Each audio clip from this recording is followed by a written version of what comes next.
Every mind that looks calm on the outside carries storms no one else can see. The people who seem the strongest during the day often fight the heaviest battles when the night comes, when the world finally gets quiet, when the phone stops buzzing, when the expectations fade. That's when the real thoughts show up, the ones you've pressed down, postponed, pushed aside, the fears that whisper, the regrets that pull, the pressure that sits on your chest like a stone. Not because you're broken, but because you've never been shown how to release what the day leaves behind. Most of us were taught to keep moving, to tough it out, to stay busy so we don't have to feel, to push our minds like machines and then wonder why they shut down. But deep inside you, there's another voice, a calmer one, a wiser one, a part of you that knows you don't need more noise. You need space, stillness, a quiet reset, not running away from life, but returning to yourself. The Stoics understood something people today often forget, that a peaceful mind is not an accident. It's a practice, a choice, a way of seeing the world without letting it swallow you whole. They believe that when you stop wrestling with your thoughts, they lose their power, that the mind becomes clear when you allow it to settle, and that even a few hours of true inner quiet can reshape the path you walk tomorrow. Tonight, that is what this journey is for. 4 hours of ancient wisdom carried into the silence of your sleep. 4 hours to let your mind loosen its grip on everything it's been holding. 4 hours to rebuild your inner world from a place of strength instead of fear. This is your reset, your recalibration, your return to yourself. Let the world fall away now. You're safe, you're here, and everything you need is already inside you. The night opens a doorway the day never gives you. A quiet shift where the mind stops running and starts revealing. Something inside you loosens, something softer rises, and in that gentle space between awareness and sleep, you can feel the first signs of a deeper turning, like the beginning of a long breath finally releasing after being held for too long. This is where the reset begins, where you learn that rest isn't only for the body, but for the part of you that has been carrying everything in silence. As the last pieces of the day fall away, you step into a place the Stoics once spoke of with deep respect, a hidden space inside every person. Not made of stone or strength in the physical sense, but built from clarity, calm, and an inner power that the world can't touch. They called it the inner citadel. It isn't a hiding place. It isn't where you escape life. It's the center of your mind that stays steady when everything else shifts. The core of you that remains whole no matter how loud the outside world becomes. Most people pass through life never realizing this inner fortress exists. But tonight, as your body drifts further into sleep, your mind finally has the silence it needs to reach it. Sleep doesn't weaken your mind. It frees it. When the muscles settle and the breath becomes gentle, the mind is released from the pressure of reacting, proving, performing. It turns inward, not out of fear, but out of wisdom. It steps into a quiet space where your thoughts soften, your worries shrink, and your inner voice becomes clear instead of scattered. As this deeper state takes hold, the mind begins sorting through the impressions of the day, not by forcing answers, but by letting the unnecessary fall away. The Stoics believed that during sleep, the mind naturally drops the noise it clings to when awake. Doubts that felt permanent begin to lose weight. Memories that once felt sharp start to smooth out. Stress that looped endlessly when the sun was up slowly untangles itself. Because inside the inner citadel, nothing false can stay. Only what is true remains. As the body enters slow wave sleep, the mind reaches its most protected phase. This is the point where the inner citadel becomes fully accessible, when the constant chatter of thought finally quiets. This is the moment when the mind repairs emotional wounds, restores balance, and reorders everything thrown out of place by the day, not through force, but through a natural kind of inner stillness. The Stoics understood that clarity grows in silence. They practiced this inner retreat during daylight hours through reflection, discipline, and self-awareness.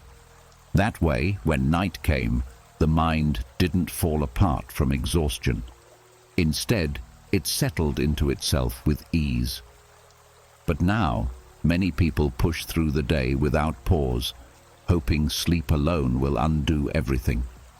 They fall into bed drained, but the mind remains crowded, full of unfinished thoughts, tight emotions, and worries waiting in the dark.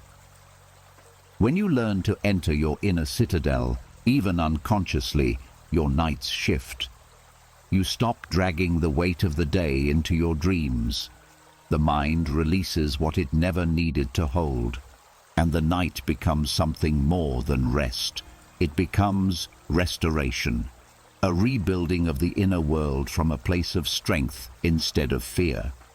Inside this inner fortress, your emotional system resets.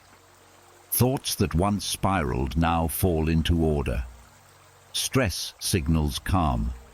The nervous system settles into balance. The mind begins working with you instead of against you, and the part of you that felt fractured during the day slowly returns to wholeness. You don't have to demand entry into this citadel. You don't have to struggle your way in. The door opens the moment you loosen your grip on the day. The moment you give yourself permission to let go, not because you're giving up, but because you finally trust that you don't have to carry everything at once. Tonight, as sleep deepens, let your mind return to this quiet center. Let it drift away from the noise of the world and settle into the part of you that has always been steady, even when you didn't feel steady. The part that has always been strong, even when you felt worn down. The part that has always held peace, even when your outer life felt chaotic. This is your inner citadel, silent, stable, untouched by the storms of the world. And as your body rests, your mind rebuilds itself within these walls, slowly, gently, completely.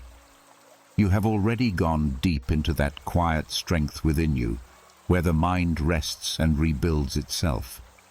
But there is a doorway you pass through before you reach that depth, a thin, delicate border where your thoughts loosen their structure, where the day begins to dissolve, but sleep has not fully taken over. Most people drift through that doorway without ever noticing it.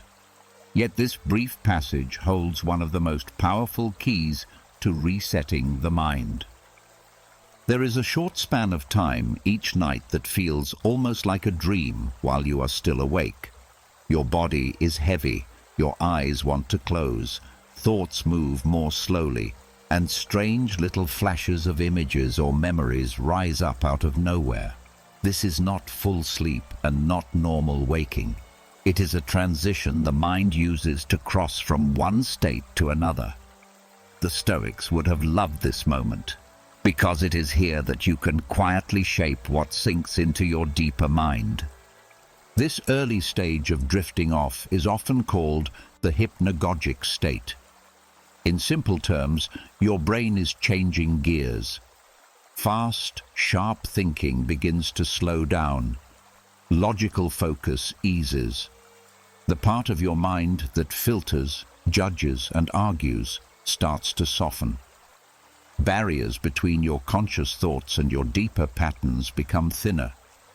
That is why fragments of memories, random scenes, or brief inner voices appear and fade so quickly.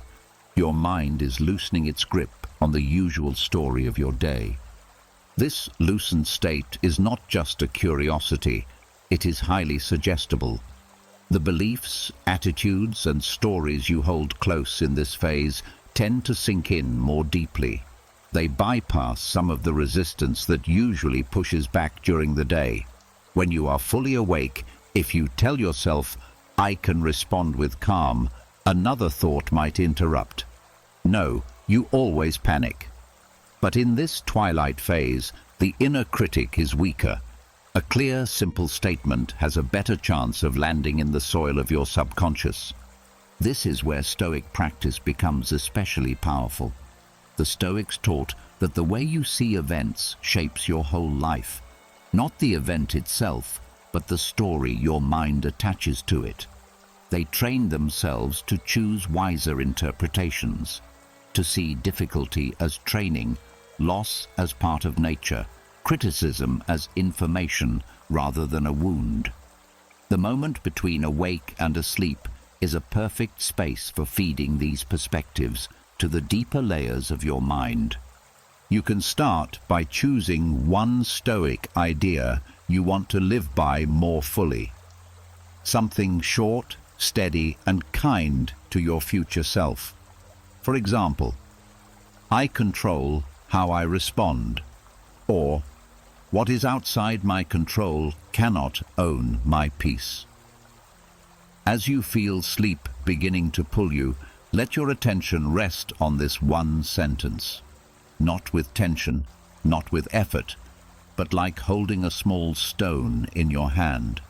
Repeat it softly in your mind, at a pace that matches your slowing breath. The key here is not to argue with the sentence. Do not debate whether it is true or false based on your past. In this state, you are not trying to win an inner argument. You are letting the words sink in like a gentle echo. Your body is already relaxing. Let the phrase relax with it. Your nervous system begins to associate this principle with safety, with release, with the act of letting go into rest. Over time, your mind starts to nudge you toward this same line of thinking when you are awake and stressed. Another way to use this passage is to revisit one situation from the day, but through a different lens than usual. Choose a moment that stirred tension in you, a conflict, a mistake, an awkward interaction. As you drift at the edge of sleep, bring that scene to mind, but do not relive it with anger or embarrassment. Look at it the way a calm teacher would. Ask yourself simple Stoic questions like, "What part of this was up to me?" and "What can I learn from this instead of carrying it as a wound?" Do not dig deep into details. This is not a full analysis, and it is not the time to blame yourself or others. You are just adjusting the angle. You are teaching your mind, right at the doorway to sleep, to treat events as lessons instead of permanent injuries. When done gently, the emotional charge around that memory begins to soften in the days ahead. The mind stores it with a slightly different meaning, less threat, more growth. You can also use this transition to calm your emotional reflexes. If you often react with anger, fear, or shame, this is a moment to plant kinder responses. As you drift, hold a phrase like, "I give myself permission to pause before reacting," or "I can feel strong feelings without letting them rule me." When your body is relaxed and your thoughts are slow, these simple truths feel less forced. They blend with the physical sense of softness, and that pairing is what rewires responses over time. It is important to protect this state from noise that weakens you. Many people fill this window with screens, arguments, or anxious planning. They fall asleep with harsh words, stressful videos, or self-criticism as their last mental input. The mind takes these in as if they are instructions. If you fall asleep in a storm of fear, your subconscious spends the night reinforcing those links. The Stoic approach is different. Treat this phase with respect. Keep it clean. Keep it gentle. So as you reach this edge each night, you are not just drifting off. You are training your deeper mind.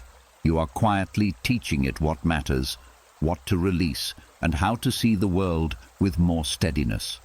You do not need dramatic rituals. A few minutes of steady attention are enough. A single sentence repeated with sincerity is enough. A small shift in how you frame one memory from the day is enough. Over weeks and months, this nightly practice changes your baseline. You start noticing that you react with a bit more calm in tense moments, that harsh thoughts lose some of their bite, that you bounce back more quickly when something goes wrong. You do not feel brainwashed. You feel more like yourself, less controlled by old habits, more guided by chosen principles. This is hypnagogic Stoicism, not a mystical trick, but a conscious use of a natural state. A way of turning the quiet doorway between waking and sleep into a workshop for the soul. A place where your next day begins long before the sun rises, in the soft, subtle shaping of the beliefs you allow to sink in as you let go. The mind doesn't stop working when you fall asleep. It simply shifts roles. While the conscious part of you rests, another part steps forward, quieter, deeper, and far more honest. This inner process does not need your effort. It does not need your attention. It continues its work long after your thoughts have faded into silence. And this is where one of the most powerful Stoic transformations begins. As you move into REM sleep, the mind enters a state that is both delicate and intensely active. The waking world no longer pulls at your attention. You are no longer reacting to noise, decisions, pressures, or emotions. Barriers between memories soften, old patterns loosen, and the mind starts reorganizing itself. Not in random chaos, but in a natural search for meaning, coherence, and relief. The Stoics believed that true strength comes from shaping how you interpret events, not the events themselves. And during REM, the mind is more open to this kind of reshaping than at any other time. In waking life, thoughts are stubborn. They argue, they resist. When something upsets you, it attaches itself to your mind like a tight knot. The more you think about it, the tighter the knot becomes. During the day, your emotions fuse with your thoughts, creating heavy stories that feel absolute. But in REM sleep, the emotional pressure lightens. The knot softens. Your brain begins to revisit memories and thoughts, but with the intensity turned down, as if the sharp edges have been filed away. This creates the perfect conditions for reframing, the process of giving old experiences new meaning. The Stoics practiced reframing consciously. They taught themselves to question the first interpretation of any event. Is this truly harmful, or does it only feel that way? Is this a disaster, or is this a challenge I can learn from? Is this person's words about me, or about their own state of mind? These weren't empty questions. They were mental tools that allowed them to separate emotion from reality. But what you consciously practice in the day becomes the material your mind automatically works with at night. During REM, the mind pulls out memories from your day, conversations, reactions, small frustrations, worries, moments of tension. But here, with the emotional volume turned down, the mind begins to test new interpretations. It sorts through these experiences without the heat of judgment. It asks simpler, cleaner questions beneath the surface. Was this really as threatening as it felt? Is this something I can let go? What can I understand now that I couldn't see in the moment? This is cognitive reframing happening without your conscious voice leading it. If you've practiced even a little Stoic awareness during the day, recognizing what is in your control and what is not, letting go of imagined catastrophes, questioning automatic negativity. Your sleeping mind begins to borrow those same principles. It starts applying them to memories that once triggered anxiety, irritation, or fear. The brain reorganizes the emotional weight attached to these memories, storing them with less threat and more neutrality. This is why the morning sometimes feels clearer, lighter, even when nothing in your life has changed. Your mind has been doing the work for you. REM sleep allows the brain to form new connections and dissolve old ones. It is the closest thing the mind has to an internal editor, cutting out unnecessary tension, loosening harmful beliefs, and updating old narratives. If your waking thoughts are filled with Stoic ideas, such as accepting what you cannot control, questioning emotional impulses, or viewing setbacks as training, these concepts become the templates your brain uses to reorganize your mental landscape at night. This isn't forced positivity. It isn't denial. It is the natural shifting of perspective that happens when the emotional charge softens enough for truth to come through. Stoicism doesn't erase the difficulty of events. It simply removes the unnecessary suffering you attach to them. REM sleep becomes the quiet workshop where this removal takes place. The mind looks back at recent experiences with fresh eyes, separating what matters from what doesn't. It stores the facts, tosses out distortions, and keeps the lessons while releasing the emotional clutter. This process also reduces the grip of automatic negative thoughts. During the day, these thoughts feel immediate and believable. I always fail. People don't respect me. This problem will ruin everything. In REM sleep, the mind revisits these core beliefs without the emotional fog that keeps them alive. It does not defend them. It does not cling to them.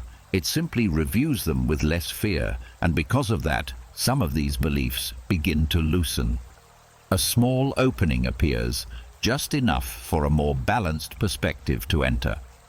Over time, this reframing shifts your baseline mood.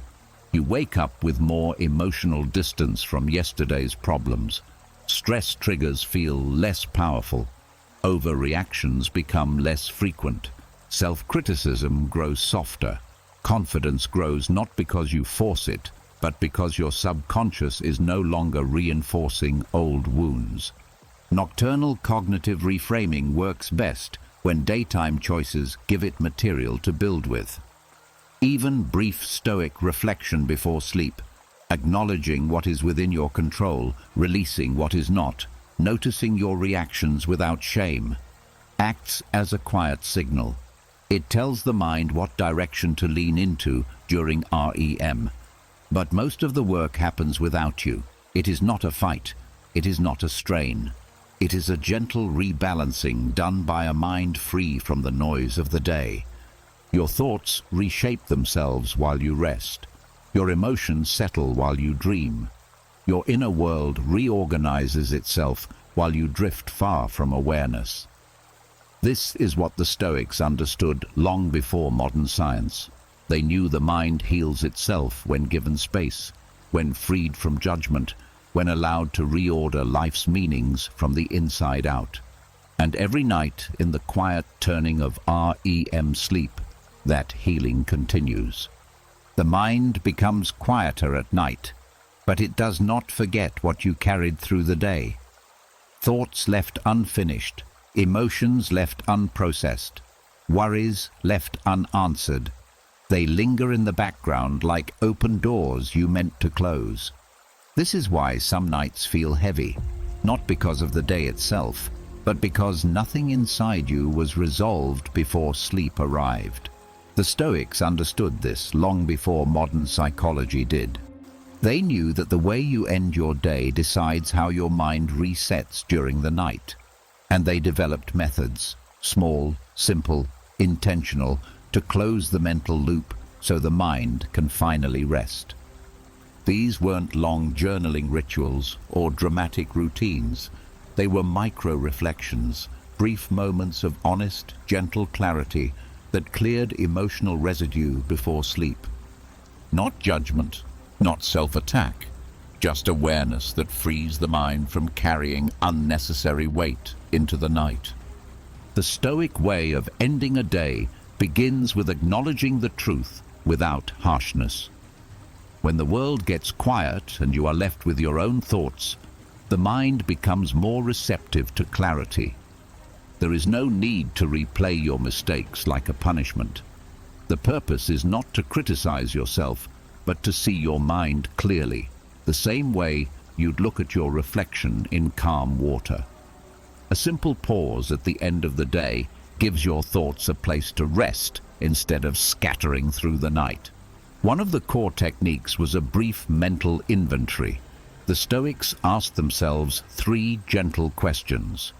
What did I do well? What could I have done better? And what can I release now? These questions were never meant to create guilt. They were meant to prevent mental clutter. The mind loves completion, even if the situation itself remains unfinished. By reviewing the day with softness, you close the loop on emotional reactions that would otherwise follow you into sleep. When you quietly acknowledge what you did well, you remind the mind that the day was not shaped only by mistakes or stress. This creates a balanced view which reduces overthinking and self-criticism. When you reflect on what could have gone better, you do it as an observer, not as a judge. You look at your reactions the way a kind teacher would, seeing the truth but offering improvement instead of shame. And when you decide what to release, you free your subconscious from chewing on thoughts all night long. The mind relaxes because it feels seen, understood, and finished. Another rare Stoic technique was separating the self from the emotion of the moment. They ended their day by reminding themselves, "This feeling is not me, it is something passing through me."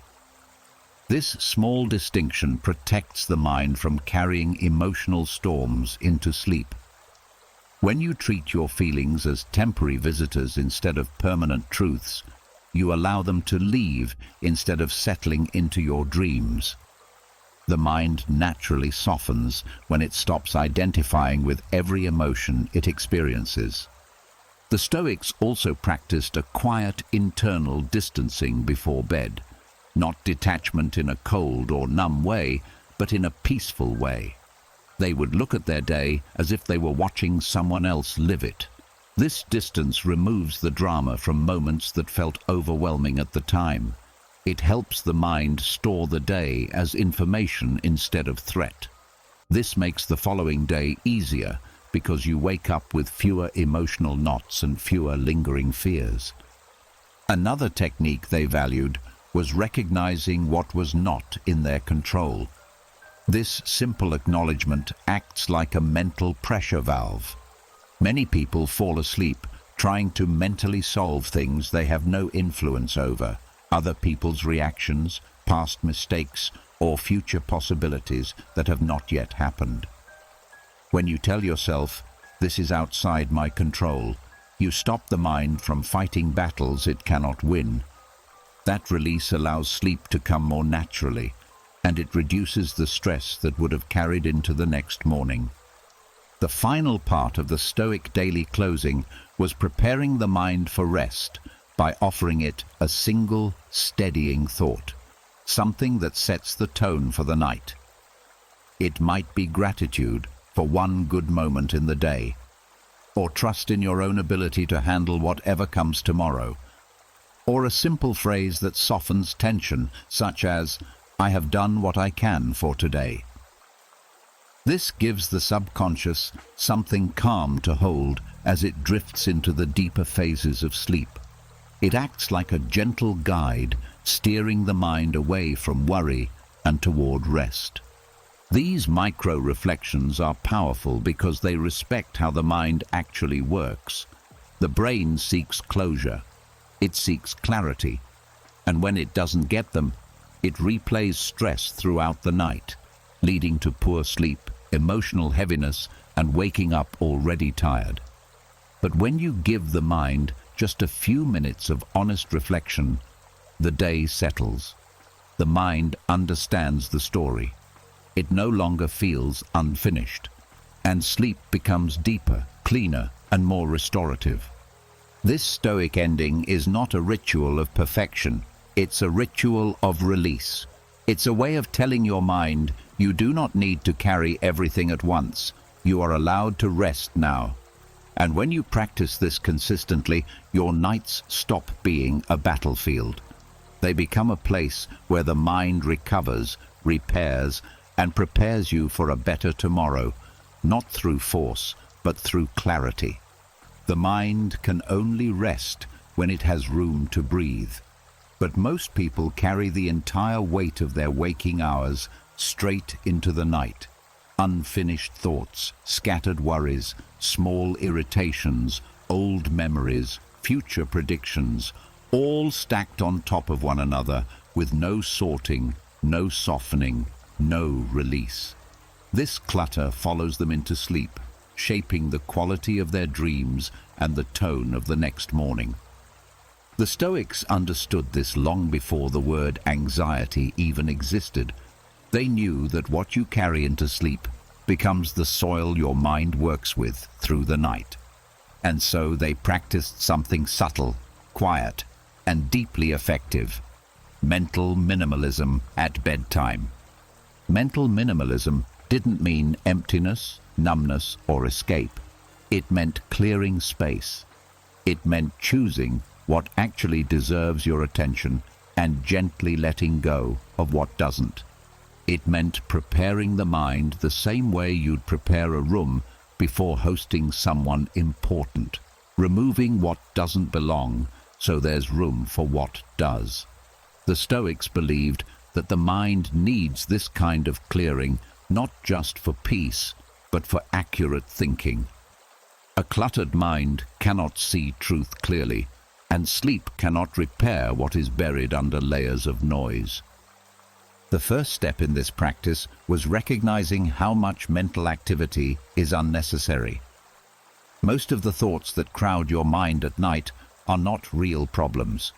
They're leftovers, stray impressions from earlier in the day, emotional echoes, imagined scenarios, internal conversations that never happened, fears shaped by exhaustion rather than reality. The Stoics taught that these kinds of thoughts have no value, and allowing them to take up mental space is like inviting confusion to run your inner world. The simple act of noticing them without feeding them is already a major release. Mental minimalism also involved a gentle mental sweep, an internal clearing where you ask yourself what actually needs your attention right now. Not tomorrow, not next week, not in the ideal version of your life. Only now. Very few thoughts survive that kind of examination. Most dissolve on their own because they were never truly your responsibility in the first place. This quiet reduction calms the nervous system. When the mind stops juggling 10 imaginary futures at once, the body feels safe enough to surrender to sleep. Another part of this practice was simplifying emotional reactions. The Stoics believed that strong emotions grow more chaotic when they are resisted or analyzed excessively at night. Fatigue magnifies everything. A small worry becomes a disaster. A minor mistake becomes a lifelong failure. So instead of trying to solve emotional tension before sleep, they practiced naming it briefly and then setting it aside. This is frustration. This is sadness. This is uncertainty. Naming it removes half its power. You acknowledge the feeling without letting it expand. This keeps it from following you into dreams where the mind will exaggerate it even more. One of the most powerful Stoic techniques for mental minimalism was choosing a single thought to anchor the mind. not a mantra or affirmation in the modern sense, but a stabilizing truth. Something simple enough to hold without effort and strong enough to quiet scattered thoughts. A Stoic might end the day with a line like, "I release what is not in my control," or "The day is over, and that is enough." When the mind has one clear place to rest, it stops searching for multiple directions to wander into. This reduces nighttime rumination, which is one of the biggest causes of anxiety dreams. The Stoics also minimized mental clutter by reducing self-judgment at night. They understood that night magnifies self-criticism, so instead of reviewing the day harshly, they softened their perspective. They treated mistakes as facts, not identities. They reminded themselves that a bad moment doesn't define a life. This mental gentleness creates a softer emotional landscape for sleep. When you aren't attacking yourself internally, your dreams no longer carry the tone of conflict or threat. Mental minimalism also meant removing unnecessary comparisons and imaginary narratives. The mind loves to create stories about what someone might think of you, about what might go wrong, about what you should have done. These stories create tension that follows you into sleep. The Stoics learned to stop these stories early. They replaced them with direct observations. This happened. This is how I felt. This is what I can do tomorrow. These simple truths prevent the mind from spinning into fantasy or fear. Finally, the Stoics ended their mental minimalism ritual with acceptance.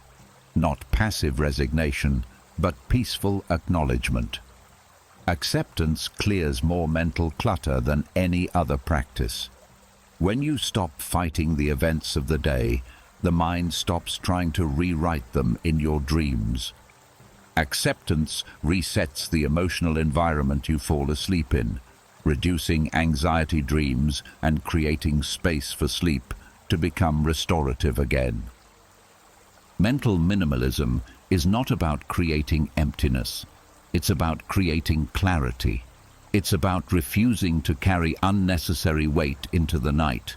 It's about giving your mind the space it needs to heal, organize, and reset. When your thoughts are lighter, your dreams become calmer. When your mind enters sleep without clutter, it wakes with more strength.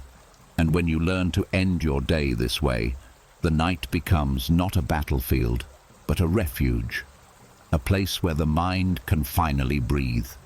There is a quiet turning that happens in the world every evening. The light softens, the noise lowers, the pace slows.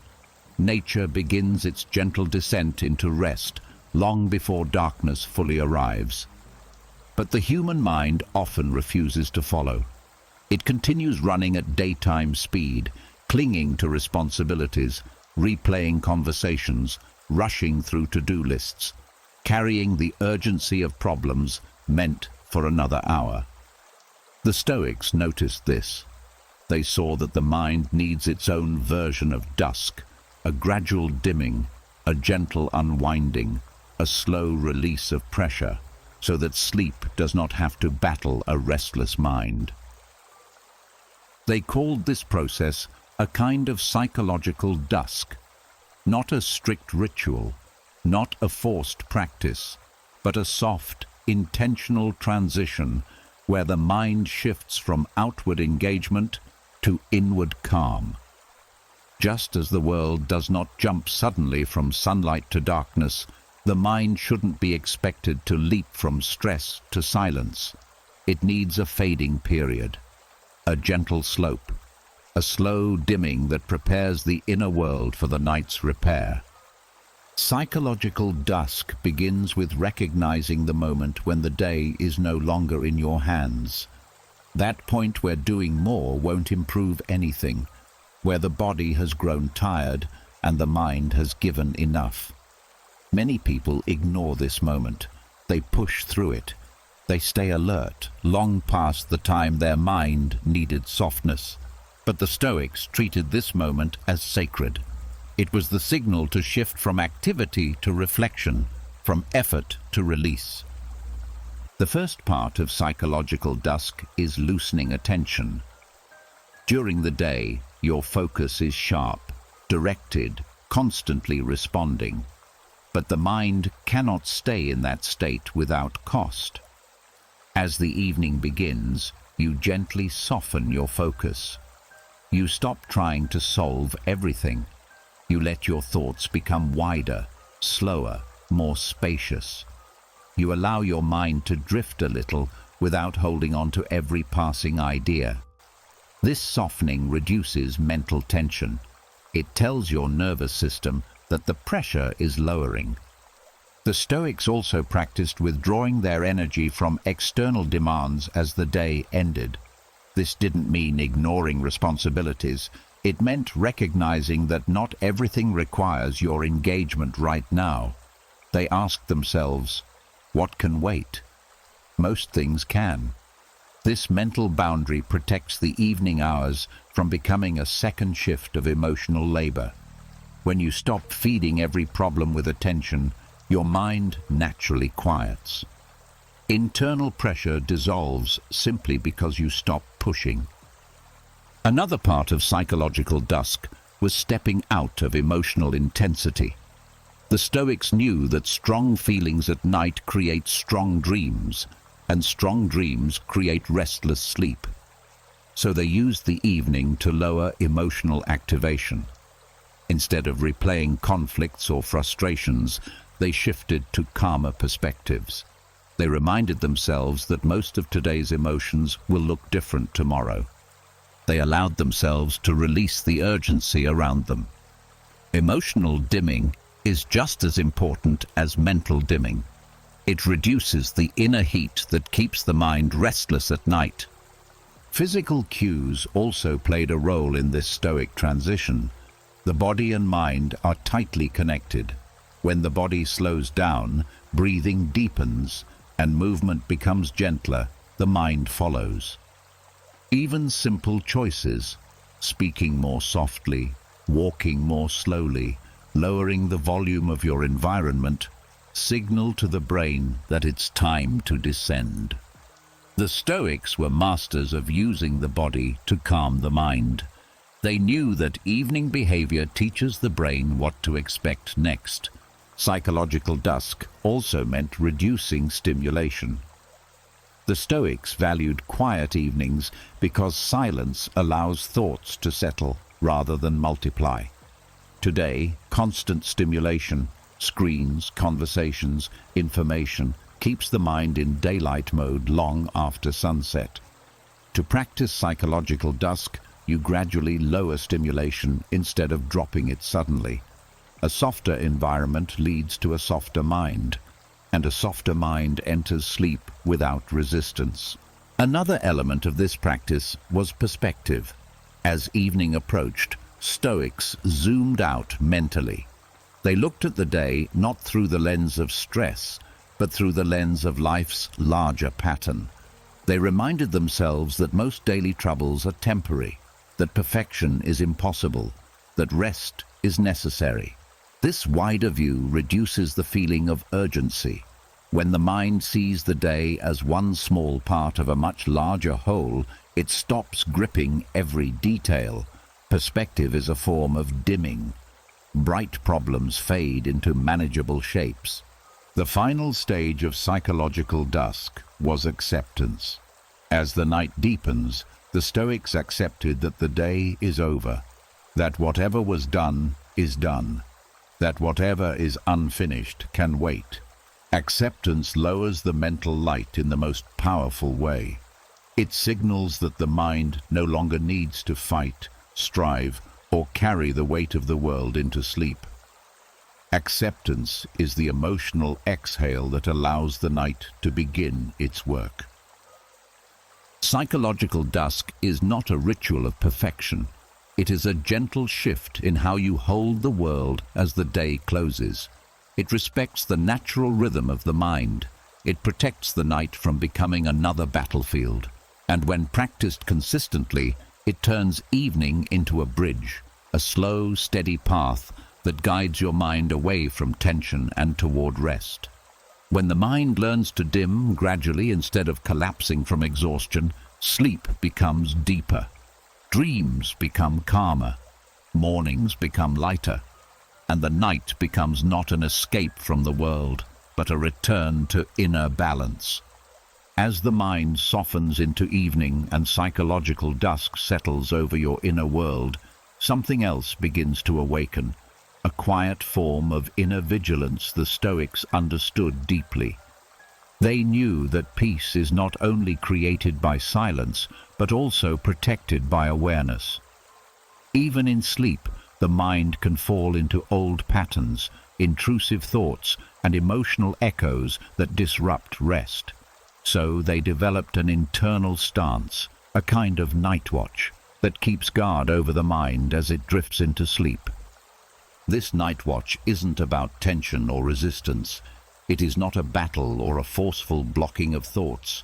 It is a gentle readiness, a trained awareness that knows how to notice disturbances without letting them grow. It is the inner sentinel that stands at the entrance of your subconscious, allowing only what is harmless to pass through. The Stoics understood that if the subconscious is left unguarded, old fears, regrets, or imagined threats can slip through unnoticed and shape your dreams, your mood, and your emotional baseline for the next day. The Stoic night watch begins long before sleep fully arrives. It starts in the moments when the mind is loosening, when thoughts drift in unpredictable patterns, when the border between conscious thinking and subconscious activity becomes thin. This is where intrusive thoughts often slip in, tiny fragments of worry, sudden self-criticism, or old memories that rise with uncomfortable sharpness. Most people react to these thoughts with tension. They try to fight them, or chase them away, or fall into the trap of believing them.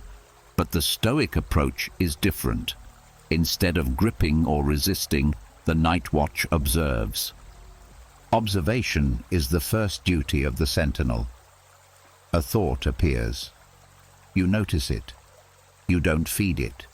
You don't argue with it. You don't follow it down a path of fear or analysis.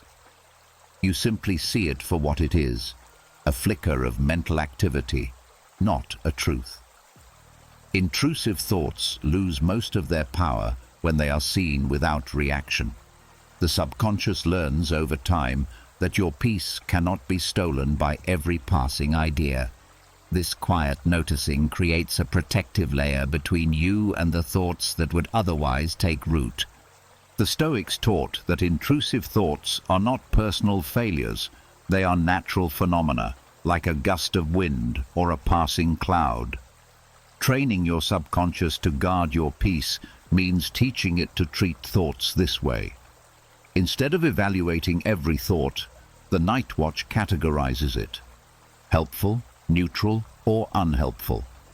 And anything unhelpful is allowed to pass without engagement. This is not suppression, it is clarity. Suppression pushes thoughts deeper. Clarity lets them fade on their own. Another part of the Stoic night watch is strengthening your inner posture. During the day, the mind often collapses under stress, criticism, or fear. That collapsed posture becomes a habit, and habits do not disappear at night. So the Stoics practiced holding themselves internally in a way that communicated steadiness to their subconscious. This meant reminding themselves of what they could control and what they could not. It meant releasing the illusion that every thought needs a response. It meant anchoring the mind in a calm inner confidence that says, I am safe, I am stable, thoughts cannot harm me. The subconscious listens to this posture. It registers this stance as the default. So when a disturbing thought tries to enter during sleep, the subconscious responds not with panic, but with distance. Intrusive thoughts are recognized as noise rather than threats. The night watch becomes a quiet filter, letting through only what contributes to peace or reflection, and letting the rest dissolve at the edge of awareness. The Stoics also trained their night watch by shaping the emotional tone they carried into sleep. If you end the day angry, stressed, or overwhelmed, the subconscious treats these emotions as unresolved tasks. It will bring them into your dreams, trying to solve them with imagery and emotional reenactment. This is how anxiety dreams are born. But if you enter sleep with acceptance, clarity, or a softened state of mind, your subconscious receives different instructions. It understands that the emotional work of the day has been completed or at least acknowledged. This gives the sentinel a stable environment to guard. It does not have to fight chaos. It only needs to maintain calm. Another element of the Stoic night watch is the creation of inner boundaries. Not rigid walls, but gentle lines that separate what belongs to you and what does not.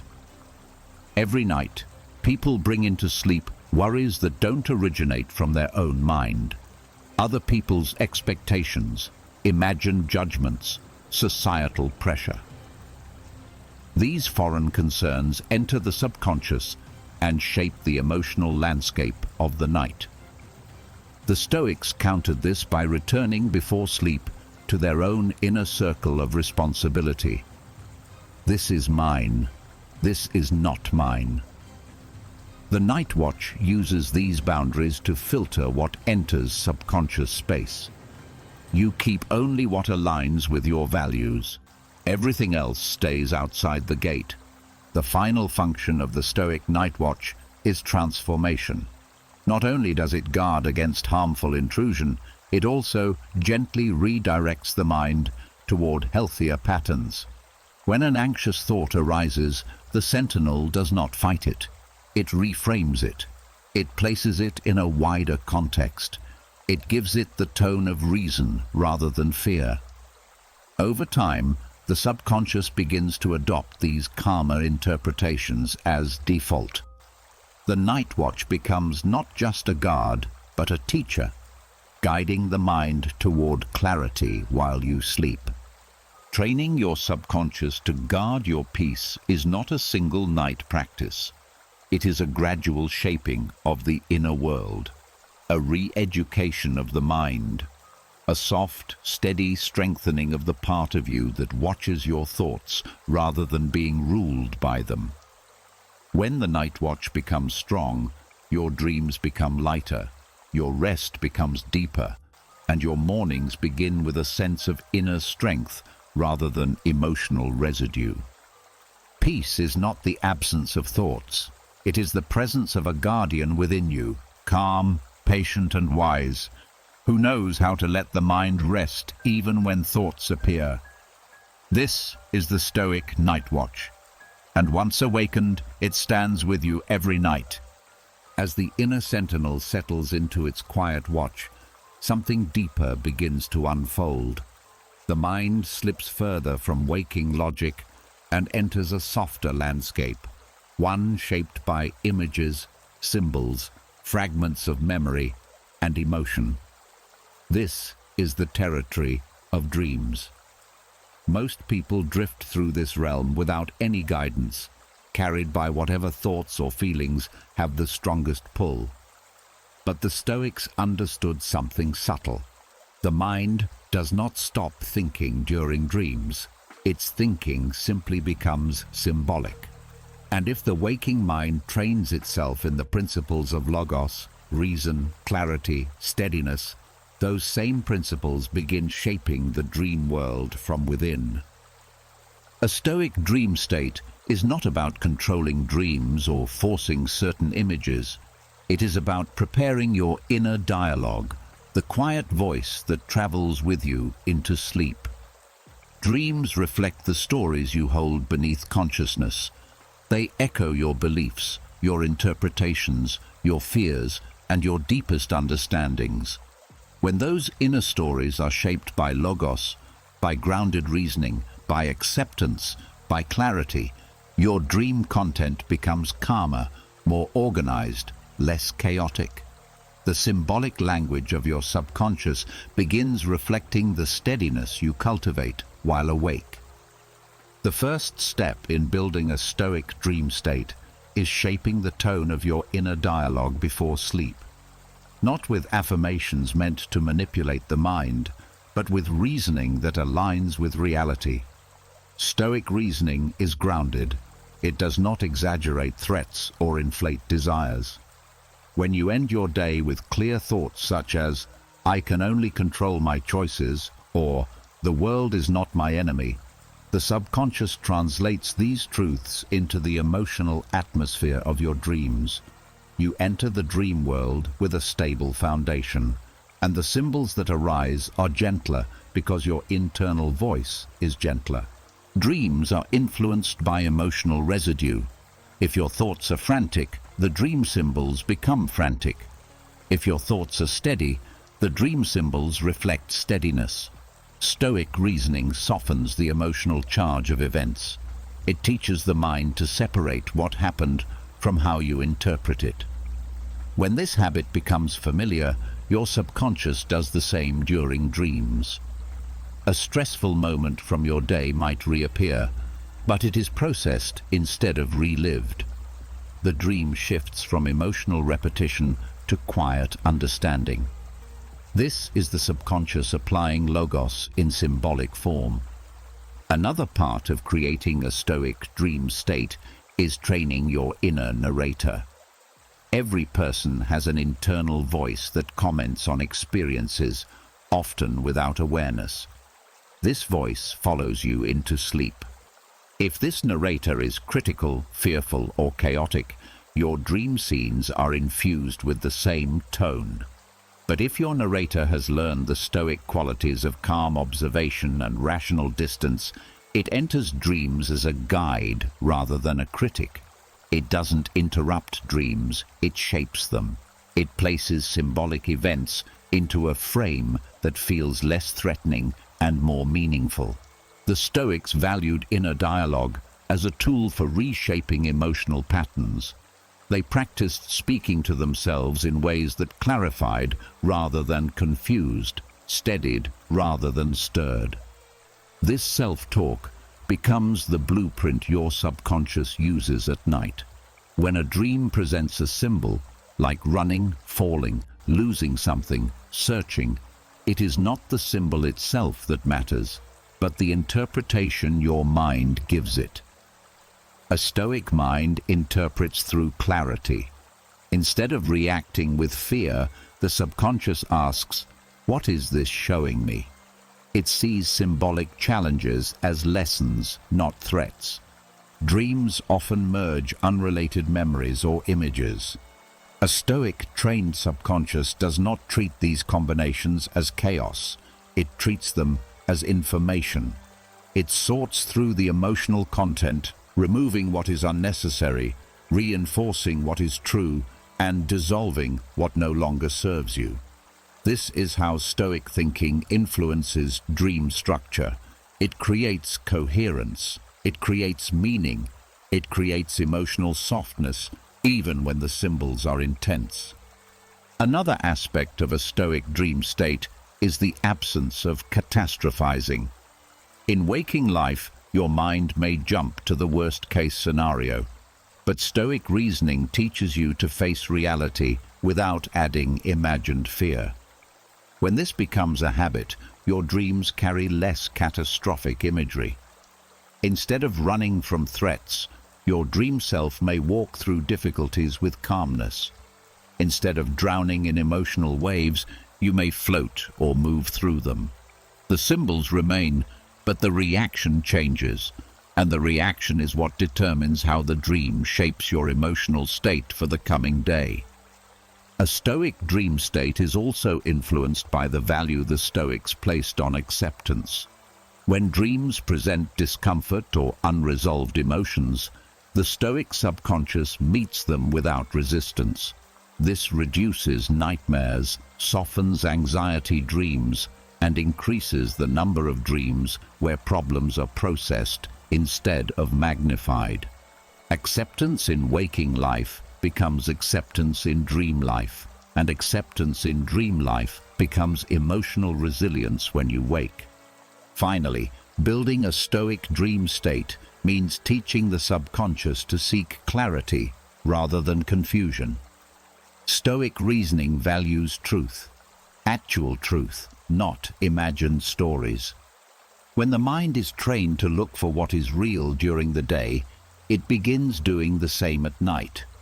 Dreams become places where the mind works through symbolic patterns to find resolution. They stop replaying stress and start reorganizing meaning. Your inner dialogues, even inside dreams, move toward understanding instead of fear. The goal is not to control your dreams. It is to prepare your inner world so that when dreams arise, they reflect strength rather than chaos. Stoic principles seep into the subconscious through repetition, awareness, and gentle self-guidance.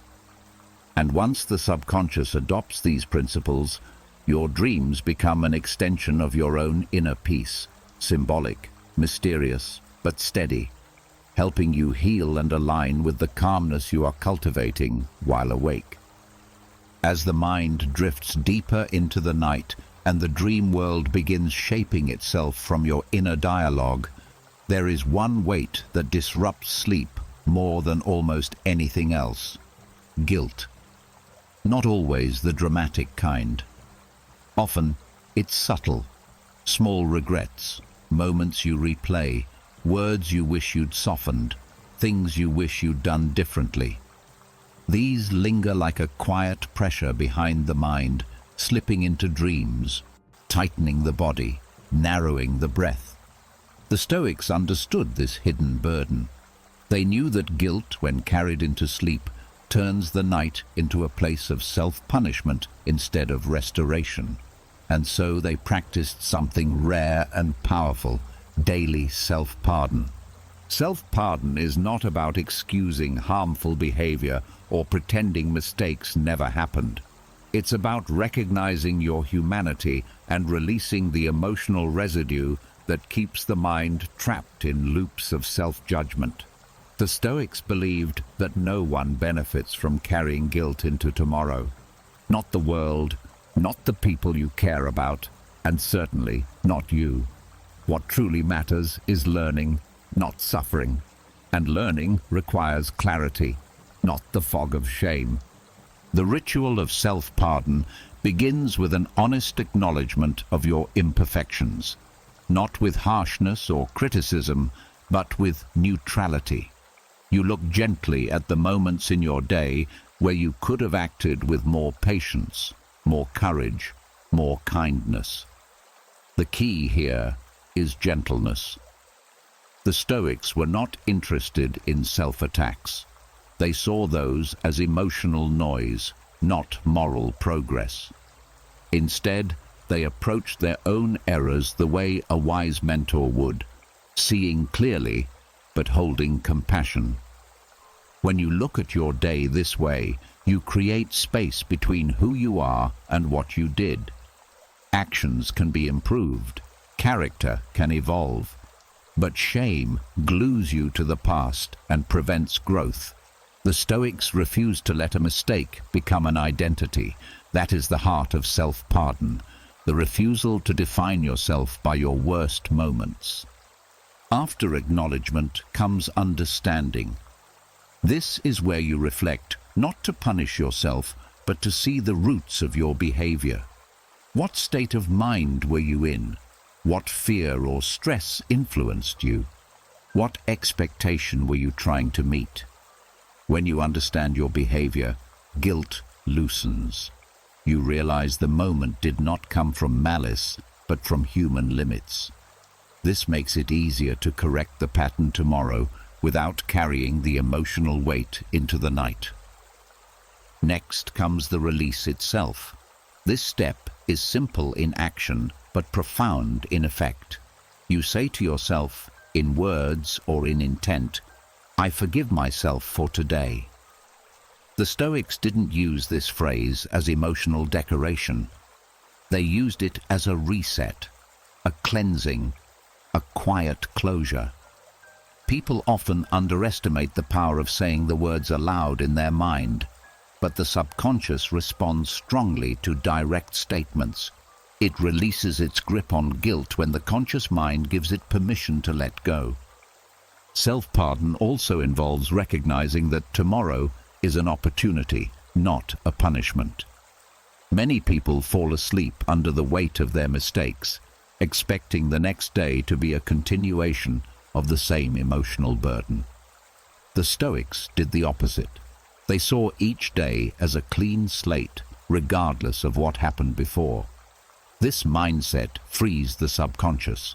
It allows sleep to perform its natural task: repair, reorganize, restore, without dragging yesterday's guilt into the process. Another part of this ritual is separating responsibility from suffering. Responsibility means learning from your actions. Suffering means punishing yourself endlessly. The Stoics embraced responsibility but rejected unnecessary suffering. When you carry guilt into sleep, your subconscious keeps replaying scenarios, crafting anxiety dreams, tightening your muscles, and disturbing emotional balance. The Stoic ritual interrupts this cycle. It tells the mind, the lesson has been taken, the pain can be released. Self-pardon also creates emotional room for self-respect. If you go to bed thinking you are a failure or a disappointment, your dreams will echo that tone. But if you go to bed acknowledging your mistakes while still holding your worth, your dreams become supportive instead of punishing. The subconscious builds imagery around your potential for growth rather than your fear of inadequacy. This shift alone can change the quality of your sleep dramatically. The final part of the Stoic ritual is gratitude, not in the sense of forcing positivity, but in recognizing that you are trying, you are learning, you are evolving. The Stoics believed that effort matters deeply. Even the smallest attempt to live wisely is worth acknowledging. When you end your day with a quiet gratitude for your own resilience, you soften the emotional terrain of your subconscious. You enter sleep with openness instead of heaviness. Daily self-pardon is not indulgence. It is maintenance. It protects your mind from carrying shadows into the night. It allows your subconscious to work with clarity instead of confusion. And it preserves your emotional health far more effectively than shame ever could. When you fall asleep after forgiving yourself, the mind resets. It reorganizes beliefs from a place of dignity, not self-loathing.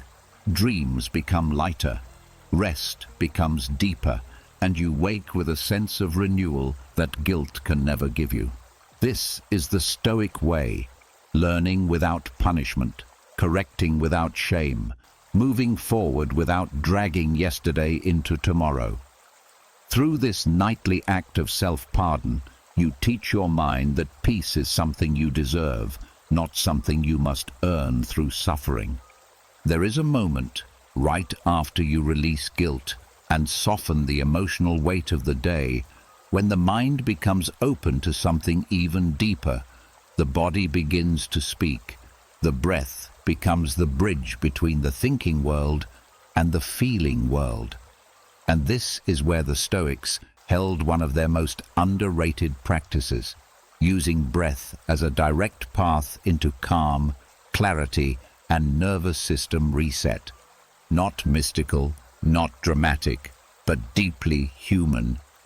They knew that the way you breathe determines the way you think, and the way you think determines the way you sleep. The Stoics understood the breath long before science explained its power. They noticed that when the breath is rapid, shallow, or held tightly in the chest, the mind becomes restless and reactive. Worries intensify, thoughts become sharp, emotions rise. But when the breath deepens and slows, When the exhale becomes longer than the inhale, the body shifts into a state of calm. The heart rate drops, muscles loosen, the nervous system switches out of defense and into restoration. This shift is the essence of the parasympathetic response, the biological state that allows genuine rest. At the center of the Stoic approach to breathing was simplicity. They didn't use complex patterns or forced techniques. They believed the breath should feel natural, steady, and easy. The first step was awareness, just noticing the breath without trying to improve it. That alone begins to soften the edges of stress. When you observe your breathing without judgment, your mind stops gripping the day. It becomes present. The simple act of noticing creates space. Once awareness settles in, the Stoic breath moves into gentle lengthening. Not inhaling forcefully, not holding the breath, but allowing the exhale to stretch.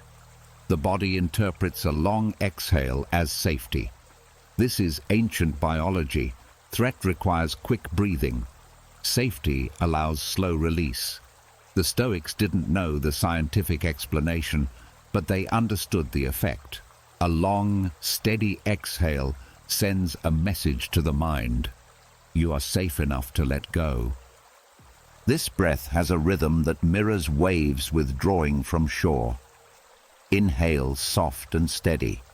Exhale a little longer, like a quiet unspooling of tension. Each exhale removes a layer of mental noise. Each release lowers the intensity of the day. This rhythm activates the parasympathetic nervous system without effort. It tells the body to repair. It tells the mind to soften. It tells the subconscious that it can leave the alert state and move into healing mode. Another part of Stoic breathing is grounding. They believed that when the breath drops lower, into the belly rather than the chest, the mind becomes anchored. High, fast chest breathing keeps you in a state of alertness. Low breathing brings the system back into balance. The belly expands slightly. The diaphragm moves freely.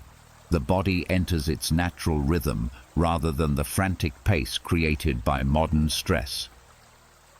This grounding breath supports emotional stability. When the breath is low and calm, emotions lose their intensity. They stop spiraling. They pass like weather, not storms. The Stoics also used breath to loosen internal resistance. When a difficult thought or feeling appeared, they didn't fight it. They breathed into it. Slow, steady breathing tells the nervous system that discomfort is tolerable, that you do not need to panic, that you can face what you feel without being overwhelmed. Over time, this rewires your emotional responses. You begin to respond with reason instead of reactivity. You gain control not through suppression, but through softness. This ancient breath also has a clearing effect. With every controlled exhale, the mind releases small accumulations of tension, half-formed worries, tensions in the shoulders, leftover adrenaline. The nervous system does not cling to these sensations when the breath signals safety. This clearing prepares the subconscious for deeper, calmer sleep. It prevents the mind from carrying stress residues into dreams or morning moods. The Stoic breath creates silence inside the body, not an empty silence, but a peaceful one. The heartbeat steadies, the thoughts slow, the muscles unclench. This state becomes the doorway to sleep, but more importantly, it becomes the doorway to a calmer existence. You stop entering sleep as a person under pressure. You enter as someone aligned, grounded, and steady. One of the most powerful aspects of the Stoic breath is consistency. It is not meant to be used only when things are overwhelming. The Stoics breathed this way throughout the day, during reflection, during moments of indecision, during emotional challenges. By the time they reached night, The nervous system already recognized the pattern. It slipped easily into calm. Their bodies trusted the breath. Their minds trusted the rhythm. And trust is the foundation of deep rest. This breath is not simply a relaxation tool.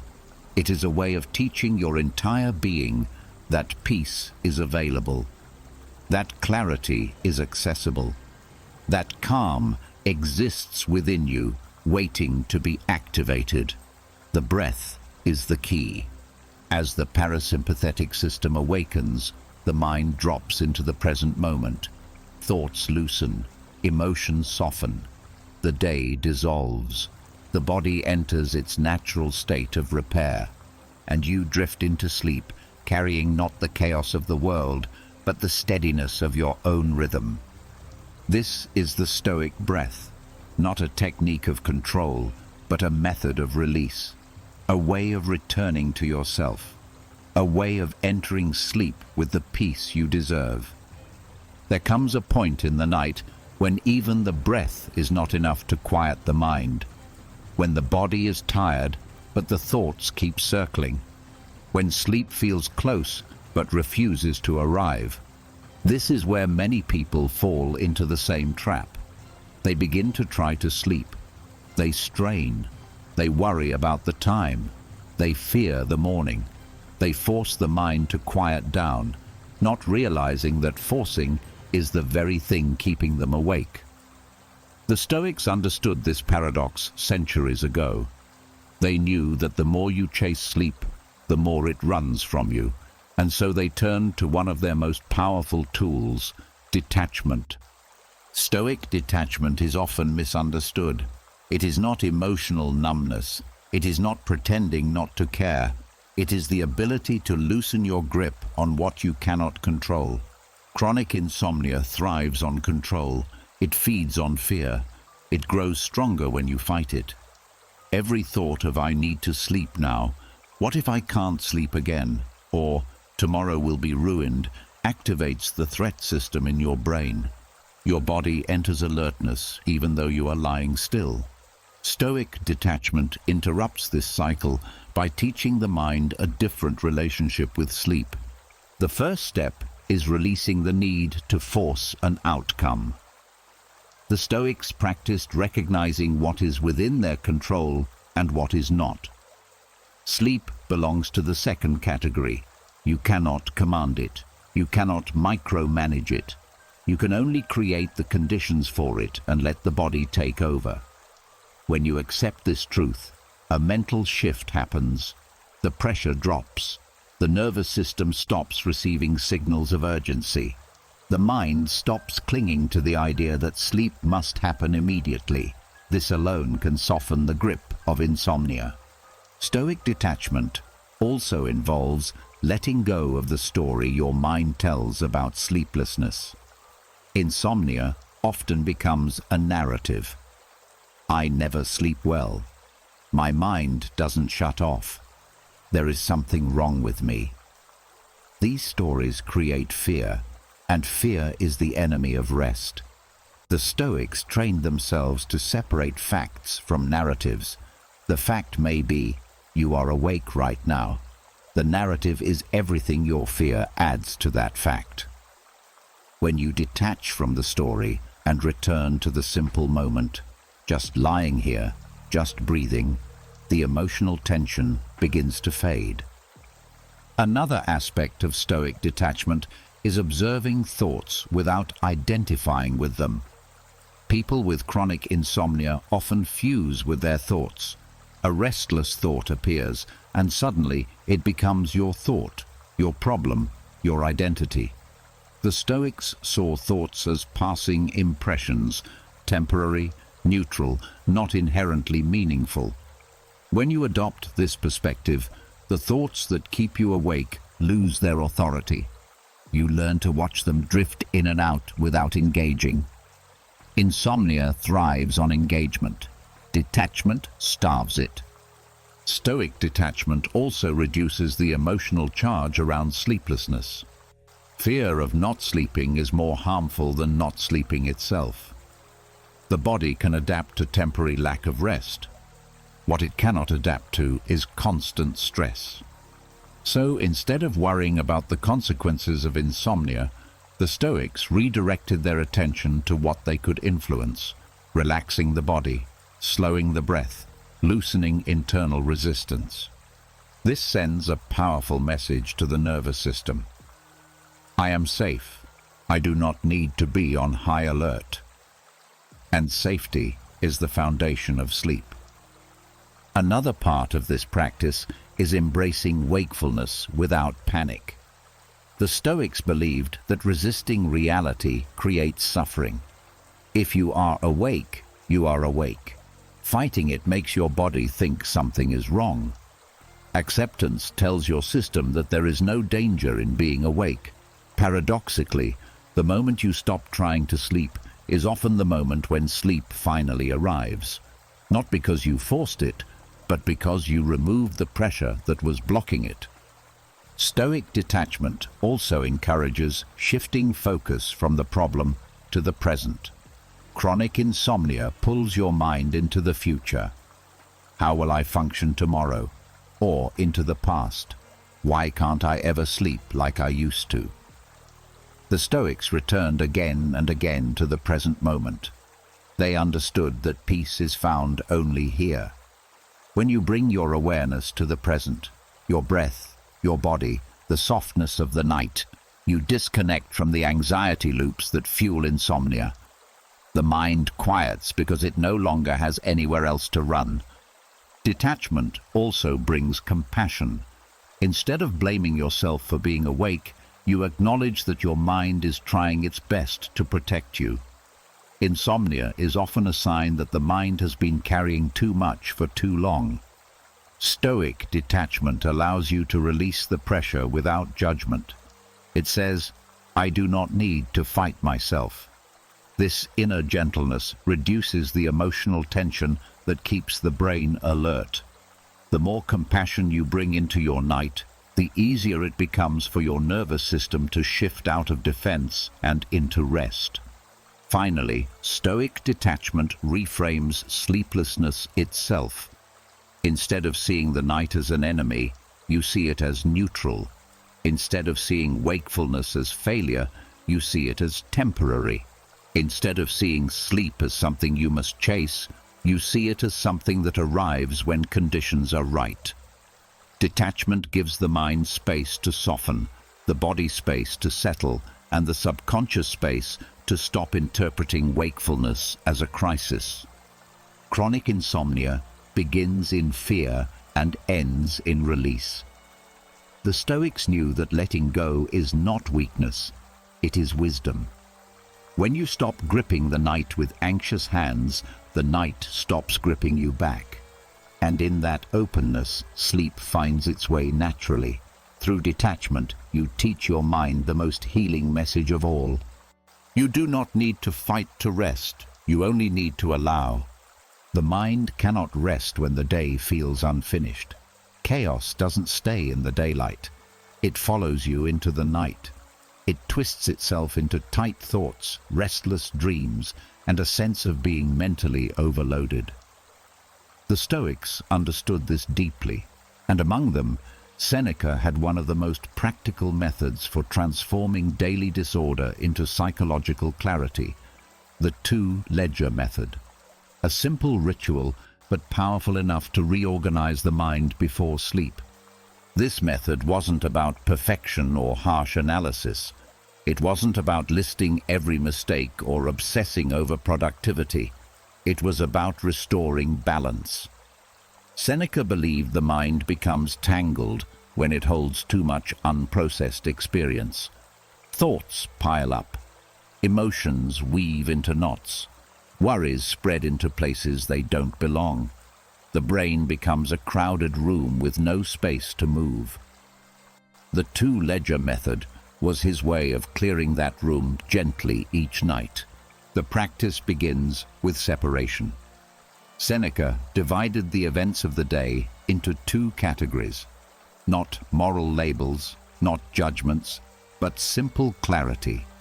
He kept two inner ledgers, one for what aligned with his values, and one for what pulled him away from them. Not good versus bad, but steady versus unsteady. Awareness versus impulse. Wisdom versus habit. This separation alone brings order. When you categorize your experiences, they no longer swirl together as a confusing emotional mass. They become understandable. One ledger held the moments where he acted with calm, courage, patience, or reason. These were the choices that reflected the person he wanted to be. The mind often forgets these moments, focusing instead on errors. But acknowledging them restores balance. It shows that the day wasn't defined only by chaos. It reminds you of your strengths, your small victories, your quiet patience. This protects your mind from falling into the trap of only remembering what went wrong. The other ledger held the moments where he faltered, not as condemnation, but as information. Instances where impatience rose too quickly, where fear influenced decisions, where anger shaped reactions, where distraction pulled him off course. These entries were not emotional punishments, they were observations. Seneca saw them like a scientist examining patterns. The purpose was clarity, not guilt. When you record your missteps without shame, the mind releases them. They no longer need to linger in the subconscious demanding attention. This separation creates a powerful psychological effect. It untangles emotional clutter. When chaos is named and placed in the correct ledger, it stops overwhelming the mind. Thoughts that felt heavy become manageable. Moments that felt tangled become understandable. Confusion turns into structure, and the subconscious receives a signal that the day has been processed, that nothing is left unresolved. Seneca's method also strengthens self-awareness. When you look at your day with this dual structure, patterns begin to reveal themselves. You start to notice what triggers your unsteady moments. You see which situations bring out your best. You identify where you're growing and where you're resisting growth. This awareness prevents the same chaotic loops from repeating endlessly, because the mind learns from what it sees clearly. But the most healing part of the two-ledger method is what comes after the review: release. Once the day is organized into order, Seneca allowed himself to let the entire day go. Both ledgers, both sides. He didn't carry pride from the steady moments or shame from the unsteady ones. He used the review to create clarity, not identity. Afterward, the mind was allowed to rest. This act of release is what truly closed the psychological loop. The subconscious responds strongly to closure. When the mind has reviewed the day with honesty, acknowledged its steady and unsteady moments, and placed everything in its rightful category, there is nothing left to replay at night. No unfinished thoughts, no unresolved emotions, no mental confusion trying to sort itself out through dreams. The brain can shift from processing to restoration. This method also reduces nighttime anxiety by giving the mind a sense of completion. Many people lie awake because their thoughts feel scattered, but when the day has been sorted, the mind no longer feels the need to untangle itself in the dark. It can enter sleep with openness instead of tension, and dreams become calmer because the subconscious is no longer trying to interpret chaos. Another deeper effect of this practice is emotional neutrality. When you review your day in this balanced way, you stop exaggerating your failures and minimizing your progress. You see yourself with accuracy instead of fear or ego. This neutrality is the heart of Stoic peace. When you treat yourself as a human being rather than a judge or a prisoner, your mind rests. The nervous system stops bracing. The heart slows. The breath softens. Seneca's two-ledger method is not about fixing the day, it's about understanding it. Not about attaching meaning, but about clearing space. Not about judgment, but about clarity. And clarity is what the mind needs most before sleep. When you end your day this way, chaos doesn't follow you into the night. The mind doesn't need to replay arguments, regrets, or fears. You have already seen them. You have already placed them. You have already let them go. The result is a kind of inner order that stays with you, not just at night, but into the next day. You wake with more confidence, more steadiness, and more self-understanding. The world feels less chaotic because your inner world is no longer carrying yesterday's mess. This is the quiet power of Seneca's method, turning the day's chaos into order and letting the mind enter sleep clean, grounded, and at peace. There is a point in the evening when the mind becomes raw. The day has worn you down, your defenses are lower, and every emotion that didn't get your attention earlier begins to surface. Irritation, worry, disappointment, self-doubt, old frustrations that suddenly feel fresh again. This is the hour when emotions become louder than they were during the day, because nothing else is competing for space. The Stoics understood this late-night vulnerability. They knew that reacting to emotions at night only magnifies them, feeding them with tiredness and exaggeration. And so they practiced something subtle but transformative: emotional fasting.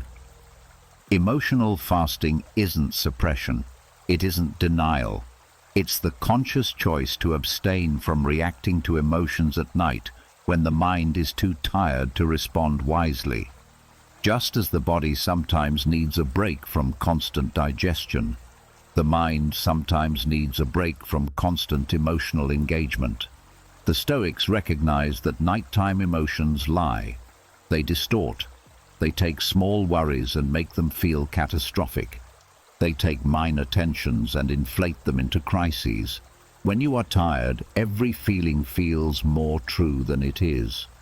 The purpose of emotional fasting is to prevent this distortion from becoming part of your inner world.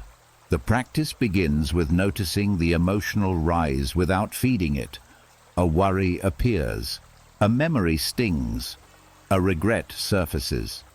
Instead of diving into the feeling or answering it with thoughts, you pause. You say to yourself, "Not tonight." Not as rejection, but as protection. You recognize that the mind, like the body, has limits. When you're tired, you're more vulnerable to exaggeration and emotional impulsivity. The Stoics saw nighttime as a time for rest, not reaction. Emotional fasting teaches the subconscious that not every feeling requires a response. This is crucial for emotional healing. Most people respond to every emotion as if it demands action. They replay conversations. They imagine worst-case scenarios. They criticize themselves. They defend themselves from things no one is actually saying. The Stoics saw this as needless suffering. Emotional fasting breaks this pattern by refusing to amplify emotions at the hour they are least reliable. Another part of this practice is understanding that nighttime emotions are often misinterpretations of fatigue. When the body is tired, stress hormones linger. When the mind is tired, perspective narrows. Problems feel heavier because you don't have the strength to hold them lightly. Emotional fasting gives your tired brain permission to step back. It says, "I will look at this with fresh eyes tomorrow." That small delay often dissolves problems that seemed enormous the night before. The Stoics approached emotions with the same neutrality they applied to thoughts. Emotions were not enemies, they were signals, information, but not all signals need immediate action. Emotional fasting is about timing. It is choosing not to engage in emotional conversations with yourself when your mind is least capable of rational response. It is saving the work for a time when you can grow from it instead of being overwhelmed by it. Another element of emotional fasting is physical stillness. The Stoics noticed that the body influences emotional reactivity. When you pace, fidget, or tense your muscles, the mind assumes something is wrong. When you become still, emotions lose energy. Your nervous system shifts out of alertness. This stillness is a form of emotional abstinence. Your body communicates to your mind, "We are not acting on this feeling tonight." Emotional fasting also involves removing unnecessary stimulation.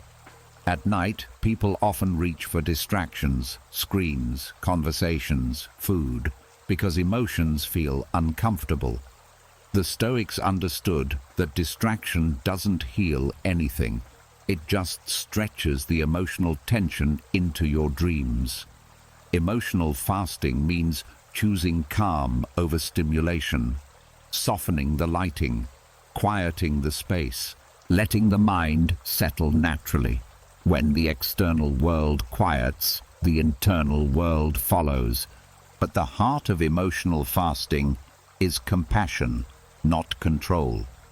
The Stoics did not punish themselves for feeling. They simply refused to spiral. They held their emotions with a kind of gentle distance. "This feeling exists," they would say, "but I do not have to react to it." They allowed emotions to float in and out like weather without attaching to them. Over time, this practice trains the subconscious to stop treating emotions like emergencies.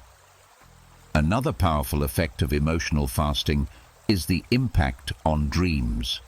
When you refrain from reacting emotionally at night, your subconscious receives fewer emotional imprints to process.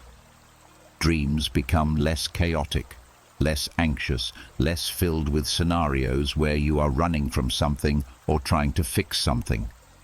The mind spends the night restoring instead of replaying. The emotional layer of your sleep becomes calmer because you didn't feed emotional storms before drifting off. Emotional fasting also protects relationships. Most disagreements, most misunderstandings, most regrets are born from words said at night, when fatigue sharpens emotion and dulls patience. The Stoics avoided emotional conversations after dusk, not because they avoided conflict, but because they understood that clarity doesn't live in tired minds. They saved important discussions for daylight, when their reasoning was strongest. The final part of emotional fasting is acceptance. You acknowledge that emotions will rise, and you accept their presence without resistance. You don't push them away, you simply don't engage.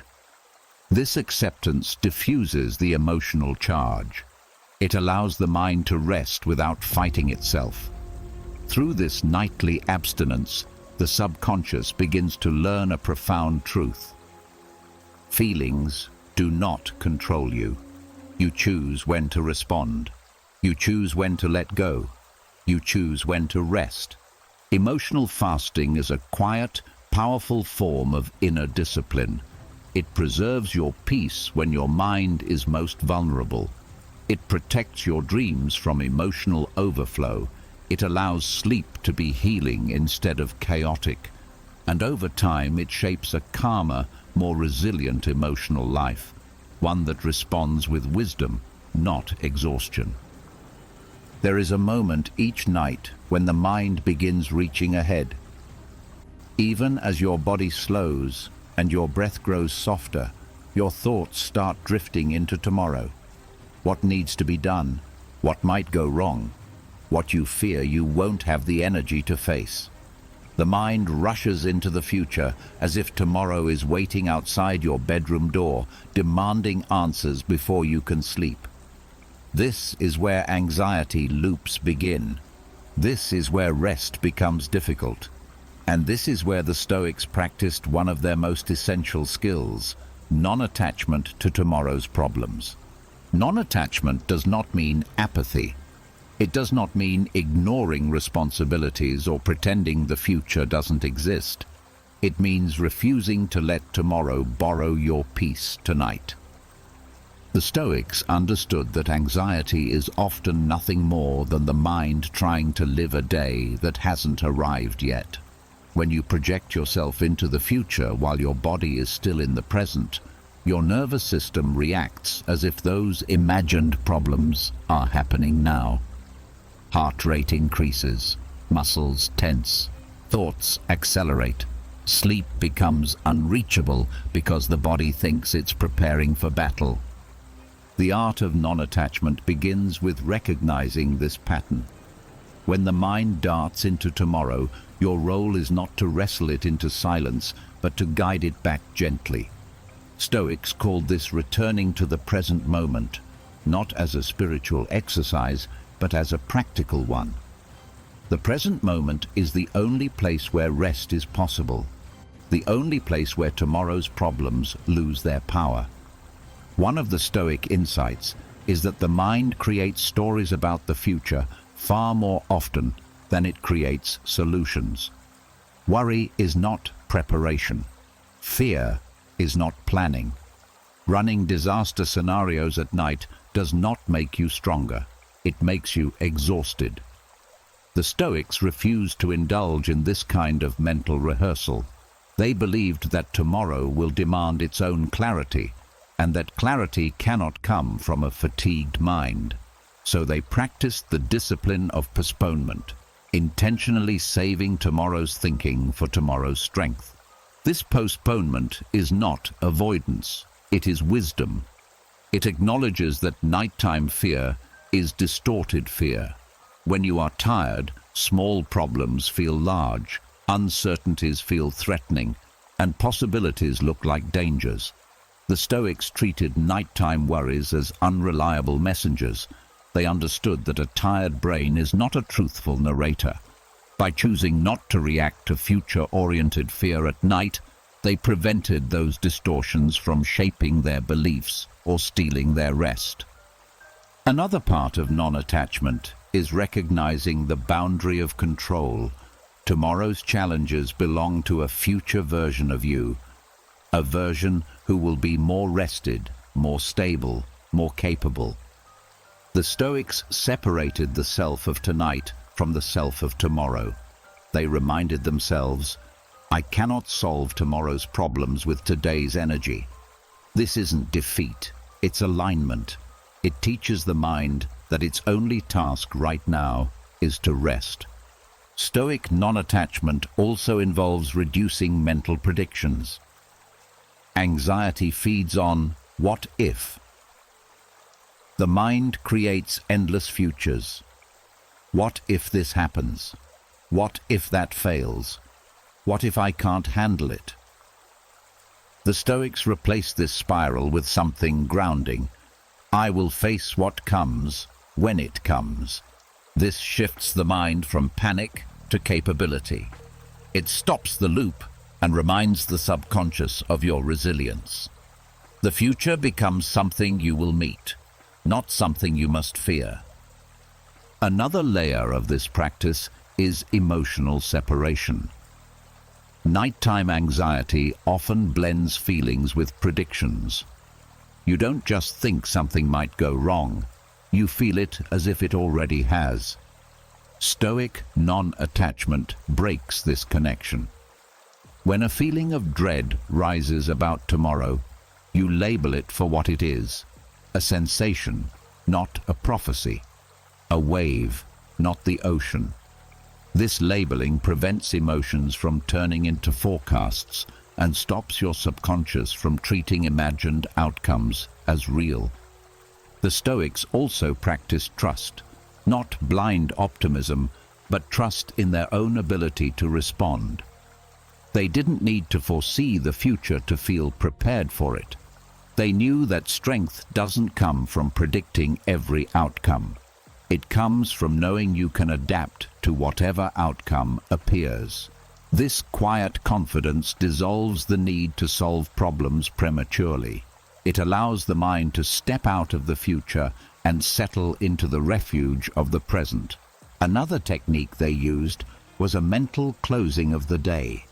They reminded themselves that the day had reached its natural endpoint. Whatever was left undone belonged to tomorrow. This boundary creates psychological safety. It gives the subconscious permission to stop running simulations and start healing. Without this closure, the mind keeps cycling through future possibilities, trying to prevent imagined danger. Non-attachment to tomorrow's problems is a form of emotional generosity toward yourself. It gives you the space to rest without guilt. It protects your sleep from unnecessary tension. And most importantly, it teaches the subconscious a powerful truth. Rest is not earned by solving everything. Rest is a right given to every person, especially those trying their best. When you disconnect your mind from the future, you reclaim the night. The nervous system calms. The breath returns to its natural rhythm. The thoughts lose their urgency. Sleep becomes possible again. Not because the future disappeared, but because you stop trying to live it early. This is the Stoic art, letting tomorrow take care of itself while you take care of your peace. As the mind releases tomorrow and settles back into the present, something else becomes available to you, a stillness that lives deeper than thought. The Stoics knew that peace is not created only in the mind, it must also be found in the body. They understood that tension held in the muscles becomes tension held in the emotions, that a restless body becomes a restless mind.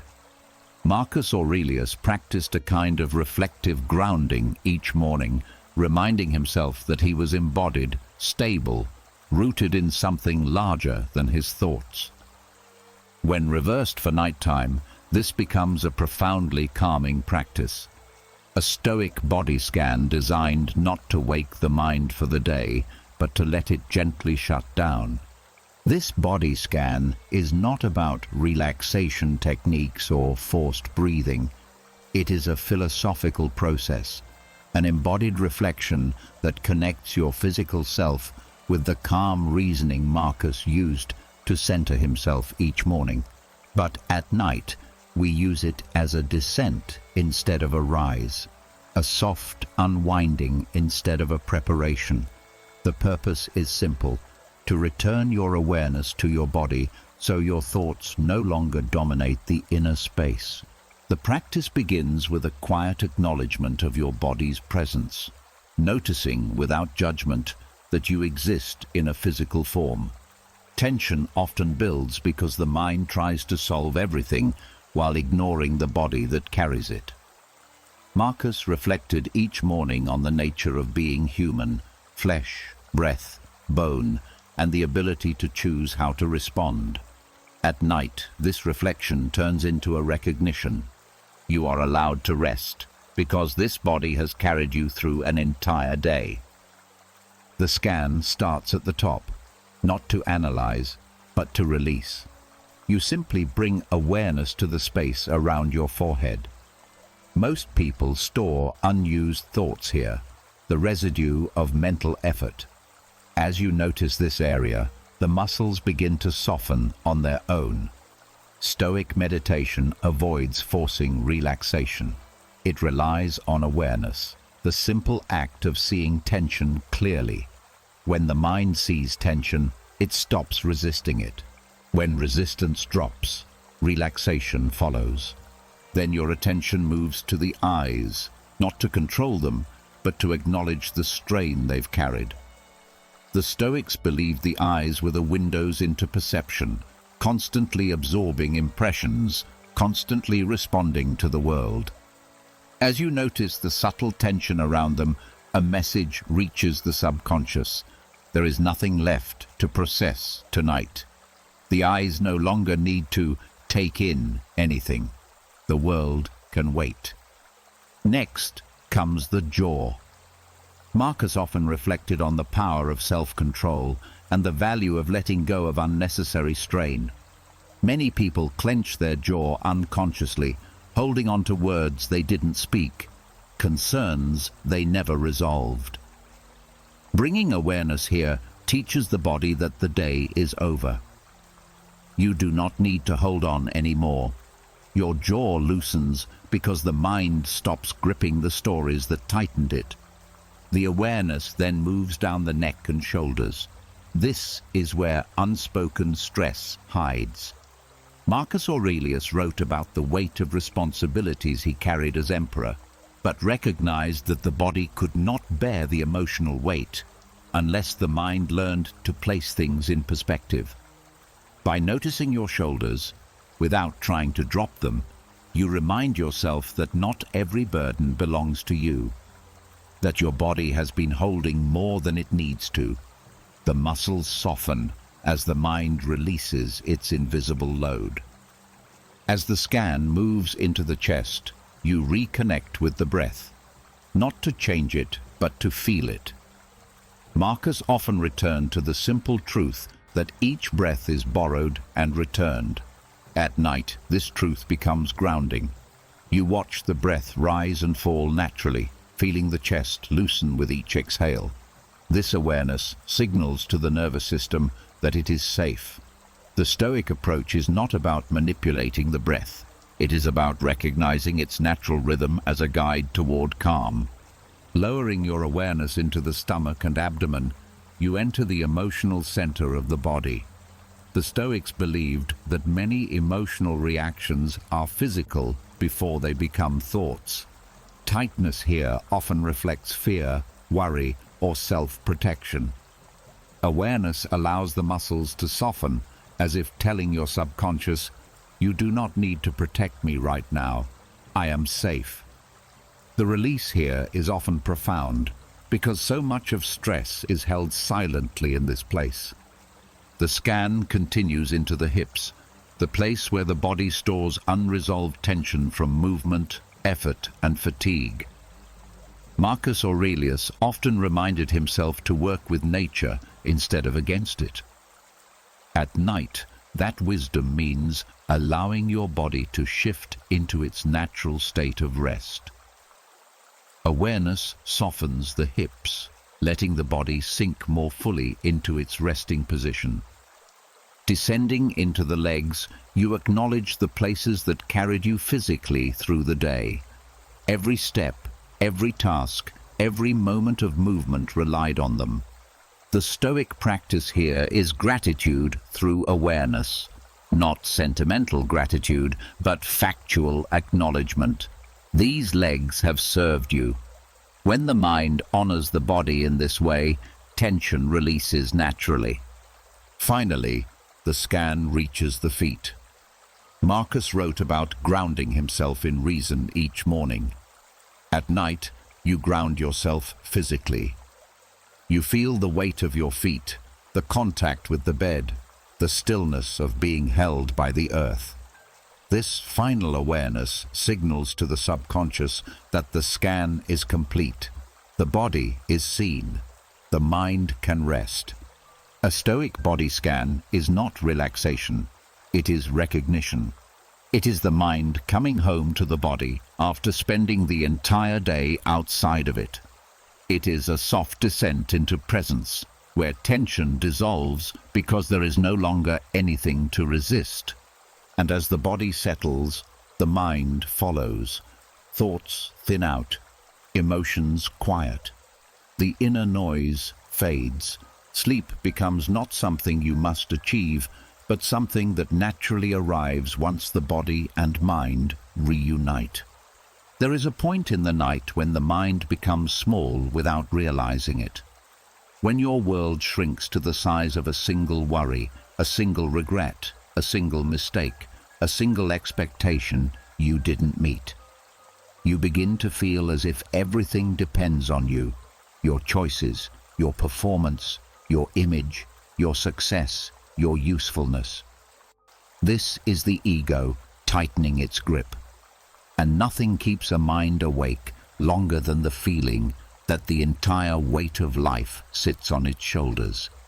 The Stoics understood this human tendency. They saw how easily the ego makes every problem feel personal, every inconvenience feel targeted, every responsibility feel enormous. They knew the mind becomes restless when it thinks it must control everything. So they practiced something powerful at the end of each day, a shift in scale, a widening of perspective, a return to their place within the vastness of existence. This is the practice of cosmic perspective. Cosmic perspective is not meant to make you feel insignificant. It is meant to free you. It helps you see the truth your ego forgets, that the universe is wide, time is long, and your struggles are small ripples in a vast ocean. Not to diminish your worth, but to lighten your burden. When you adopt this perspective before sleep, the mind stops treating every thought as a crisis. It stops making mountains out of passing discomfort. It becomes able to let go. This practice begins with a simple shift in awareness. When the night grows quiet and your thoughts threaten to pull you into their small orbit, you pull back, not emotionally, but mentally. You widen your internal lens. You acknowledge that the world was here long before you and will remain long after you. You release the belief that every detail is yours to manage. The ego loosens, and with it, the tightness in your chest. Marcus Aurelius, more than any other Stoic, relied on this practice. As emperor, the pressure he faced was unimaginable. Yet he reminded himself repeatedly that he was just one thread in a far larger tapestry, that the stars above him were ancient, that the earth beneath him was timeless, that the lives of millions before him unfolded in similar patterns of struggle and resolution.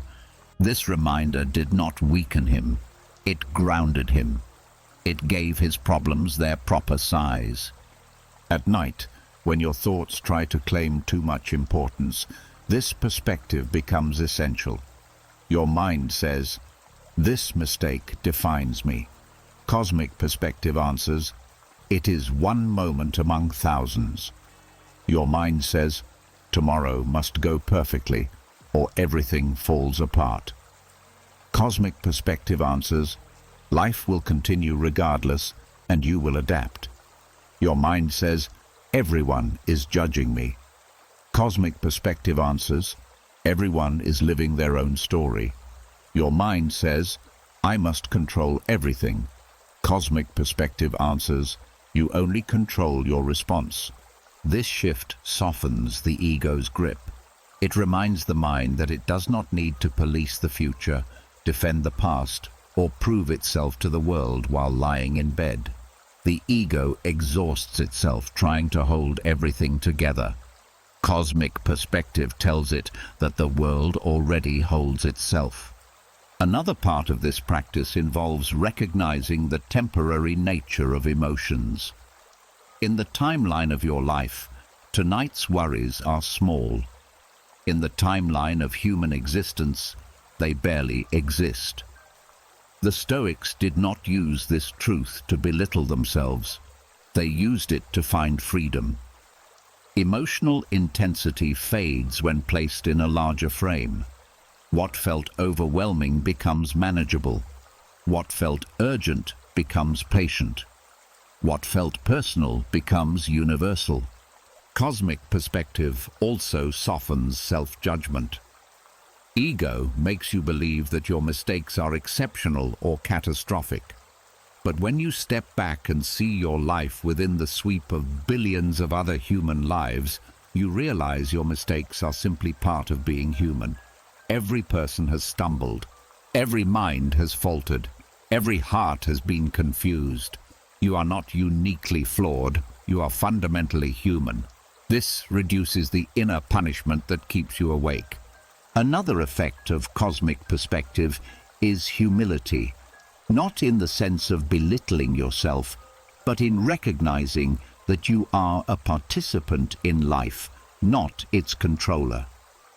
This humility relaxes the nervous system. The body stops bracing for impact. The breath becomes softer.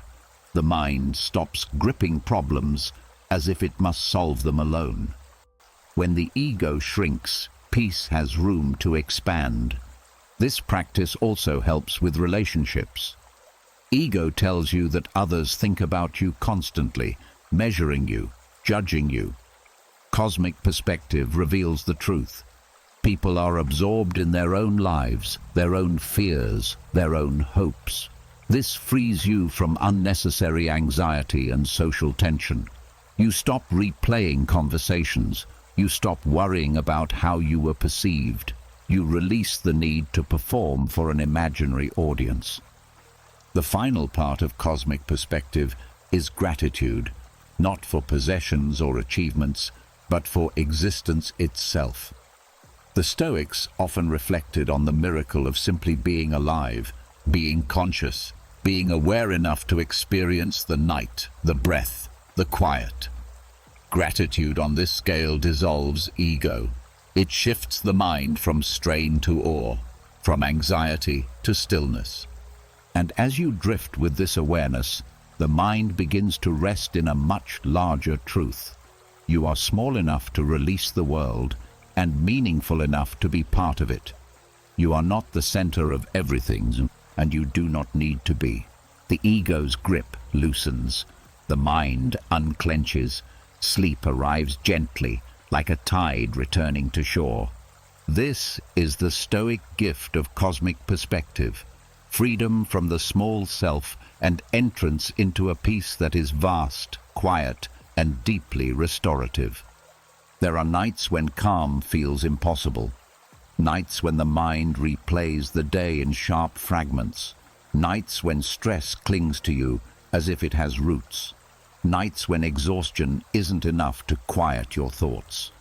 The Stoics understood this familiar struggle. They knew that peace cannot always be created in the moment you need it. So they developed a powerful inner habit, building reservoirs of equanimity, deep wells of tranquility stored during the day so they could be drawn upon when the night became difficult. This concept is simple but profound.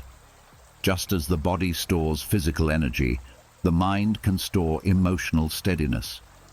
Equanimity does not appear only at bedtime. It is cultivated quietly over time, through choices, reflections, and small daily shifts. And when the night grows heavy, these reservoirs become your internal supply, a reserve of calm that does not depend on circumstances or mood. The first part of this Stoic practice is understanding that tranquility must be collected intentionally. When you experience moments of inner stillness during the day, a quiet walk, a gentle pause between tasks, a breath that feels grounded, the mind recognizes these moments. They leave traces. They become memories of peace. The Stoics treated these experiences as deposits, each one added to their reservoir. Later, when the night brought worry or tension, they could mentally return to those stored moments as grounding points. Equanimity grows in small observations.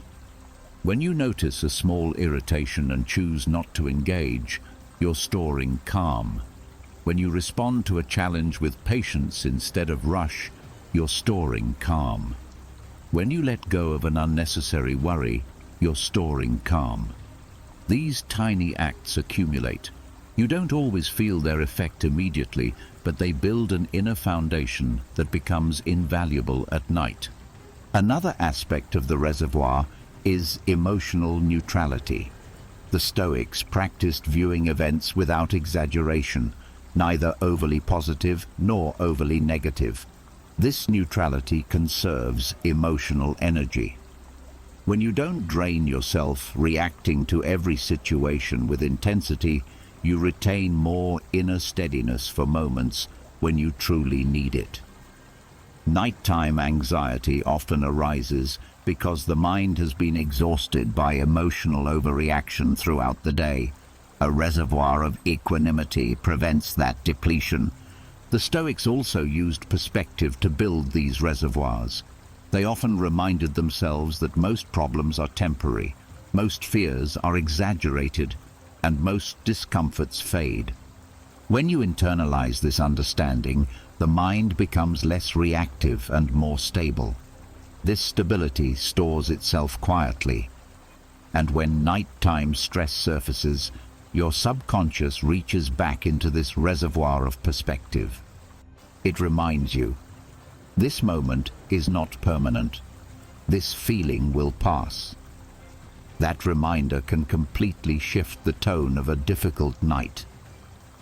Another way to build equanimity is through repeated acts of self-regulation.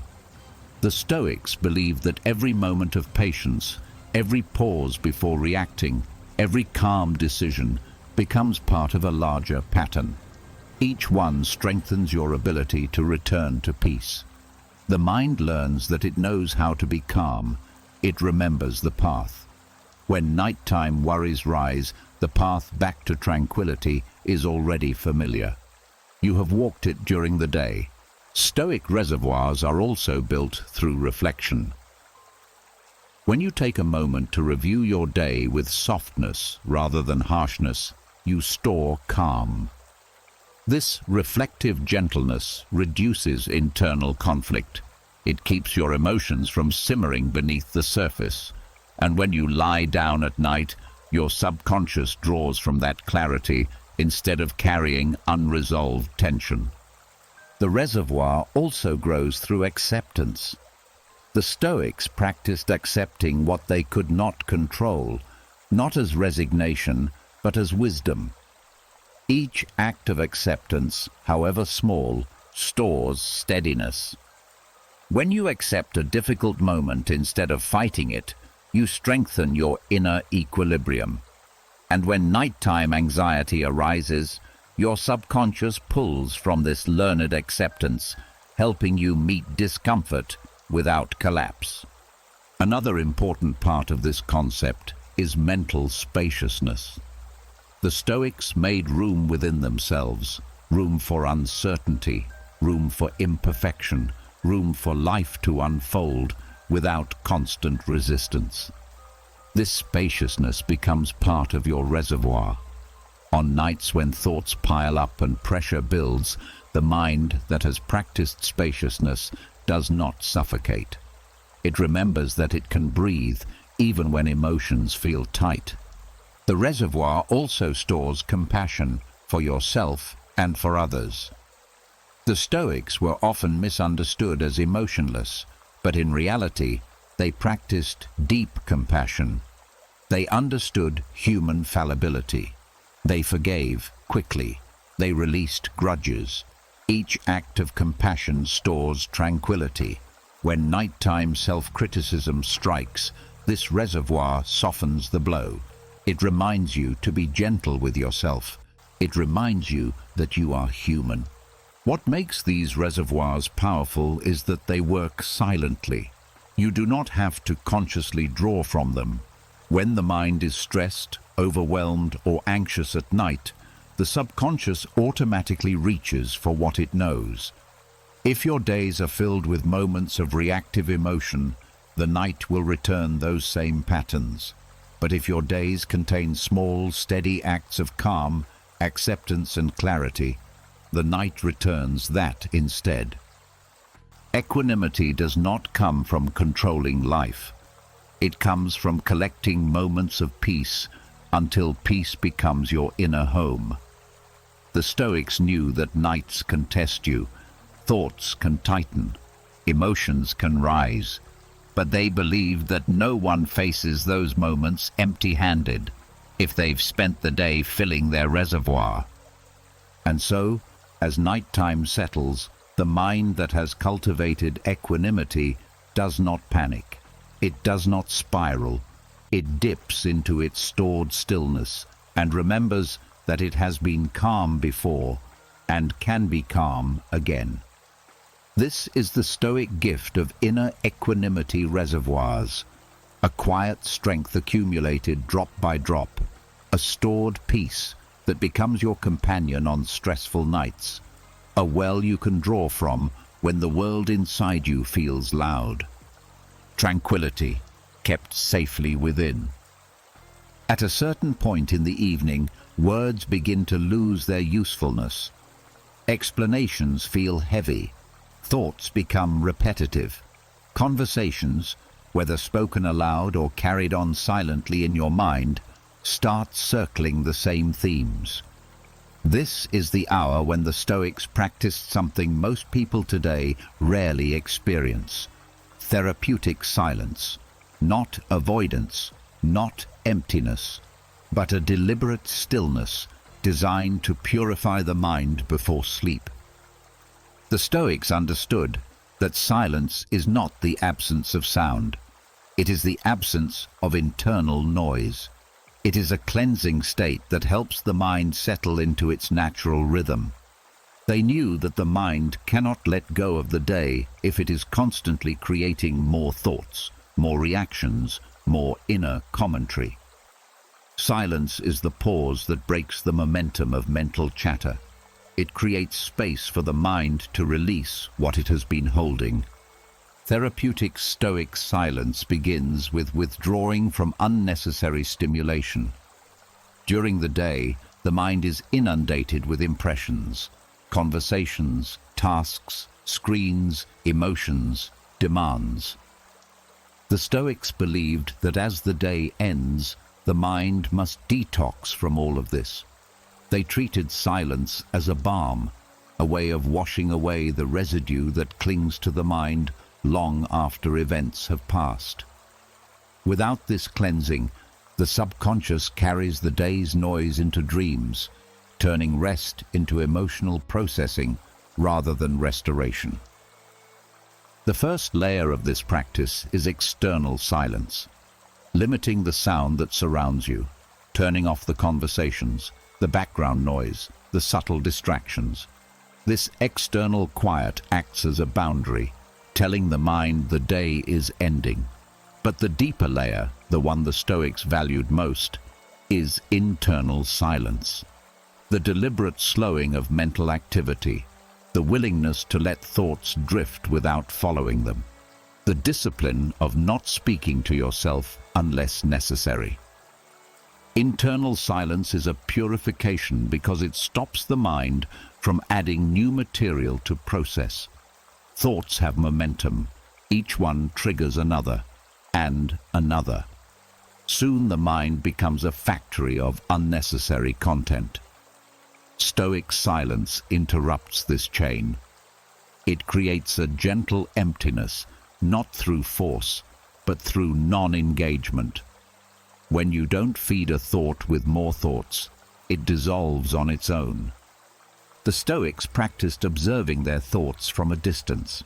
In silence, they watched them appear and fade, like sparks that vanish as quickly as they rise. This passive witnessing lets the subconscious know that not every thought needs attention. The mind begins to unclench. It stops trying to solve every problem before sleep. It stops rehearsing conversations. It stops arguing with itself. In silence, the mind remembers how to rest.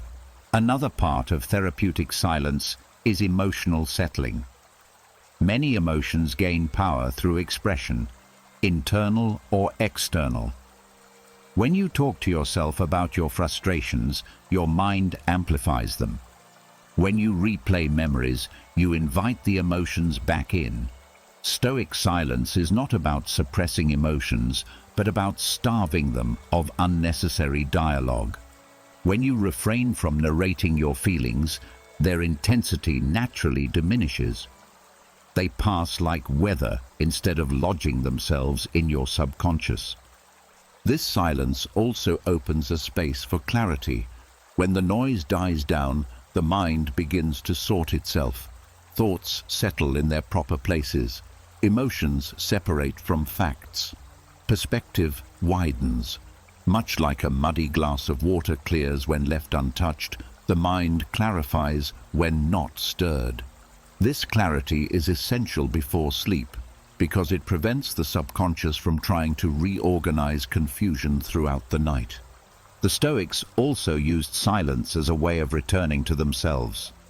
Throughout the day, the mind is pulled outward, toward problems, conversations, responsibilities, expectations. Silence brings it back inward. It reconnects you to your inner stability. It reminds you that beneath the noise of life, there is a steady core within you that is not easily disturbed. When you end your day in silence, you anchor yourself in that core.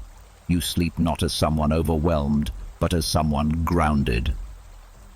Another profound aspect of therapeutic silence is humility. When you become quiet, you realize how much of your suffering is created by mental commentary, the stories you tell, the judgments you pass, the interpretations you invent. Silence humbles the ego. It removes the need to be right, to explain, to justify, to defend. This humility relaxes the nervous system. The body stops bracing. The mind stops resisting. Sleep becomes easier because you are no longer fighting yourself. The Stoics understood that silence before bed prepares the mind for dreams that heal rather than harm. Without emotional residue, the subconscious processes the day more gently.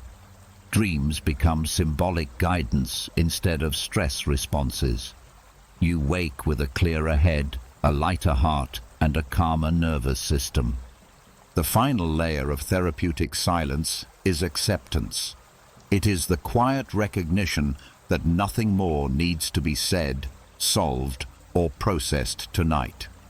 Silence becomes a surrender, not to defeat, but to peace. You give the mind permission to rest. You give the body permission to release. You give the unconscious permission to mend itself without interference. When practiced consistently, therapeutic silence becomes one of the most powerful sleep rituals imaginable. It purifies the mind. It dissolves emotional clutter. It softens the ego. It calms the nervous system, and it prepares the subconscious for a night of deep repair. In silence, you do not lose yourself. You return to yourself. You do not weaken. You release. And in that release, sleep arrives naturally, as a companion to the quiet you've created. There comes a point each night when the mind has done enough, when thinking one more thought adds nothing, when replaying one more moment only tightens the tension, when carrying the day any further becomes unnecessary weight. Most people never recognize this threshold. They push past it. They keep analyzing, worrying, remembering, predicting. The day clings to them long after it is over, and so their sleep suffers, not because the body is tired, but because the mind refuses to stop. The Stoics had a method for this exact moment, a rare and powerful mental reset they used to release the day in an instant. They called it, in essence, dropping the day. This technique is not about forgetting what happened or pretending nothing mattered. It is about fully recognizing that the day is complete, that the mind does not need to dig its fingers into every detail, that you are allowed to lay down everything you've been holding without abandoning responsibility. There is a difference between letting go and neglecting. The Stoics understood the difference intimately. The drop the day technique begins with a shift in posture, not physically, but mentally. You stop leaning forward into the momentum of your thoughts. You stop trying to finish the day emotionally or mentally. Instead, you let your mind fall back into the present moment, like stepping out of a crowded room and closing the door behind you. To drop the day, you acknowledge one simple truth. The day is no longer happening. Only this moment is. This awareness cuts the emotional connection to everything that came before. The mind stops arguing with events that no longer exist. The nervous system stops reacting as if you're still living through them. The emotional loops lose their fuel. The Stoics practiced this by treating the end of the day like a boundary. They believed that each day was a container, self-contained, finite, completed when night arrives. The mind often refuses to accept this natural endpoint. It drags unfinished tasks, conversations, and emotions into the hours meant for rest. But when you consciously mark the day as closed, you release your mind from the unspoken obligation to continue thinking. The next part of the technique is detaching from identity-based thinking. Many nighttime spirals begin with statements like, "I should have," "Why am I like this?" "I always mess up." These thoughts tie your entire identity to isolated moments of the day. Dropping the day means dropping the identity you used to navigate its challenges. You remind yourself that the person who lived the day is not the person lying in bed now. That version of you was responding to specific circumstances, energy levels, emotions, and needs. Tonight, you are a new version, one allowed to rest. Another element of this method is releasing the emotional residue that clings to unresolved experiences. The Stoics knew you cannot reason with emotions that arise from fatigue. When the mind is tired, feelings become exaggerated. So instead of sorting them, they used a simple internal statement. "I release this for tonight." Not forever, not denying it, simply postponing emotional processing until morning, when clarity is stronger. This gentle postponement protects you from the distorted thinking that arises after dark.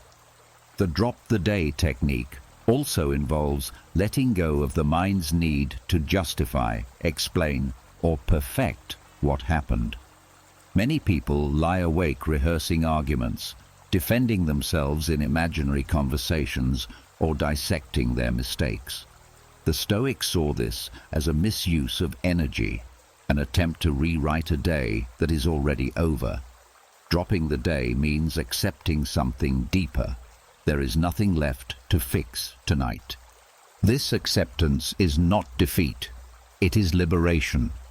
It frees you from mental labor you were never meant to do in the hours of rest. It allows sleep to begin, not as escape, but as surrender to what is real. Another important part of this technique is returning to the simplicity of sensation. The Stoics believed that when thoughts become tangled, the body becomes the anchor. Dropping the day often meant redirecting attention to what is happening in the present. The weight of your body, the softness of the bed, the rhythm of your breath. This breaks the cycle of mental time travel. When you inhabit the body, the mind stops clinging to the past or rehearsing the future. The final stage of this technique is a quiet internal closing, a decision to mentally step out of the day as if stepping out of a room. You tell yourself, "The day ends here." This statement seals the boundary. The subconscious receives it like a signal. And because the subconscious thrives on clear endings, it begins shifting from active mode into restorative mode. When practiced regularly, the drop-the-day technique becomes instantaneous. The mind learns the pattern, the body follows, the emotional grip loosens. You stop dragging the weight of the day into the night. You enter sleep empty of everything except the present moment. This is not forgetting. It is not avoidance. It is permission. Permission to stop carrying what is no longer happening. The Stoics knew that peace is not something you find at the end of the day. It is something you choose by releasing the day itself. That is the art of dropping the day. There is a quiet transformation that begins the moment your mind stops gripping the day. When you drop the noise, the worries, the roles you performed, and the thoughts you replayed, something unexpected opens inside you. a space untouched by the demands of the day. The Stoics understood this space well.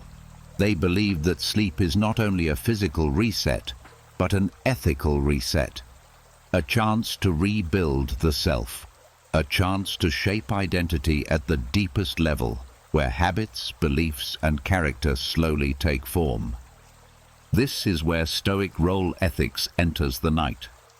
Role ethics is the Stoic idea that each person has multiple roles in life: child, parent, friend, worker, neighbor, citizen, human, and that identity is formed by how you choose to embody these roles with virtue. Not perfection, not performance. Virtue. But here is what most people overlook. You are not limited to one identity, and you are not trapped in yesterday's version of yourself. The Stoics believed identity is fluid, always under construction, always capable of being refined. Nighttime is one of the most powerful moments for this reconstruction.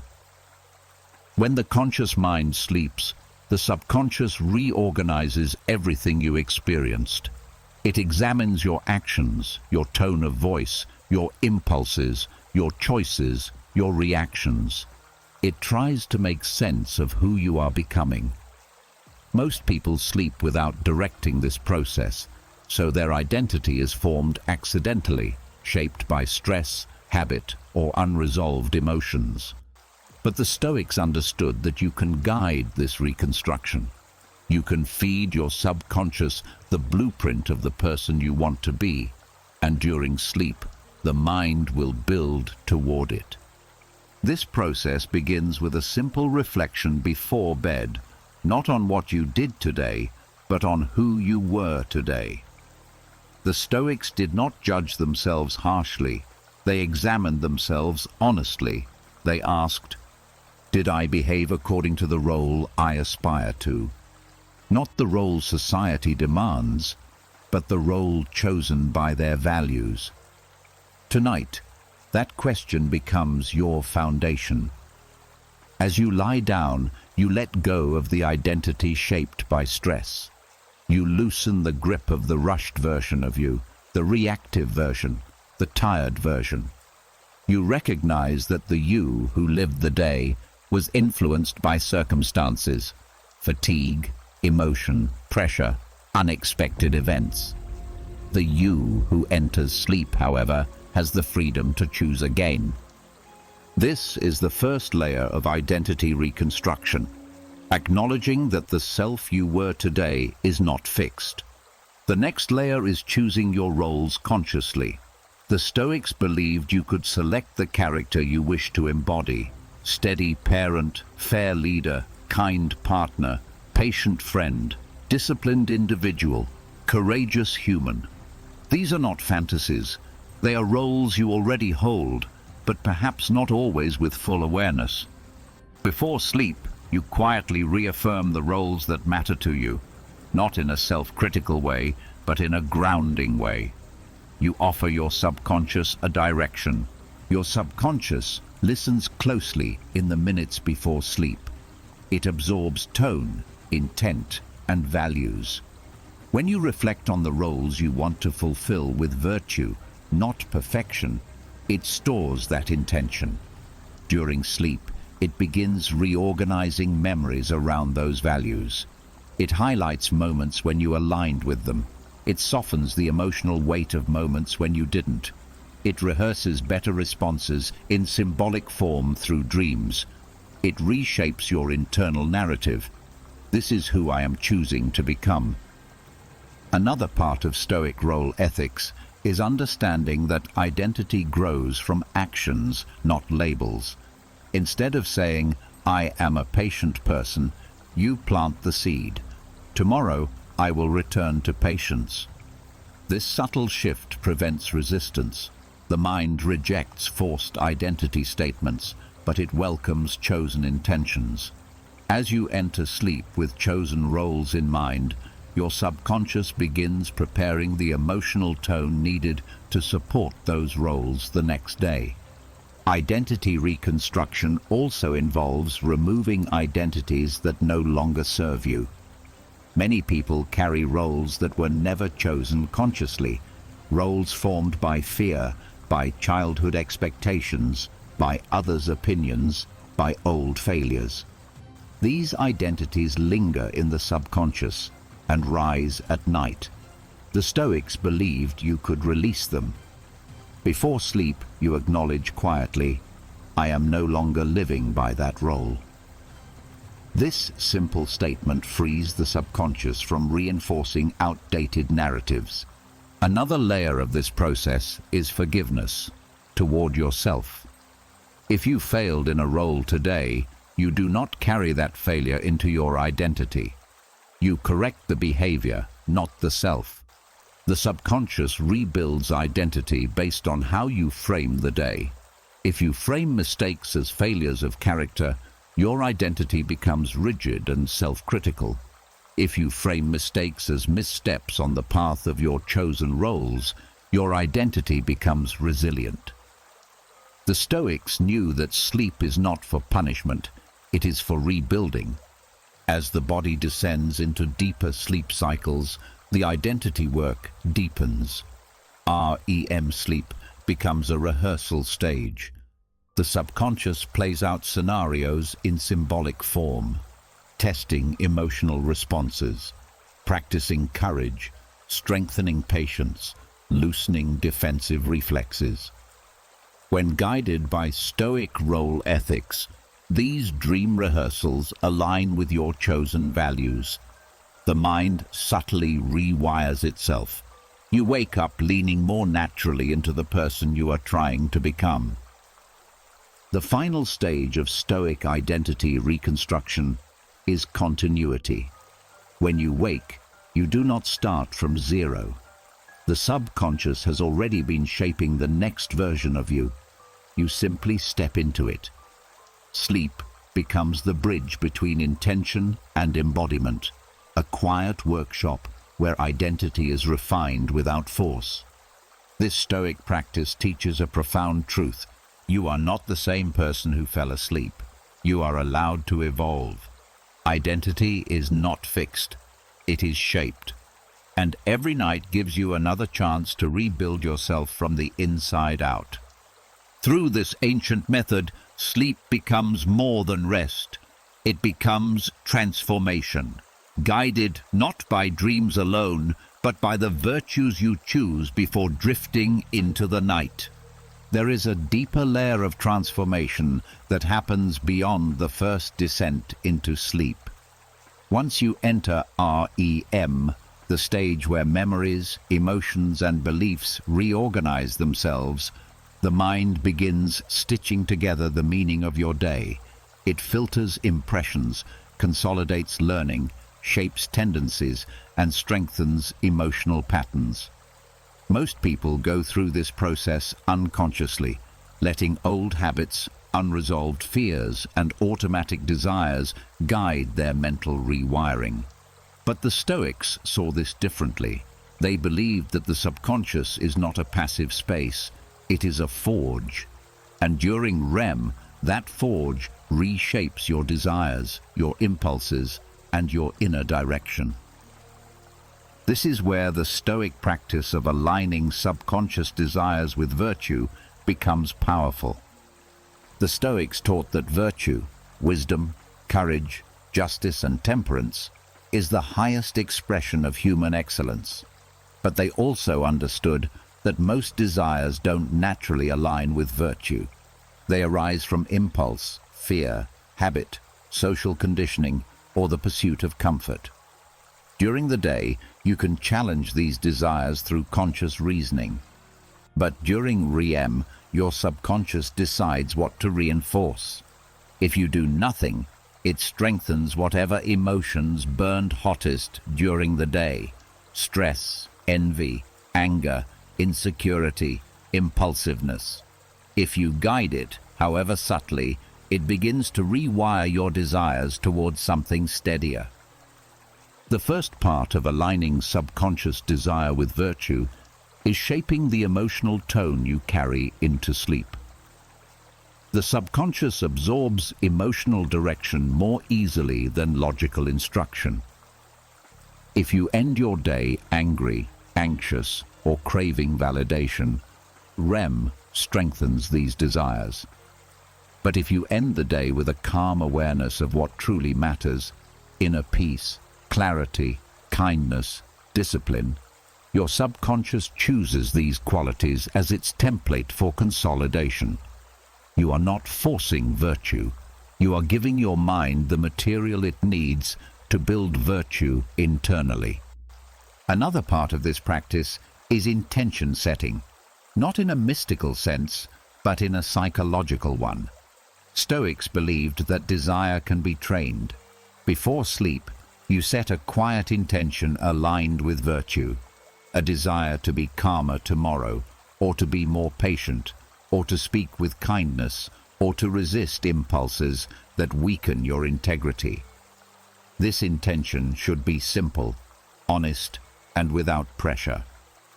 The subconscious is highly receptive in the minutes before sleep. When you plant a genuine intention, REM treats it like a priority for the next day. It reorganizes emotional responses around it. The Stoics also taught that desires shape character. What you want, you become. If you desire approval, you become dependent. If you desire comfort, you become fragile. If you desire dominance, you become reactive. But if you desire wisdom, courage, and integrity, your actions slowly align with them. REM sleep becomes the internal rehearsal space where these desires take root. During this stage, the brain strengthens neural pathways associated with the emotional patterns you want to prioritize. That is why aligning desire before sleep has such a strong effect on how you feel the next day. Another layer of this practice involves reframing your daily experiences through virtue before bed. If something triggered anger, you remind yourself that you desire calmness more than domination. If something sparked envy, you remind yourself that you desire personal growth more than comparison. If something caused fear, you remind yourself that you desire courage more than avoidance. This reframing does not erase emotion. It simply redirects which emotional pathways REM will strengthen. Without this, the subconscious reinforces whatever dominated your mind during the day. With it, your mind strengthens the qualities you want to embody. Aligning subconscious desires also requires honesty about the desires that weaken you. The Stoics were not afraid to look inward. They examined the impulses that pulled them away from virtue: impatience, resentment, indulgence, avoidance, and acknowledged them without judgment. When you admit these desires before sleep, you stop them from silently shaping your identity. REM treats acknowledged desires differently from hidden ones. Hidden desires are strengthened. Acknowledged desires are softened. This is the beginning of true inner freedom. Another part of this practice is cultivating emotional clarity. REM is strongly influenced by unresolved emotional tension. If you enter sleep confused about what you want, the subconscious reinforces confusion. If you enter sleep with clarity about your values, even if imperfectly, the subconscious reinforces alignment. Clarity doesn't demand perfection, it demands direction. REM sleep is guided by direction more than detail. The Stoics also believed that desire shapes perception. If you desire peace, you notice opportunities for peace. If you desire virtue, you notice choices that lead to growth. During REM, the brain builds filters, mental frames that shape what you notice the next day. By aligning your desires before sleep, you influence these filters. You wake seeing the world through a lens shaped by virtue rather than fear, impulse, or insecurity. The final part of this practice is trust. Trust that the mind can reshape itself without force. Stoics understood that deep change does not come from constant effort. It comes from quiet consistency. You do not need to push virtue onto the subconscious. You simply need to offer it regularly, gently, honestly. Riem does the rest. The mind is naturally self-organizing. It wants coherence. It wants alignment. It wants integrity. When you feed it virtue, it builds toward virtue. Over time, your desires shift. Not because you forced yourself to change, but because your subconscious began wanting what strengthens you rather than what weakens you. You stop desiring chaos. You stop desiring conflict. You stop desiring validation. Instead, you begin wanting calmness. You begin wanting discipline. You begin wanting clarity and truth. You begin wanting inner peace more than temporary comfort. And when desire aligns with virtue, your actions follow easily. The next day feels lighter. Choices feel simpler. Emotions feel steadier. You live closer to the person you always intended to be. This is the quiet power of Stoic alignment during REM, not changing who you are overnight, but teaching your subconscious to desire what makes you whole. There is a certain honesty that only appears at night. When the noise of the world fades and you're left alone with yourself, something inside becomes clearer. Not louder, but clearer. The distractions that blur your values during the day fall away. The pressures that force quick decisions soften. The performances you carry for others dissolve. What remains is a quieter, truer version of you. The Stoics understood this nighttime clarity. They believed the night was the best time to strengthen the moral compass, not through guilt, not through judgment, but through gentle introspection. Nighttime introspection is not a moral audit. It is not a harsh review of your mistakes. It is a conversation with your deeper self, one that happens only when the mind is relaxed enough to listen. The Stoics saw morality not as a rigid list of rules, but as alignment between your actions and your highest values. And they knew that this alignment is built slowly, through honest reflection. The first layer of this practice is acknowledging your choices without defensiveness. During the day, you often justify your behavior, making excuses for your reactions, blaming circumstances, or ignoring moments of weakness. But at night, when the ego is tired and your emotional guard is down, you can see your actions more neutrally. This neutrality is essential. The Stoics believed that morality becomes stronger when it is grounded in truth, not shame. Shame distorts. Honesty clarifies. As you settle into bed, you quietly review your day, not to punish yourself, but to understand your moral trajectory. You ask yourself, not with harshness, but with curiosity, did I act in a way that matches the person I want to be? This question turns morality from an abstract ideal into a lived experience. You begin to see where you drifted from your values and where you stayed aligned. The mind responds to this gentle clarity by adjusting your internal compass. Another part of nighttime introspection is recognizing the motivations behind your choices. Stoics believe that morality isn't about perfection, it's about intention. You look at moments of impatience or dishonesty or avoidance, not to condemn yourself, but to understand what drove them. Was it fear? Was it insecurity? Was it stress? When you identify the root, the behavior loses its power. The subconscious stops storing it as a part of your identity and instead stores it as something you can change. This introspection also strengthens moral courage. Many people know what they value but struggle to act on it when it matters. The Stoics believed that courage is trained when you replay your choices at night with honesty. You revisit moments where you stayed silent but wish you'd spoken up. Moments where you acted impulsively but wish you'd paused. Moments where you chose comfort instead of integrity. You do not shame yourself for these moments. You simply acknowledge them. This acknowledgement creates an inner readiness. It primes the subconscious to act differently next time.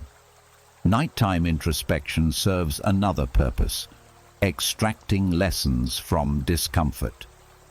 When something weighs on you at night, a conversation that bothered you, a decision that didn't feel right, a reaction you regret, that discomfort is not punishment. It is guidance. The Stoics saw discomfort as a teacher, pointing directly at the places where growth is needed. Instead of pushing it away, they listened. They asked, "What value did I betray?" Or, "What virtue was I neglecting here?" The subconscious processes this question during sleep, strengthening the moral pathways that guide your behavior. Another key part of this practice is separating actions from identity. The Stoics believed that moral failure does not make you a failed person. It makes you a person capable of improvement. When you reflect without labeling yourself, when you say, "That action was unaligned with my values," instead of "I am unaligned," you strengthen your moral compass instead of breaking it. You teach your mind that values are goals you can return to, not standards you fall from. Nighttime introspection also cultivates humility. In the silence of the evening, you see your flaws clearly, but without fear. You realize you are capable of more kindness, more patience, more courage. This humility doesn't weaken you, it strengthens you. It softens the ego and opens the heart. Humility is the soil in which moral growth takes root. Another layer of this practice is reinforcing the virtues you did embody during the day. Many people focus only on mistakes, forgetting that their day was filled with small acts of integrity, moments where they were honest, patient, fair, or compassionate. When you acknowledge these moments, you feed your subconscious proof that you are already moving toward virtue. This positive reinforcement builds moral confidence. It tells the mind, "You can choose this again." The final part of nighttime introspection is setting a quiet intention for tomorrow. Not a demand, not a promise, but a direction. Something as simple as, "Tomorrow I will be more patient," or "Tomorrow I will listen more carefully," or "Tomorrow I will act from courage, not fear." When you plant this intention before sleep, REM consolidates it. The mind rehearses it. The subconscious prepares for it. You wake with a moral compass slightly more aligned than the day before. This is how the Stoics strengthened their ethics, not through force, but through reflection, not through self-criticism, but through clarity, not through perfection, but through consistency. Nighttime introspection becomes a quiet moral workshop, a place where you understand yourself without fear, a place where your values become more than ideas. They become internal direction, and over time, your moral compass stops wobbling. It points steadily toward the person you are becoming, guided by the silence and honesty of the night. There is a moment before sleep when the mind clings hardest to its fears. Fear of being misunderstood, fear of failing, fear of losing control, fear of not being enough. These fears tighten the ego. They make small problems feel like threats, and ordinary challenges feel like catastrophes. The Stoics knew that fear and ego are the two forces that disturb the mind most at night. They also knew that if you dissolve these forces, even briefly, you enter sleep with a freedom that transforms both your rest and your waking life. For this, they used one of their most powerful practices, the deathbed exercise. This exercise is not morbid. It is liberating. It is a mental lens that shrinks fear down to its actual size and melts the ego that exaggerates everything. The Stoics used it to reset their priorities, purify their emotions, and strip away everything that blocked peace. And when practiced before sleep, its effects are profound. The exercise begins with a simple shift in perspective. If tonight were the last night of your life, what would still matter? This question cuts through ego instantly. Suddenly, the arguments you replay lose their meaning. The small mistakes that feel enormous fall away. The insecurities you carried all day dissolve. The expectations, the comparisons, the grudges, they all become weightless. Fear cannot survive in the presence of perspective. Ego cannot survive when confronted with what truly matters. The Stoics used this exercise not to provoke dread, but to bring the mind back to truth. They understood that most of the suffering you carry at night comes from illusions. Illusions of permanence, illusions of control, illusions of importance. When you look at your day through the lens of finality, illusions fall apart. What remains is what is real. The next part of the exercise is acceptance. If this were your final evening, you would stop fighting the day. You would stop trying to win arguments in your head. You would stop replaying mistakes. You would stop worrying about tomorrow's tasks. Acceptance arrives naturally. It becomes effortless. The mind loosens its grip because it understands that none of these things deserve your inner peace. This acceptance is not resignation, it is clarity. It is the removal of unnecessary tension. It is the recognition that most of what disturbs you is temporary, and most of what you fear will never happen. The deathbed perspective reveals that inner peace is always available. You just forget where to look. Another layer of the practice is gratitude. Not forced gratitude, but a soft realization of the moments that truly held meaning today. If this were your last night, you would remember the kindness someone showed you. You would remember the small laugh you shared. You would remember the quiet moments of simplicity. Gratitude expands naturally when ego shrinks. It becomes easy to see the beauty you missed while rushing through the day. This gratitude acts like a balm. It softens the emotional edges of your mind. It shifts your subconscious from fear to appreciation. And because the subconscious will continue processing this emotional tone during sleep, the night becomes healing instead of anxious. The exercise also helps dissolve the fear of imperfection. When viewed from a deathbed perspective, your mistakes no longer define you. They become trivial. You see that your life was never measured by flawless action, but by genuine intention. This reframing removes the weight of self-judgment that keeps many people awake at night. The Stoics believed that fear of imperfection is one of the greatest thieves of peace. This exercise neutralizes it. Another crucial part of the deathbed exercise is letting go of control. When you imagine the end of your life, you clearly see the limits of your influence. You cannot control how others think of you. You cannot control the past. You cannot control outcomes. This realization is profoundly freeing. It pulls you out of the future, out of the past, and back into the present moment, the only place where peace exists. Letting go calms the body. Muscles relax. Breath deepens. The nervous system shifts from tension to openness. Sleep becomes easier because the mind is no longer trying to hold the world together. The final piece of this exercise is intention. If this were your last night, you would ask yourself, not with fear, but with clarity, how do I want to be remembered? The answer is never about accomplishments, status, or image. It is always about character, about kindness, about courage, about love, about sincerity. These answers reveal what matters most to you beneath all the noise. And when you identify these qualities before sleep, the subconscious strengthens them during the night.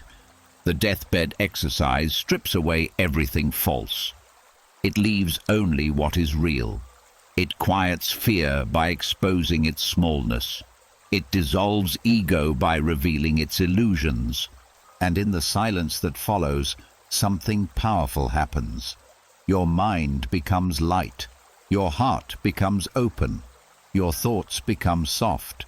You drift into sleep not as someone burdened, but as someone free. This Stoic practice does not prepare you for death. It prepares you for life, by returning you to what matters before you close your eyes each night. There is a moment each night, often just as you start to drift, when regret slips through the cracks. A memory appears, sharp, inconvenient, uninvited, something you said, something you didn't say, a chance you missed, a reaction you wish you could take back. Regret is the mind's way of telling you there is something unresolved, something still shaping you from beneath the surface. Most people either run from regret or drown in it. The Stoics did neither. They practiced something far more powerful, the reverse view, a kind of retrospective thinking that transforms regret from emotional weight into clear wisdom. This practice is not about reliving pain. It's about extracting meaning from it, so your subconscious can reorganize the memory during sleep in a way that strengthens you rather than punishes you. Retrospective thinking starts with courage, the courage to look at the past without flinching. Regret grows in the dark when memories are avoided or hidden. But when you face a regret with calm awareness, the emotional charge begins to soften. Stoics understood that regret is rarely about the event itself. It's about the story you attach to it. The reverse view changes the story. The first part of this practice is stepping outside the memory. Instead of reliving it from inside your own eyes, you view it as if you are watching it from a distance, like watching two actors in a scene. This shift immediately reduces emotional heat. You are no longer inside the regret, you are observing it. Observation is the beginning of wisdom. It creates space between you and the feeling, and in that space, clarity grows. Once you've created that distance, the Stoic reverse view asks you to explore the memory from multiple angles, not to confuse yourself, but to reveal truths you could not see in the moment. You ask quietly, what was I feeling then? What pressure was I under? What did I not understand yet? What options did I believe I had? Suddenly, the memory becomes less like a moral failure and more like a snapshot of who you were at that time, someone doing their best with the understanding they had. This realization dissolves shame. Regret softens into insight. The Stoics believed that each regret contains a hidden instruction, a lesson, a principle, a shift. But the lesson cannot be seen when you're stuck in emotional self-judgment. Retrospective thinking gently lifts the emotion out of the memory, leaving room for understanding. The question becomes, what does this experience want to teach me? Wisdom emerges not from reliving pain, but from extracting patterns. Maybe the regret teaches you to speak sooner next time, or to pause before reacting, or to listen more closely, or to walk away sooner, or to trust yourself more. When you identify the lesson, the memory stops harming you. It starts guiding you. Another part of this Stoic practice is reassigning responsibility, not in a way that blames others, but in a way that recognizes the truth. Regret often exaggerates your role. You take responsibility for things that were never fully in your control. Someone else's mood, someone else's reaction, someone else's choices. The reverse view reminds you that others also played a part, that circumstances shaped the moment, that you could not have predicted every outcome. This softens the edges of regret and brings emotional fairness back into the story. The Stoics also used retrospective thinking to update their identity. A regret is not a failure of character. It is evidence that your character has grown. You regret actions only when your current values no longer align with your past behavior. That means regret is a sign of evolution, not brokenness. When you view the memory through this lens, the subconscious begins consolidating the experience as growth rather than self-doubt. This reinterpretation has a powerful effect during sleep. Instead of replaying the regret as a wound, the subconscious files it as wisdom. Instead of reinforcing shame, it reinforces maturity. Instead of magnifying fear, it magnifies understanding. REM becomes the stage where your past mistakes are transformed into future guidance. Another element of the Stoic reverse view is forgiveness, not the dramatic kind, but the quiet kind, the forgiveness that says, "I was learning. I didn't know then what I know now." This simple truth releases the subconscious from its cycle of self-punishment. You cannot change the past, but you can change the meaning you assign to it. When you do, the mind releases its emotional grip. Finally, retrospective thinking ends with integration. You ask yourself, how will this wisdom change the way I live tomorrow? Not in a forced way, not through guilt, but through direction. Once the lesson is named, the subconscious begins shaping new behavioral patterns that reflect it.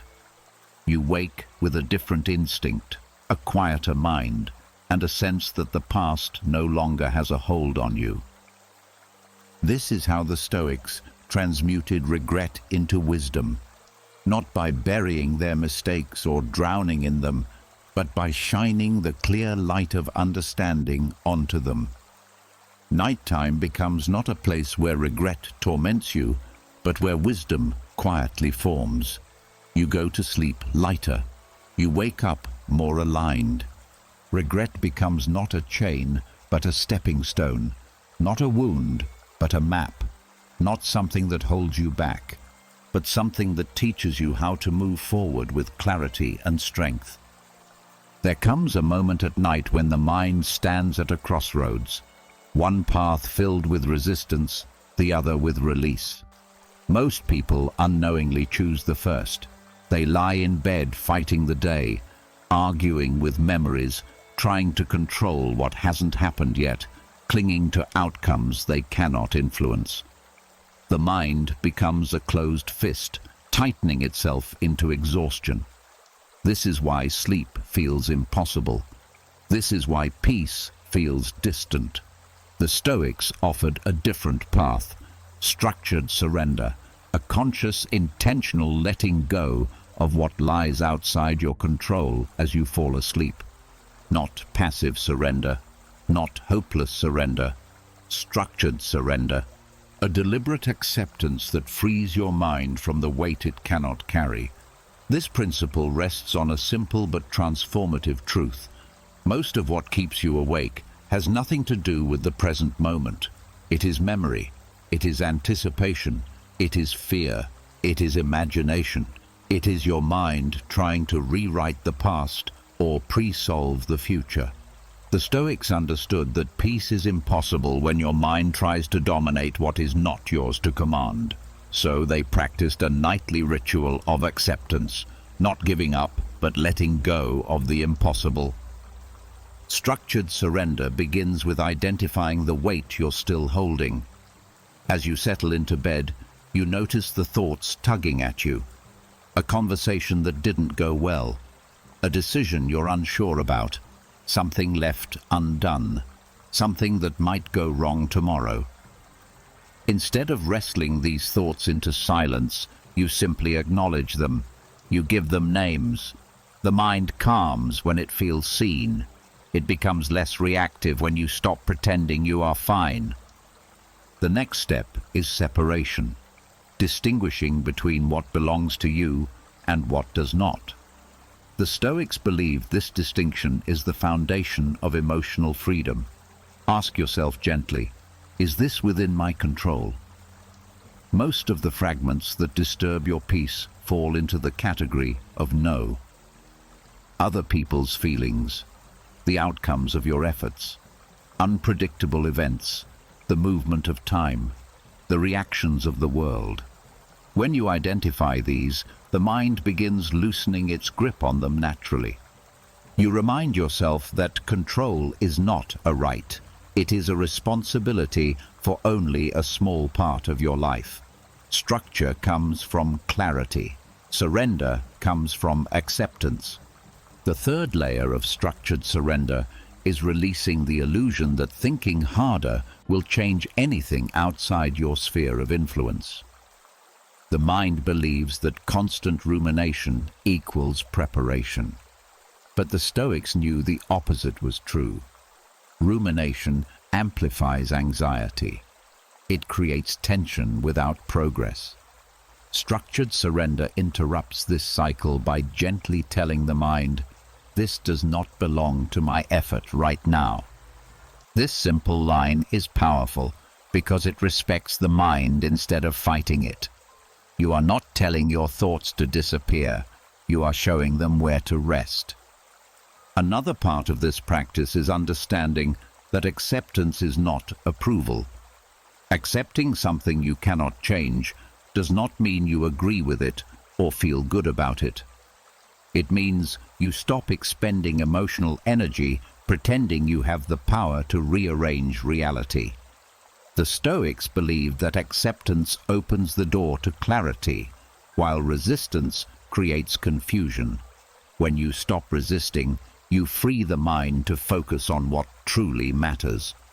Structured surrender also involves redirecting your attention from outcomes to presence.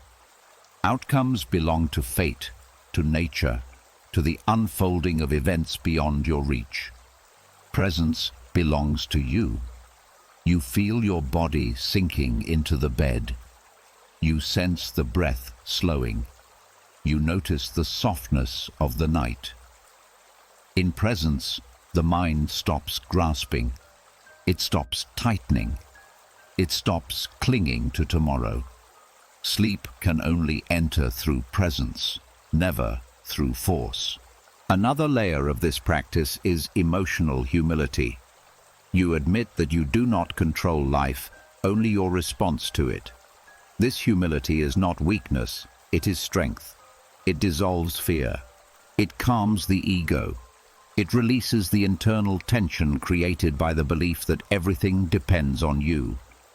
When humility replaces control, the nervous system shifts from vigilance to safety, one of the core conditions for falling asleep.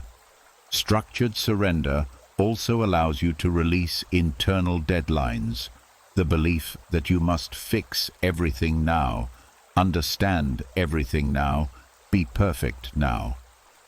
The Stoics believed that urgency is often a form of self-inflicted suffering. At night, urgency becomes poison. Surrender removes the deadlines. It tells the mind that nothing needs to be solved before sleep, that the world will continue turning without your constant monitoring. The final stage of structured surrender is trust. Not blind trust in the world, but trust in yourself. Trust that you will handle tomorrow when tomorrow arrives. Trust that you have the strength you need when the moment comes. Trust that the challenges ahead are within your capacity. Trust that life unfolds one step at a time, not all at once. When you trust your future self, the present self can rest. As these layers settle, the mind becomes quiet, not because it was forced into silence, but because it finally understands what does and does not belong to it. The fist unclenches, the tension drains, the breath deepens. Sleep arrives not as escape, but as relief. The relief of no longer fighting what cannot be changed. This is the Stoic principle of structured surrender. A nightly release, a mental unburdening, a return to what is real. You fall asleep lighter because you have stopped carrying the world. There is a special clarity that appears only at the end of the day, a softness in the mind when the noise wears off, when the ego quiets, when your defenses loosen. It's a moment where you can finally see yourself without distortion. The Stoics treated this moment with immense respect. They believed that the hours before sleep were not meant for punishment nor for worry, but for something far more constructive. Evening atonement, a disciplined, honest review of your actions with the purpose of correcting mental errors, not condemning yourself. Atonement, in the Stoic sense, is not about guilt. It is about alignment. It is the practice of noticing where you drifted from your principles and calmly steering yourself back. The Stoics understood that the mind cannot grow if it refuses to look at itself. But it also cannot grow if self-examination becomes self-attack. Evening atonement strikes the middle ground, clear-eyed reflection supported by compassion. The practice begins with a gentle return to the day, not the day's events, but your part in them. You aren't looking at the world. You're looking at your inner responses, your tone, your impulses, your choices, your reactions. The goal is not to judge yourself, but to understand yourself. You ask quietly, where did I act out of alignment with who I want to be? This question is not a dagger, it is a compass. It helps the mind identify drift, moments of impatience, moments where fear guided your behavior, moments where you reacted instead of choosing.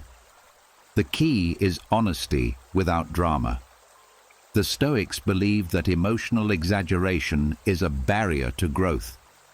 If you inflate your mistakes, you drown in shame. If you minimize them, you avoid responsibility. But if you see them clearly as simple missteps, you can correct the course without bruising the self. The next step in evening atonement is identifying the mental error beneath each choice. Because every unhelpful action begins with a mistaken belief. You snapped because you believed someone disrespected you.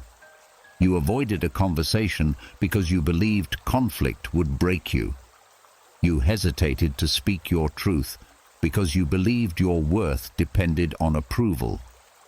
The Stoics didn't try to change the action first. They changed the belief behind the action. When you name the false thought that guided your behavior, the emotional grip loosens. The mind learns the pattern. This is where growth happens. Evening atonement also involves acknowledging what you did well. The Stoics were not blind to their own successes. They believed that recognizing moments of wisdom reinforces them. When you say, "I handled that gently," or "I was patient today," your subconscious stores it. It becomes part of your identity. Atonement is not only about correction, it is about reinforcement.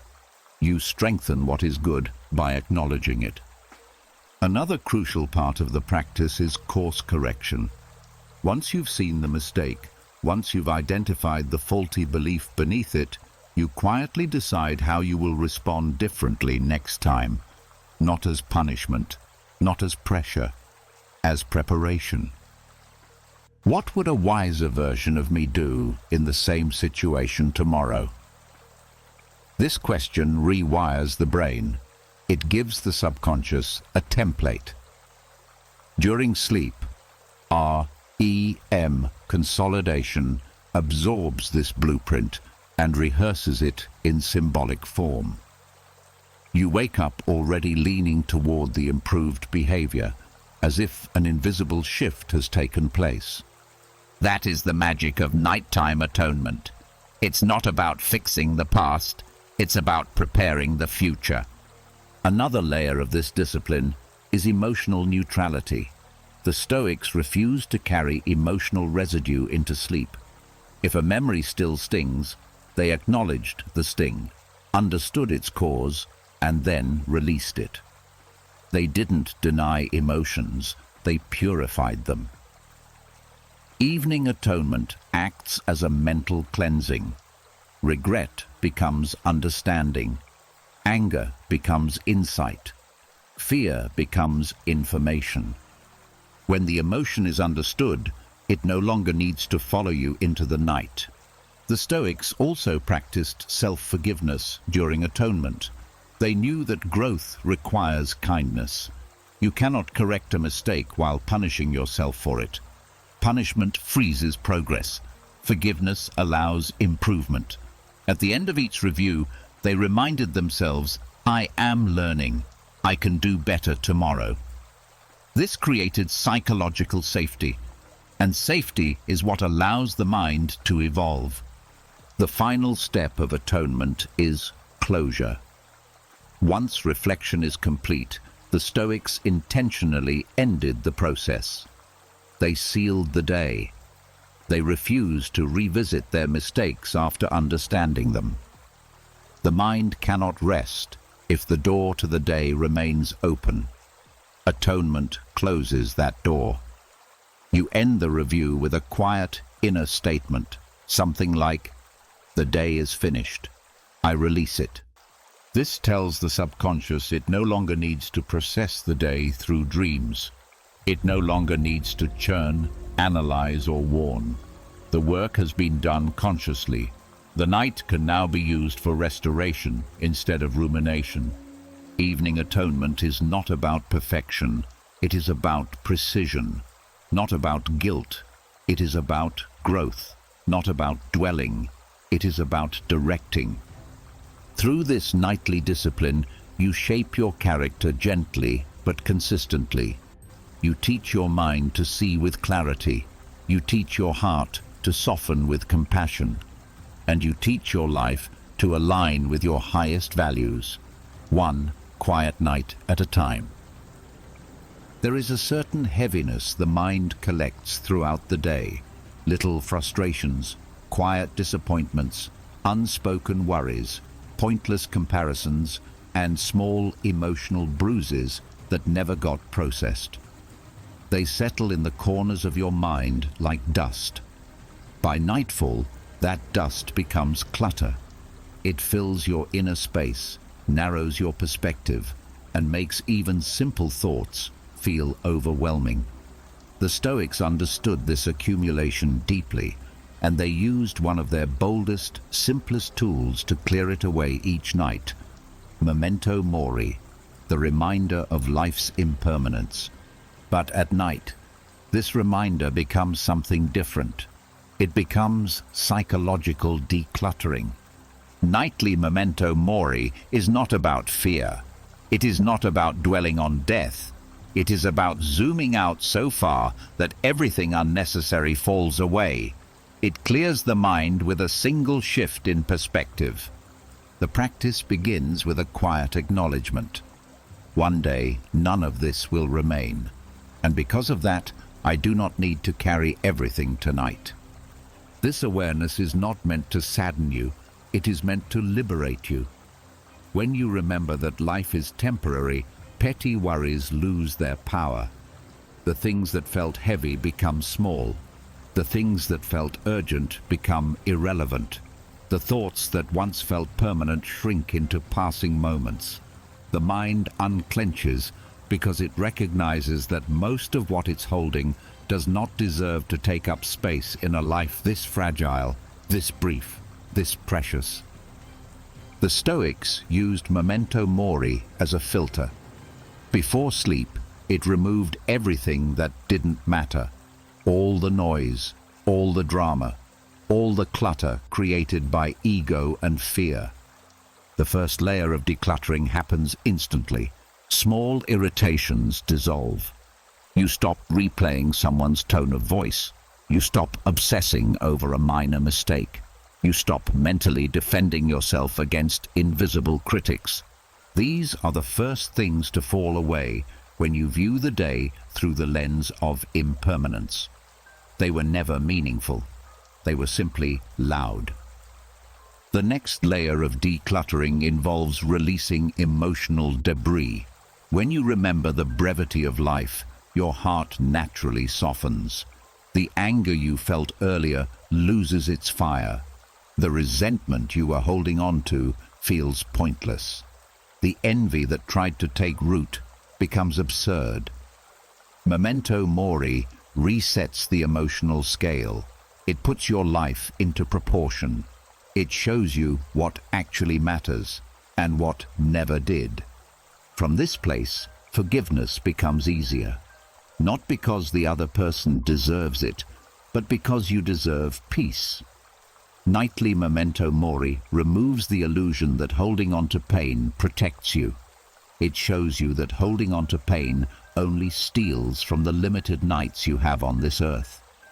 The mind releases because it finally understands the cost of clinging. Another part of memento mori is recognizing how many of your worries are based on imagined futures. When you reflect on impermanence, those worries lose their grip. You see that you cannot live a future that isn't promised. You cannot suffer over outcomes that may never arrive. The mind becomes anchored in the present moment because the present is the only place where life actually exists. This dissolves the anxiety loops that keep so many people awake at night. The Stoics also used memento mori to sharpen gratitude. When you acknowledge your impermanence, simple things become extraordinary. The warmth of the bed, the quiet of the night, the steady rhythm of your breath. Gratitude clears the mind because it shifts your focus from what is missing to what is already here. The clutter of longing, dissatisfaction, and comparison fades. What remains is openness. Another powerful effect of nightly memento mori is identity decluttering. Throughout the day, you carry roles: worker, parent, partner, achiever, problem solver, protector. These roles create pressure, expectations, and self-demands. But when you reflect on the temporary nature of life, the ego that clings to these identities loosens. You see that none of these roles define you fully. They are temporary, just like everything else. This loosening frees the subconscious. It stops analyzing your performance. It stops grading your worth. It stops dragging identities into sleep that were never meant to be permanent. The final layer is serenity, a quiet acceptance that life is unfolding and you are simply here to live it, not to perfect it, not to control it, not to carry it all. Nightly memento mori softens the belief that you must fix every problem before resting. When you remember the brevity of life, you see the absurdity in refusing yourself peace tonight. This practice creates room for calm, room for clarity, room for dreams that heal instead of harm. Nightly memento mori does not take anything from you. It gives you back the space your mind needs to rest. It clears out the emotional clutter, the mental debris, the imaginary burdens. It leaves you with only what matters: presence, gratitude, peace. And in that emptiness, the mind finally breathes, and sleep finally enters with ease. There is a point in the night, after the mind has released the noise, after the emotions have softened, after perspective has widened, when the subconscious becomes unusually open. The barriers are down. The inner world grows quiet. The deeper layers of the mind begin their silent work. This is the moment the Stoics valued more than most people realize.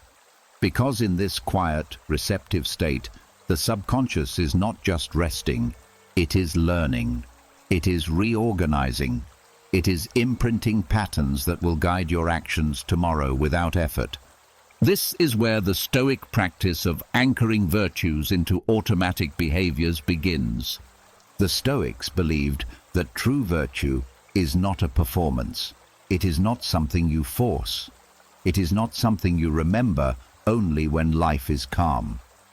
Virtue is meant to live in your reflexes, how you speak without thinking, how you react under pressure, how you treat others in moments when you are tired or stretched thin. And they understood that these reflexes are shaped by the subconscious, not the conscious mind. What you practice in moments of quiet becomes who you are in moments of chaos. Nighttime offers the most fertile soil for this transformation. Anchoring a virtue begins with choosing a single quality you want to embody, not in grand gestures, but in small, everyday actions. Calmness, patience, courage, generosity, honesty, presence. The Stoics saw virtues as practical strengths, not abstract ideals. If you try to anchor too many at once, the subconscious treats them as noise. But when you choose one and reinforce it gently, the mind begins to weave that virtue into the structure of your impulses. The process starts before sleep, when your thoughts are slower and quieter. You reflect on the virtue you wish to strengthen, not by judging where you failed, but by remembering where you aligned with it. If you want to cultivate patience, you revisit the moment you held your tongue instead of reacting. If you want to strengthen courage, you recall the moment you took a small step into discomfort. These memories are seeds. The subconscious treats them as evidence. Evidence becomes identity.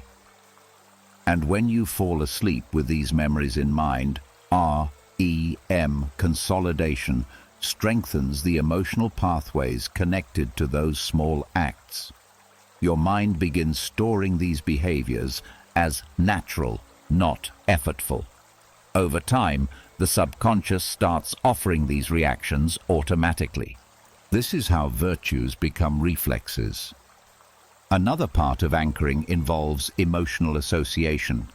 The subconscious learns largely through emotion, not logic. When you tie a virtue to a feeling, peace, relief, pride, sincerity, it becomes easier for the subconscious to adopt it. For example, if acting with honesty brought you a sense of inner calm today, your mind stores honesty as a pathway to peace. During sleep, that connection deepens. Tomorrow, in a moment when honesty feels uncomfortable, the subconscious will remember the calm associated with it and guide you toward it. This is the quiet shaping of character. The Stoics also used visualization, not dramatic fantasy, but subtle rehearsal. Before sleep, they spent a few breaths imagining how they would act in a challenge, how they would respond with patience, how they would speak with calm, how they would behave with integrity. They did not imagine perfect scenarios. They imagined real, small moments, a conversation, a decision, a reaction. The subconscious watches these mental rehearsals and treats them like actual practice. And during REM, it strengthens the neural pathways associated with those imagined behaviors. Dreams become part of this process as well. The subconscious often uses symbolic scenarios to test emotional responses. If you anchored a virtue before sleep, the mind may rehearse it symbolically during dreams. A stressful dream becomes a stage for courage. A confusing dream becomes training for patience. A social dream becomes practice for kindness. These rehearsals are not random. They are directed by the emotional tone you fall asleep with. Another layer of this practice is identity shifting. The Stoics believed that you become what you repeatedly tell yourself you are becoming, not through forced affirmations, but through quiet truths. Before sleep, you might say, I am learning patience. I am strengthening my courage. I am becoming more grounded. These statements are gentle enough that the subconscious does not reject them. They are framed as growth, not perfection. The mind accepts them and begins reshaping your self-image accordingly. Identity is one of the strongest drivers of automatic behavior. When the subconscious believes you are becoming patient, your reactions shift naturally to match that identity. Anchoring also involves removing barriers. If there is a belief that blocks a virtue, I'm not a calm person. I always lose control. I can't change. Nighttime is the place to release it. You do not fight these beliefs. You simply acknowledge their origin. They came from past experiences, not from truth. When you stop identifying with them, they lose power. And with less resistance, virtues anchor more easily. The final part of this practice is consistency. Anchoring doesn't require intensity. It requires repetition, small, nightly reminders, small, real-life applications, small acknowledgements of progress. The subconscious learns through rhythm. The virtue becomes a part of your inner architecture, something you express without thinking. You wake up one morning and realize you didn't react the way you used to. You didn't snap. You didn't hide. You didn't avoid. You didn't spiral. You simply responded with the virtue you seeded in the quiet of the night. This is how Stoics shaped their character.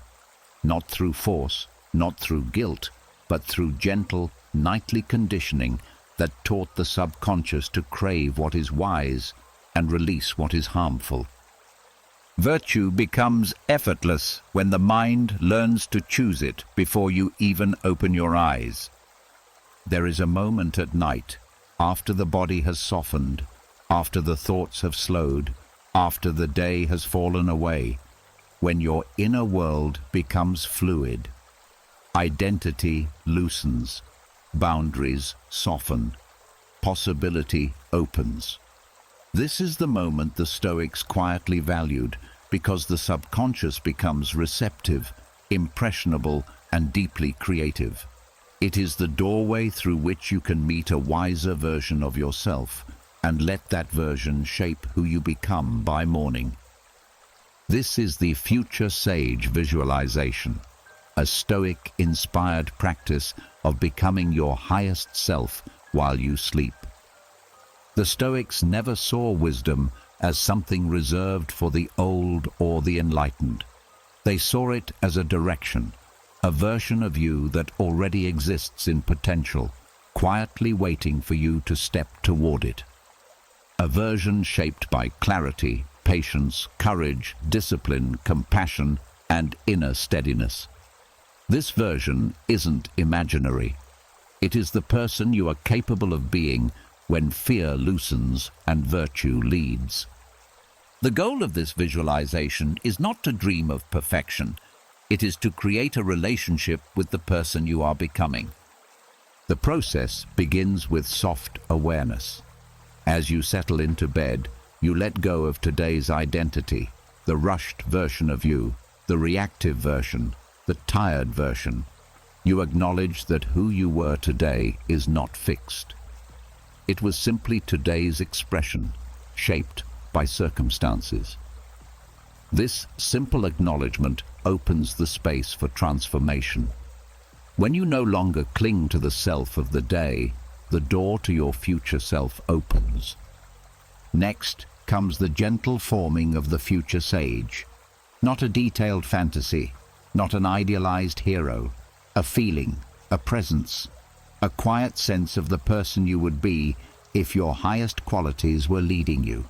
You picture, not with effort, but with softness, the way this wiser version of you carries themselves, how they breathe, how they speak, how they respond when challenged, how they treat others, how they treat themselves. There is no pressure to get it right. You are not creating something, you are discovering something. The subconscious already knows this future version. You are simply inviting it forward. As this presence becomes clear, something powerful happens. Your emotional state shifts. You begin to feel the calm of this version of you, the groundedness, the maturity, the steadiness that does not rise and fall with external events. You are not imagining a character, you are borrowing an emotional template. And the subconscious records emotional templates far more deeply than logical ones. This is where the transformation truly begins. You then allow this future sage to guide you, not through conversation or instructions, but through resonance. You ask quietly within yourself, how would this version of me live tomorrow? How would they handle the challenges ahead? How would they show up in the world? The answers do not come as detailed plans. They come as subtle shifts, a clearer posture, a calmer heartbeat, a more open breath, a softer inner voice. Your body begins to mirror the future identity even before sleep arrives. The subconscious is already activating new patterns. The next step is merging. You allow this wiser version of you to come closer, not as something separate, but as something familiar. You feel their steadiness blending into you, their clarity aligning with your own thoughts, their emotional balance settling into your nervous system. The subconscious responds with remarkable openness because nighttime is when identity becomes malleable. You are teaching it a new shape, not by force, but by presence. This visualization is not about becoming someone else. It is about removing everything that blocks you from being who you truly are. As you drift towards sleep, you hold a single sense, not a picture, not a phrase, just a feeling of the future sage in you, a quiet confidence, a deep-rooted calm, a trust in your own resilience, a gentleness that is not weakness, and a strength that is not harshness. The subconscious takes this feeling and carries it into REM. During this stage, it begins weaving new emotional habits, new thought patterns, new behavioral tendencies based on this wisdom-infused template. Your dreams may reflect this transformation. You may find yourself responding differently in dream scenarios, more boldly, more patiently, more compassionately. This is not random, it is rehearsal. The subconscious is practicing the identity you offered it. And because REM sleep consolidates emotional and behavioral patterns, the shifts that occur here seep quietly into your waking mind. By morning, you feel subtly different. Not dramatically transformed, but recalibrated, mentally aligned, emotionally steadier. You wake with a sense that something inside has strengthened, not through effort, but through quiet alignment with your future self. Over time, this nightly practice reshapes your identity. You stop reacting from old wounds and start acting from deeper wisdom. You stop living from fear and start living from clarity. You stop repeating patterns and begin creating new ones. This is the secret the Stoics understood. Your future self is not waiting for you in the distance. They are built inside you, night by night, thought by thought, value by value, dream by dream. Through the future sage visualization, you become a co-creator of your own evolution. You shape your character while the world sleeps. You rise each morning a little wiser, a little stronger, a little more yourself.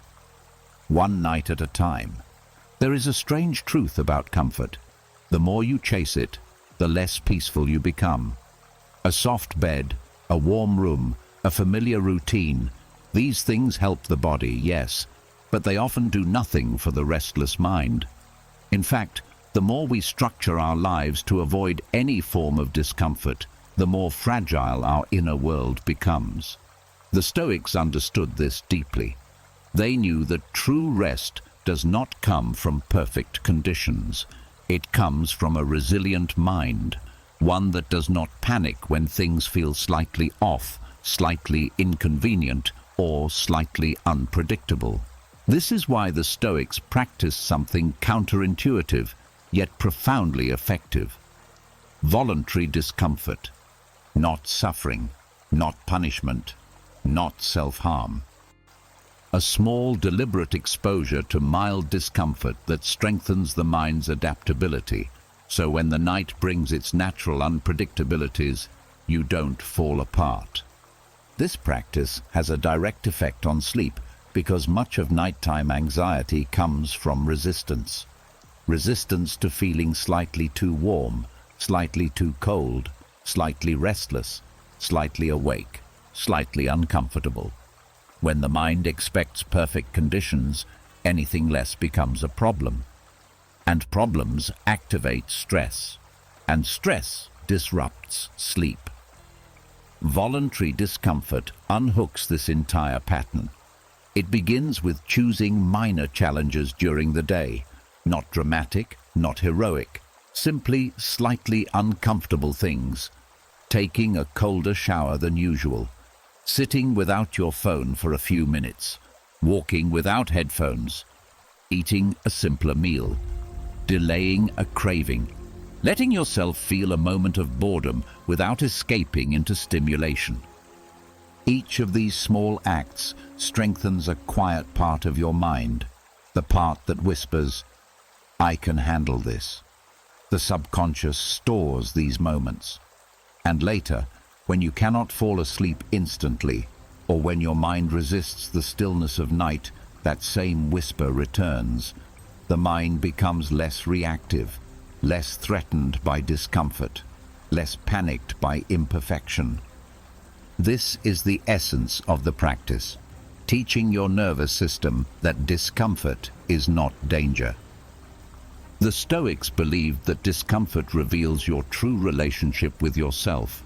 When you deliberately choose small inconveniences, you gain control over the inner voice that usually controls you.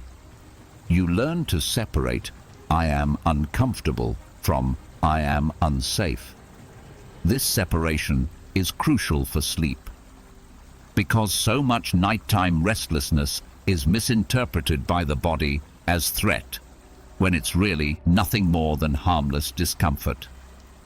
Another part of voluntary discomfort is humility. When you choose discomfort intentionally, you become less entitled to constant ease. You stop assuming everything should feel perfect. This humility loosens the ego that demands ideal conditions. And when ego loosens, sleep no longer depends on everything going exactly right. You become flexible, adaptable, calm in the face of small disturbances. This practice also reduces the fear of sensation. Many people lie awake panicking about the feeling of wakefulness, the feeling of restlessness, the sensation of their own heartbeat, or the heaviness in their chest. These sensations are harmless, but because they are unfamiliar, the mind interprets them as danger. Voluntary discomfort breaks that association. The mind learns that sensations, even unpleasant ones, are simply sensations. Nothing more. The Stoics also used discomfort to strengthen discipline. When you choose slightly challenging actions during the day, you build the mental muscle needed to stay calm when the night tests you. You stop catastrophizing. You stop spiraling. You stop trying to control every moment. Sleep, ironically, comes easier when you stop demanding it. Discomfort teaches you not to cling to control. Another subtle benefit of voluntary discomfort is contrast. When you occasionally experience small challenges, ordinary comfort feels more comforting. A warm bed feels warmer. A soft blanket feels softer. A quiet night feels more soothing. Comfort becomes a gift, not an expectation. This gratitude shifts the emotional tone of your night. A grateful mind sleeps more deeply than an entitled one. The final layer of this practice is psychological resilience. The Stoics understood that resilience is built in small doses, not through dramatic hardship. When you practice voluntary discomfort daily, the mind becomes less reactive overall. Stress triggers become weaker. Anxiety loops become shorter. The body enters parasympathetic states more easily because discomfort no longer activates the alarm system. And when bedtime arrives, you approach sleep differently. Not with desperation, not with tension, not with fear. You approach it with flexibility, ready for whatever the night brings. Maybe sleep comes quickly, maybe slowly. Maybe you wake up briefly, maybe you don't. Maybe your body feels restless, maybe it feels calm. But none of it becomes a crisis. None of it becomes a spiral. None of it becomes a story. You simply let the night unfold because your mind has practiced letting things be imperfect. This is why voluntary discomfort improves sleep, not by making your life harder, but by making your mind stronger. When the mind stops panicking at the slightest inconvenience, sleep becomes natural again. The night becomes a place of surrender instead of struggle. And the simple truth the Stoics lived by becomes clear. A mind that can handle discomfort is a mind that can finally rest. There is a strange pattern the mind falls into at night. The harder you try to control your thoughts, your emotions, your fears, or even your sleep, the more they slip away from you. The more you tighten your grip, the more restless you feel. The more you insist on calmness, the louder the mind becomes. This is the paradox that Chrysippus, one of the great early Stoics, understood deeply. You gain control only after you stop trying to force it. This is the essence of his mental reset paradox. Detach, and only then does the mind return to you. At night, this paradox becomes especially powerful because the subconscious responds poorly to pressure. When you try to command your mind into silence, it treats your effort as a threat. When you try to force peace, you create tension. When you try to think your way into calmness, your thoughts multiply. Chrysippus saw this centuries before neuroscience could explain it. The mind is not tamed by control, it is tamed by release. The paradox begins with recognizing the difference between direction and domination. Most people attempt domination. I need to sleep now. I must stop thinking. I can't feel this way. These demands activate the same internal alarm system that keeps you awake. Chrysippus offered the opposite approach. Step back, loosen your grip, stop trying to fix your thoughts. The moment you stop forcing the mind to behave, it stops resisting you. The mind was never the enemy, your struggle with it was. This detachment is not numbness, it is not apathy, it is a shift in posture. You move from "I must control this" to "I don't need to", from "I must calm down" to "I can allow what is", from "I must stop thinking" to "thoughts can come and go". As soon as the pressure dissolves, the mind begins to reorganize itself naturally. The first layer of this paradox is allowing your thoughts to exist without interference.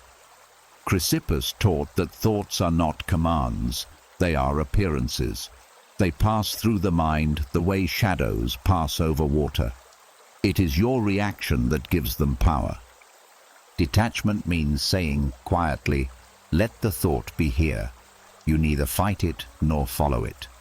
You neither analyze it nor suppress it. You let it rise and fall on its own. And because you stop gripping it, the thought naturally loses energy. The mind resets itself simply because you stopped pushing. Another part of this paradox is releasing the illusion that emotional control requires effort. Chrysippus argued that most emotions escalate only when we resist them. Fear grows when you fear fear. Worry grows when you worry about worrying. Restlessness grows when you resist restlessness. Detachment interrupts this spiral. When you let the emotion be present without amplifying it, the emotional intensity weakens. You're not feeding the fire anymore. This is why nighttime detachment is so powerful. Your emotions stop multiplying, your thoughts stop circling, and your nervous system shifts out of defense and into calmness. Another layer of the paradox comes from reframing control itself. Chrysippus believed that control is not about domination. Control is the natural outcome of alignment.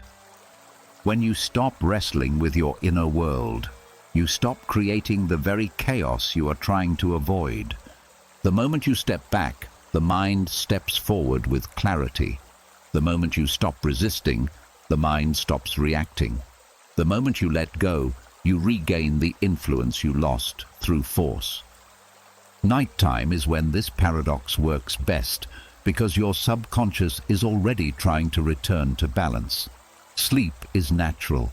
Calm is natural. Stillness is natural. The only thing interrupting these processes is your conscious interference. Detachment removes that interference. Chrysippus taught that the mind has a self-correcting mechanism. Just like a body that heals when you stop picking at the wound, the mind resets when you stop arguing with it. To apply the paradox before sleep, you begin with one simple shift. Stop trying to control your inner world. Let it breathe, let it move, let it settle by itself. If a thought appears, you allow it. If restlessness rises, you allow it. If emotions stir, you allow them to float without anchoring them. This surrender is not weakness, it is wisdom. The recognition that the mind resets most effectively when you get out of its way. Then comes the final layer. Trust. Trust that your mind knows how to settle. Trust that your nervous system knows how to downshift. Trust that sleep will return when pressure dissolves. Trust that letting go is the act of control. This trust is what completes the paradox.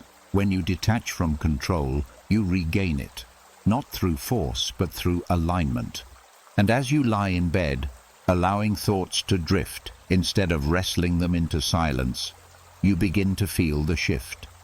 The breath softens, the mind slows, the body releases tension. The internal noise fades, not because you silenced it, but because you stopped feeding it. Chrysippus's paradox reveals a profound truth. You guide the mind by not gripping it. You calm the mind by not commanding it. You gain control by letting go of control. And when you master this art of detachment, sleep becomes not something you chase, but something that arrives naturally, as your mind resets itself in the quiet you've created. There is a mysterious quality to dreams, how they expose parts of you you didn't know were still alive, how they bring buried emotions to the surface, how they test you with situations that never happened, yet feel strangely revealing. The Stoics paid close attention to this. They believed dreams were not random flickers of the mind or meaningless images. To them, dreams were moral landscapes, private arenas where your character revealed itself without performance, without pressure, without the masks you wear during the day. Dreams, in the Stoic view, function as moral testing grounds. Not tests you are meant to pass or fail, but tests that show you who you are becoming beneath conscious effort. The subconscious mind loosens the grip of social expectation, habit, and ego. What remains is raw instinct, unfiltered reaction, unedited desire. The Stoics observed that these nocturnal reactions provide clues about your inner moral alignment. What impulses still dominate, what fears still linger, what growth has taken root, and what parts of your character still need refinement. This does not mean dreams are moral judgments. Stoicism never treated dreams as prophecies, punishments, or supernatural messages. They saw dreams as mirrors. Imperfect mirrors, yes, but mirrors nonetheless, reflecting the emotional and moral tendencies that daytime busyness often hides. The first part of the Stoic perspective is understanding that dreams strip away the conscious self. During the day, your moral choices are influenced by upbringing, reputation, reasoning, and self-restraint. But in a dream, these filters weaken. The subconscious acts freely. This freedom reveals the impulses that still shape you. A dream where you panic may show unresolved fear. A dream where you lash out may show a lingering temper. A dream where you run away may reveal avoidance. These are not indictments. They are insights. They reveal where your emotional reflexes are misaligned with your values. To the Stoics, this was not discouraging. It was useful. If a dream revealed anger, it meant anger still had room to be understood. If it revealed fear, fear still had a lesson to teach. If it revealed jealousy, ego still needed softening. The dream became a teacher, not a judge. Another layer of the Stoic view is that dreams can reveal progress. Most people focus only on troubling dreams, but the Stoics looked for signs of virtue emerging subconsciously. A dream where you act with courage. A dream where you speak with honesty. A dream where you protect someone rather than harm. These moments, however small, were evidence that virtue had begun to sink into the deeper layers of the mind. That moral training was no longer just conscious effort. It was becoming instinct. This is why they respected dreams, not as supernatural messages, but as updates on internal growth. The Stoics also believed that the emotions triggered in dreams can be processed rather than feared. Dreams often intensify feelings, loss, desire, anger, confusion, because the subconscious tries to reorganize unresolved emotions into order. Instead of waking up disturbed, they encouraged waking up curious. What belief surfaced? What value was challenged? What fear became visible? Dreams show what the day hid. They reveal inner conflicts that need resolution, not through overthinking, but through gentle self-understanding. Another important Stoic insight is that dreaming is practice. Your subconscious rehearses emotional responses in dream form. If anger dominates your day, your dreams rehearse anger. If fear dominates your day, your dreams rehearse fear. If patience dominates your day, dreams rehearse patience. The subconscious is always practicing something. The Stoics believed you could influence this practice by how you live while awake. Your daytime choices become dream material. Your dream material becomes tomorrow's instincts. This cycle is the moral rehearsal room of the mind. This is why nightly introspection, self-pardon, acceptance, and alignment with values were so important to the Stoics. They set the stage for dreams to rehearse growth instead of trauma, virtue instead of fear, clarity instead of confusion. When the mind enters sleep with intention, dreams shift accordingly. They become gentler, more coherent, more revealing, and more aligned with the character you aspire to cultivate. But the Stoics also warned not to cling to dreams or over-interpret them. Dreams are symbolic, not literal. They show emotional truth, not factual truth. They illuminate tendencies, not destinies. The goal is not to decode dreams with precision, but to use them as subtle guidance, an internal compass pointing toward areas of refinement. The final aspect of the Stoic view is tranquility. No matter what dreams arise, pleasant, frightening, confusing, the Stoic response upon waking is calm acknowledgement. Yes, this is what my mind is working through. No fear, no shame, no attachment. This calm acknowledgement prevents nighttime imagery from shaping identity or waking anxiety. It clears emotional residue. It allows dreams to serve their purpose without disturbing the day. In the Stoic worldview, dreams are not distractions. They are invitations. Invitations to see yourself honestly. Invitations to understand your deeper tendencies. Invitations to grow in ways the conscious mind cannot achieve alone. You do not control your dreams, but you can guide the mind that creates them. And when you live with intention, your dreams become not battlegrounds, but training grounds for the person you are becoming. There is a certain voice that becomes louder at night, the one you don't hear much during the day because noise and tasks drown it out. But when everything quiets, when the lights dim, when you're finally alone with your thoughts, the inner critic steps forward, and it does not whisper. It sharpens. It exaggerates. It invents. It rewrites your day with a tone harsher than any stranger would use. This voice tells you you're not doing enough, not being enough, not achieving enough. And it can keep you awake long after your body is ready to sleep. The Stoics understood this voice well. They called it the unexamined impression, a thought that masquerades as truth simply because it appears in your mind. They knew the inner critic is persuasive, emotional, and often irrational.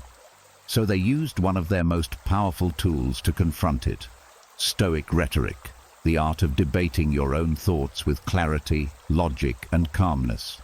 Not to attack yourself, not to argue aggressively, but to bring reason into a space where emotion has taken over.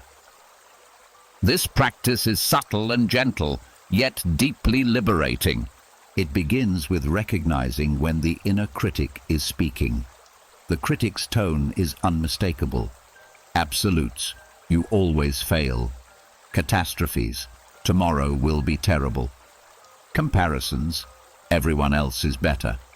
And personal attacks: you should be ashamed. The Stoics taught that before responding, you pause, not to agree, not to resist, but to separate the thought from the thinker. This is a thought, not a truth. This small separation breaks the critic's spell. Next comes interrogation, the Stoic method of questioning a thought until it reveals its weakness. Marcus Aurelius would ask, "Is this actually true?"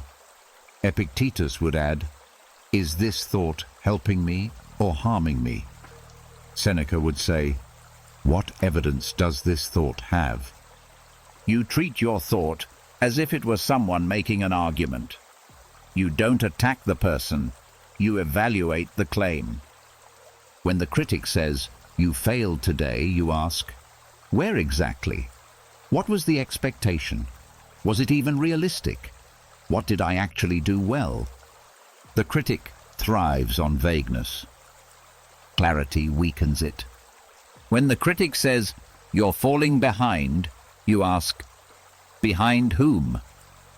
Who set this race? Is this thought based on my values or someone else's?" Stoic rhetoric reveals that most criticisms fall apart under examination. Another key technique is reframing, a gentle shift from emotional exaggeration to grounded truth. Instead of "I ruined everything today," the Stoic mind says, "I made one mistake that can be corrected." Instead of "Nobody respects me," "I had one uncomfortable interaction." Instead of "I'll never get better," I am learning at the pace a human learns. The inner critic loses strength when faced with proportion. Stoics also used logic to challenge emotional predictions. The critic often speaks in future catastrophes. So you ask, what do I actually know? What evidence supports this fear? What has experience shown me?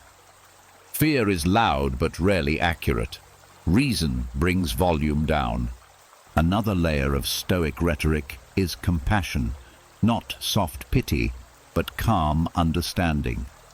The Stoics believed that the inner critic often arises from old wounds, unmet expectations, or childhood fears.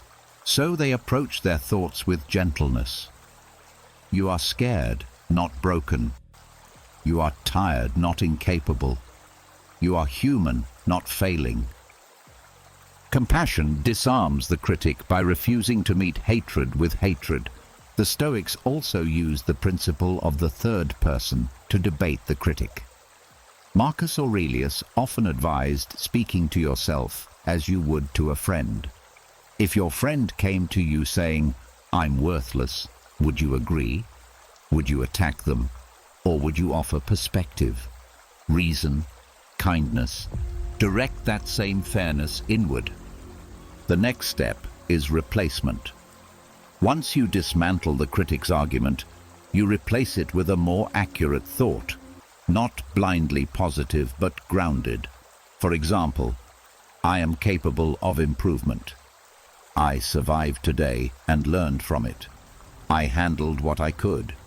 I am growing, even if slowly.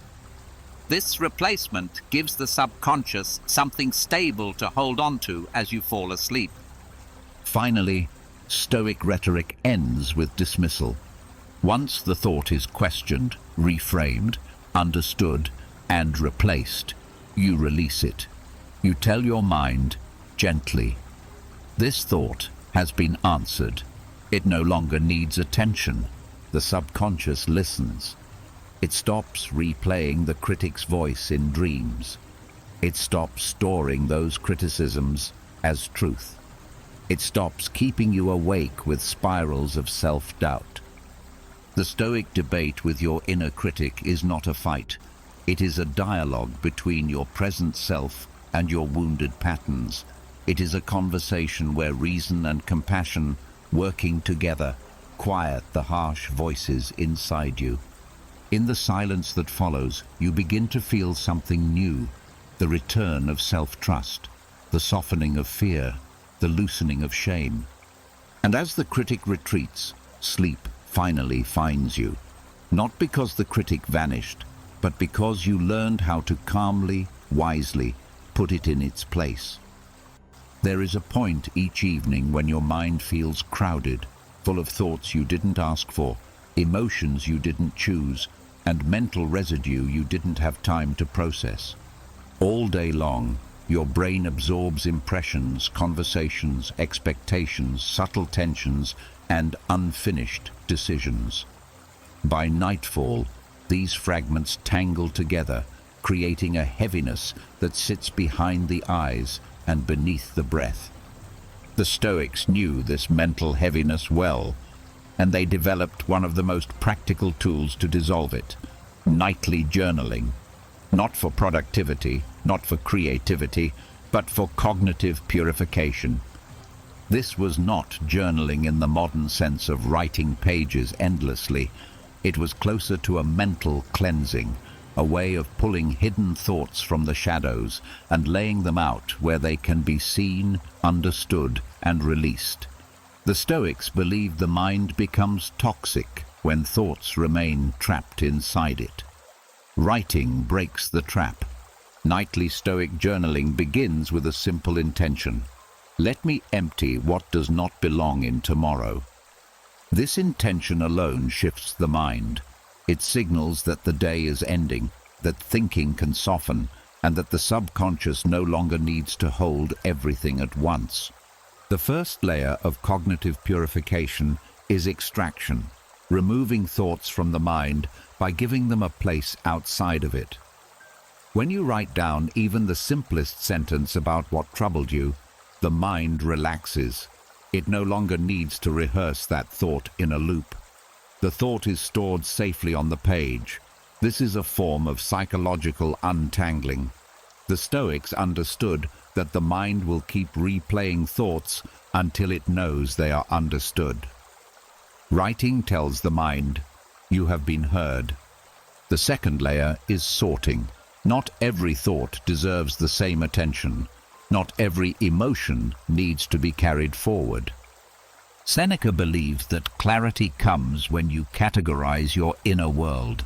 So when you journal, you are not pouring emotion blindly. You are separating what truly matters, what needs correction, what can be released, what belongs to someone else, what was simply noise.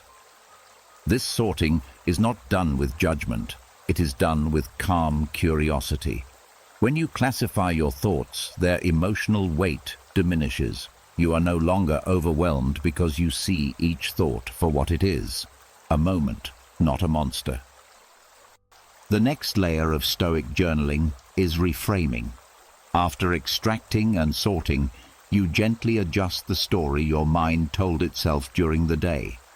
Maybe you felt rejected, but upon writing, you realize you were simply projecting fear. Maybe you felt overwhelmed, but on paper, the facts look manageable.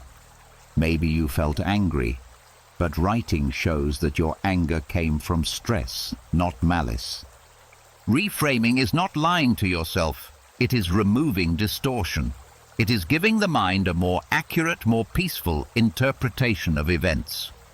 This reframing becomes the version of the story your subconscious processes during sleep. Instead of reinforcing pain, your dreams reinforce clarity. Another part of cognitive purification is neutralization, taking the emotional charge out of thoughts by describing them plainly. The Stoics avoided dramatic language. They wrote in simple terms. I felt pressure. I was tired. I reacted quickly. I misunderstood the tone. This simplicity detoxifies the mind. Emotional exaggeration dissolves. Problems shrink back to their actual size. The subconscious receives cleaner data and stops treating harmless moments like threats. Stoic journaling also includes values alignment. After writing what occurred, you reflect on how your actions aligned or misaligned with your principles. This reflection is gentle, not accusatory. When you recognize where you acted with wisdom, you reinforce virtue. When you see where you drifted, you correct course, not through guilt, but through awareness. This teaches the subconscious what behaviors to strengthen during REM. Values alignment turns journaling into moral calibration. Another layer is release, the most important step. After writing, sorting, reframing, and aligning, the Stoics intentionally let the day go. They did not revisit what was written. They did not carry the emotional charge forward. The journal became a container for the day, a vessel that holds what the mind no longer needs to hold. This release signals to your subconscious, the processing is complete. You can rest. When you close the journal, you close the psychological loop. Your mind no longer drags the day into the night. Your thoughts no longer leak into dreams. Your emotions no longer sit heavy in your chest. Journaling becomes a psychological cleansing, removing the toxins of unprocessed thoughts, clearing the mental clutter, leaving the mind open, light, and ready for sleep. The final aspect of Stoic journaling is continuity. You do not need to write pages. You do not need to impress yourself. You write enough to clear your mind. A few lines can purify your entire inner world. Over time, cognitive purification becomes a habit. Your mind stays clearer during the day. Your emotional resilience increases. Your nighttime peace deepens. Your dreams become gentler, more symbolic, and less chaotic, because every night you are giving your mind a place to lay down what it should never have been carrying. This is the Stoic gift of journaling, not writing to remember, but writing to release. Not recording your life, but cleansing your mind. Not analyzing, but clearing. A quiet reset, performed with a pen, finished with a breath, sealed with peace. Chaos has a way of slipping into your life long after the day ends. It lingers in your nervous system, embedded in the tension of your shoulders, woven into the speed of your thoughts. Even when the world around you becomes quiet, the inside of you can remain loud, buzzing with the leftover pace of the day, overwhelmed by what happened, unsettled by what you couldn't control. The Stoics understood this better than anyone. They knew that serenity isn't something you find by escaping chaos. It's something you learn to carry within it. This is the principle of adaptive serenity, the ability to remain internally steady, even when the external world refuses to calm down, and it becomes especially important at night. Most people try to create peace by rearranging their environment. They dim the lights, close the door, silence their phone. But chaos doesn't respect boundaries. It sneaks into your mind through memories, stress, unfinished tasks, and emotional residue. Stoic serenity was never dependent on conditions. It was a trained resilience, an inner posture that could withstand whatever the day brought without dragging it into the night. Adaptive serenity begins with a shift in perception. The Stoics understood that chaos is rarely the problem. Your relationship to chaos is. Chaos is movement. Chaos is change. Chaos is unexpected events, difficult people, shifting plans. These things are a normal part of life, but the mind often interprets them as personal attacks or signs of failure. This interpretation creates stress, not the events themselves. When you stop personalizing chaos, its emotional power weakens immediately. The Stoics practiced saying, "This is happening, but it is not happening to me." This separation reduces the emotional load and makes space for calmness to grow. The second layer of adaptive serenity is creating internal spaciousness. In a chaotic environment, the mind tends to contract. Thoughts crowd together. Breathing becomes shallow.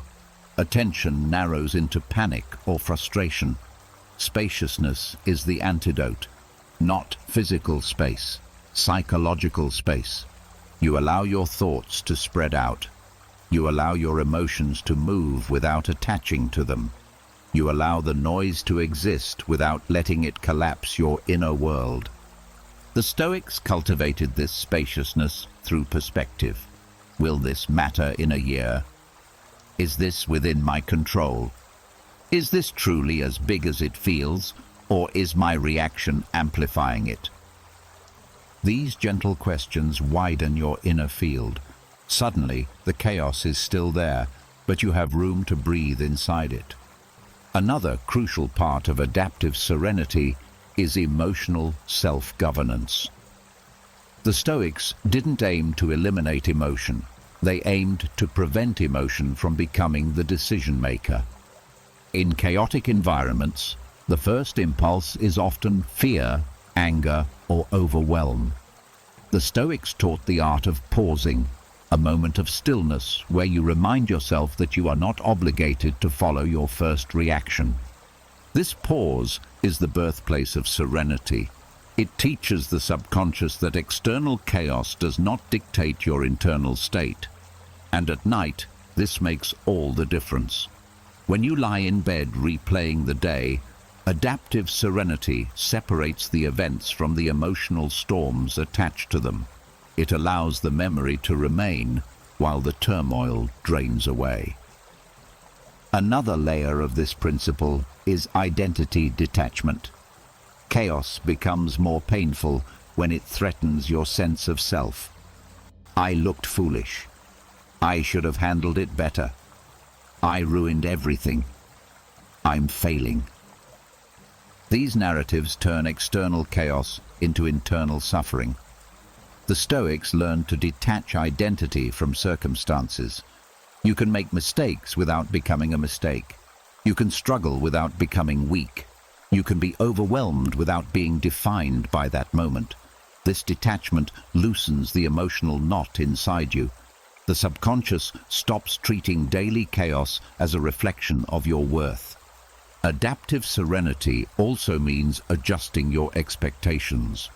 The Stoics understood that much of human suffering comes from demanding that life be peaceful.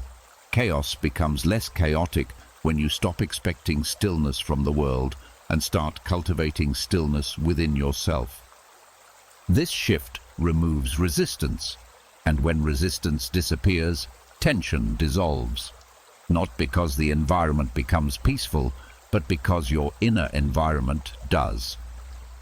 Another part of adaptive serenity is what the Stoics called inner citadel behavior, returning to your core values in moments of external instability. In chaos, most people abandon who they want to be. They react impulsively. They shrink. They lash out. They panic. But when you anchor yourself in virtue, calmness, patience, reason, humility, your inner world remains stable regardless of what is happening around you. At night, this anchor prevents you from replaying the day with self-judgment. You acted from values, not chaos, and that makes it easier for the mind to rest. The final layer of adaptive serenity is surrender, not defeat, but willingness. A willingness to let the day be what it was. A willingness to allow life to unfold without controlling every detail. A willingness to rest without solving every problem first. Chaos may have shaped your day, but it does not need to shape your night. When you practice adaptive serenity, your nervous system learns that safety does not depend on external stillness. It depends on internal acceptance. The subconscious stops clinging to stressful moments. Dreams become less charged. Sleep comes more easily. You begin each night not as someone overwhelmed by the world, but as someone who can withstand it and rise above it. This is the Stoic secret. Serenity is not found in calm environments. It is found in a calm mind. One that adapts, accepts, and stays steady even in the middle of life's storm. There is a certain heaviness that comes from feeling powerless, a sense that life pushes you around, that circumstances dictate your mood, that other people's actions decide your worth, that the world has more control over you than you do over yourself. Many people go to bed carrying this weight without even realizing it. The Stoics understood this feeling deeply, and none more than Epictetus, the man who was born into slavery, yet became one of history's greatest teachers of inner freedom. From his life came one of the most profound mindset resets imaginable, the shift from slave to sage. This is not about social status or external power. It is about the inner shift from being controlled by life to becoming the one who directs your inner world. And the best time to perform this reset is at night, when the ego is tired, the mask is off, and the mind is open to transformation. The slave mindset appears whenever you feel, I have no choice. I can't handle this. I'm stuck. I'm defined by what happened to me. I must please everyone. These aren't weaknesses, they're learned survival patterns, and they keep your mind tense long after the day ends. Epictetus believed that the greatest slavery is internal, not imposed by chains, but imposed by belief, not enforced by others, but enforced by your own thoughts. The sage mindset, in contrast, says, I control my response. I am responsible for my inner world. I get to choose my values.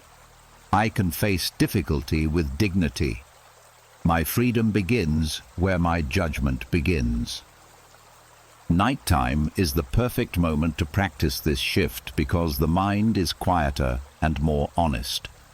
This is when you can tell the truth about where you surrendered your power during the day and reclaim it before crossing into sleep.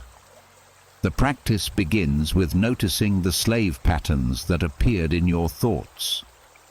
Where did you give away your peace? Where did you let somebody else's mood define yours? Where did you let fear shrink your choices? Where did you act as if you had no agency? You observe these patterns not with shame, but with clarity. Epictetus never taught self-blame. He taught awareness, because once you see the pattern, you can shift it. The next step is separation. You remind yourself, these thoughts are not me. They are habits. A habit from childhood, a habit from fear, a habit from past wounds, but not you. This separation cracks the illusion of slavery. You stop identifying with your automatic reactions. You begin to see yourself as the one who watches the thoughts, not the one who obeys them. This alone is liberation. Then comes the reclaiming. You ask yourself, what was truly in my control today? Epictetus taught that freedom begins the moment you focus on what is yours, your judgments, your interpretations, your choices, your tone, your effort, your attitude. You list even the smallest acts of self-control you showed today. A moment of patience, a choice to pause, a decision to walk away, a refusal to react impulsively. These become proof of your inner strength, evidence that the sage lives inside you already. Next, you identify where you confused what's not in your control with what is. Maybe you carried someone else's disappointment as if it belonged to you. Maybe you worried about outcomes that are shaped by countless forces you cannot influence. Maybe you replayed a situation trying to perfect it in hindsight. Seeing these clearly helps your mind release them. You stop gripping the world. The world stops gripping you. Another part of the mindset reset is rewriting your inner narrative. The slave mindset uses language like, I can't, I have to, I'm trapped. The sage mindset transforms that language into, I choose, I prefer, I will handle. This is my responsibility. This is outside of my control. This new language rewires the subconscious. It shifts the emotional tone of your inner world. It teaches the mind to respond from strength instead of fear. Epictetus also taught visualization, not of perfect outcomes, but of moral strength. Before sleep, you visualize the sage version of yourself facing the same challenges you face today. How would they speak? How would they react? How would they interpret the moment? The subconscious absorbs this imagery and rehearses new responses during REM sleep. Your dreams become moral training grounds. Your instincts deepen. You wake with a new baseline of inner agency. The final step of the slave-to-sage reset is release. You let the day go. You let the mistakes go. You let the shame go. You let the old patterns go. You tell yourself, quietly, gently, I reclaim my inner freedom. I choose my response. And tonight, I reset. This is not denial.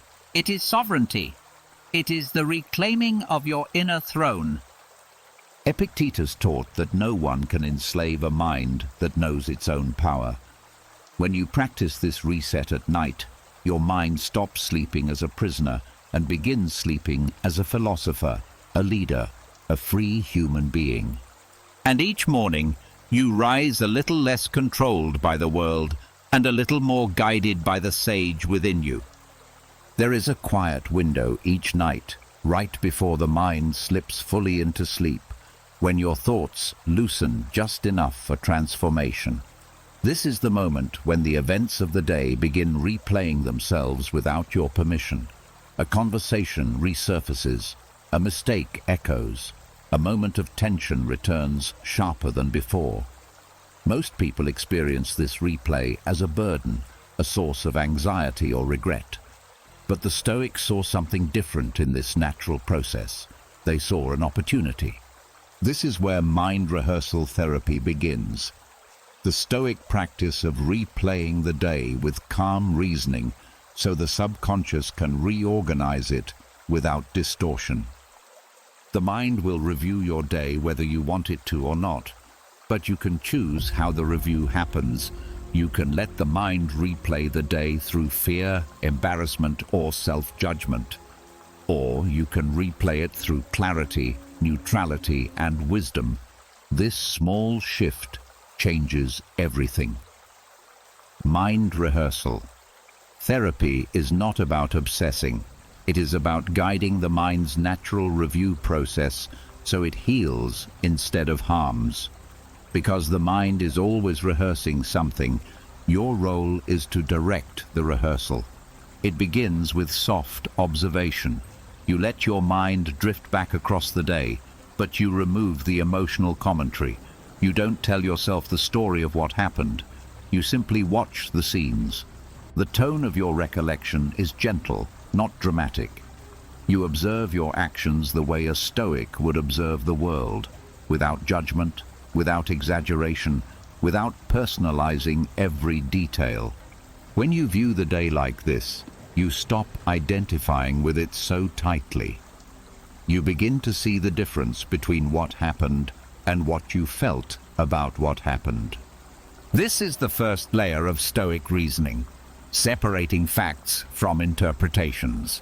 Then comes the second layer, spotting distortions. Your mind often remembers the day inaccurately.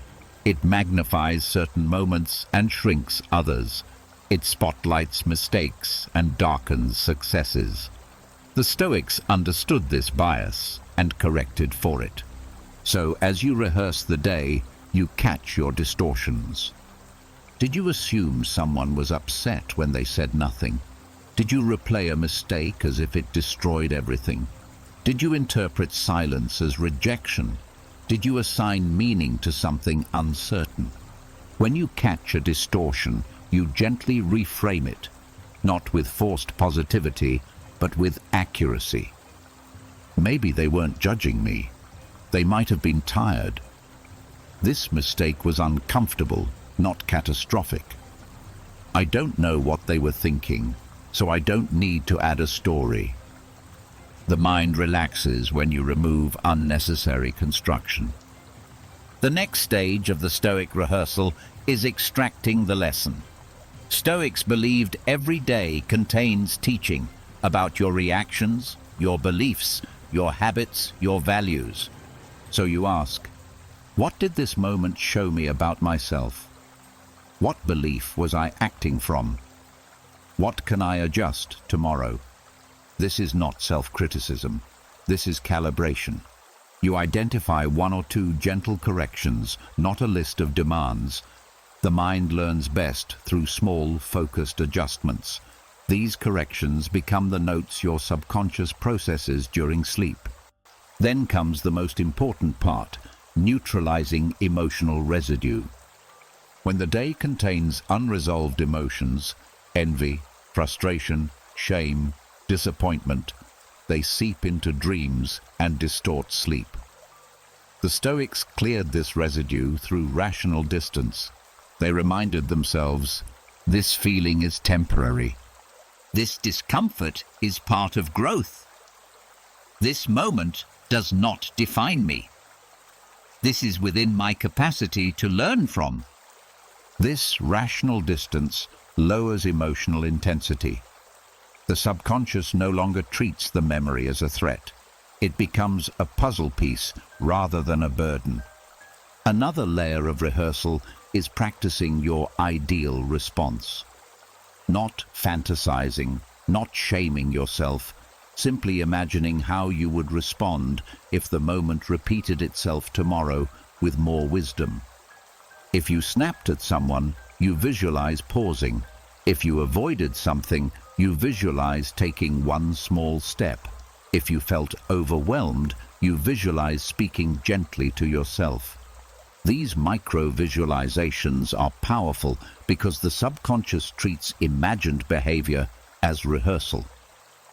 REM, sleep, then consolidates the rehearsal as if you had lived it. This is how Stoic reasoning quietly rewires your instincts. Finally, the rehearsal ends with release. You tell the mind, the day is understood, it is complete. This closure prevents the mind from recycling the same scenes all night. It signals to the subconscious that the review is finished and it can move into restoration mode. Over time, this nightly practice changes how your mind processes life. Your mistakes lose their sharpness, your emotions become more stable, your reactions become more deliberate, your dreams grow calmer, your mornings feel lighter. Because you are no longer living in response to the raw version of your experiences. You are processing them through the lens of wisdom, truth, and calm reasoning. This is the Stoic art, not reliving the day, but refining it. So the person who wakes tomorrow is wiser than the one who lived today. When you finally reach the end of this journey, after every breath softened, every thought unwrapped, every fear loosened, and every layer of your inner world gently realigned, something inside you becomes unmistakably clear. You were never meant to carry the weight of your life alone. You were meant to shape it, quietly, steadily, one night at a time. Over these 4 hours, you learn to build an inner citadel, to walk through the hypnagogic doorway with intention, to let your dreams guide your moral growth, to release guilt, reframe chaos, detach from illusion, and surrender what was never in your control. You practiced emotional fasting, nightly memento mori, structured surrender, role reconstruction, and the quiet art of becoming your future self in the dark. Every lesson led you a little closer to the truth the Stoics lived by.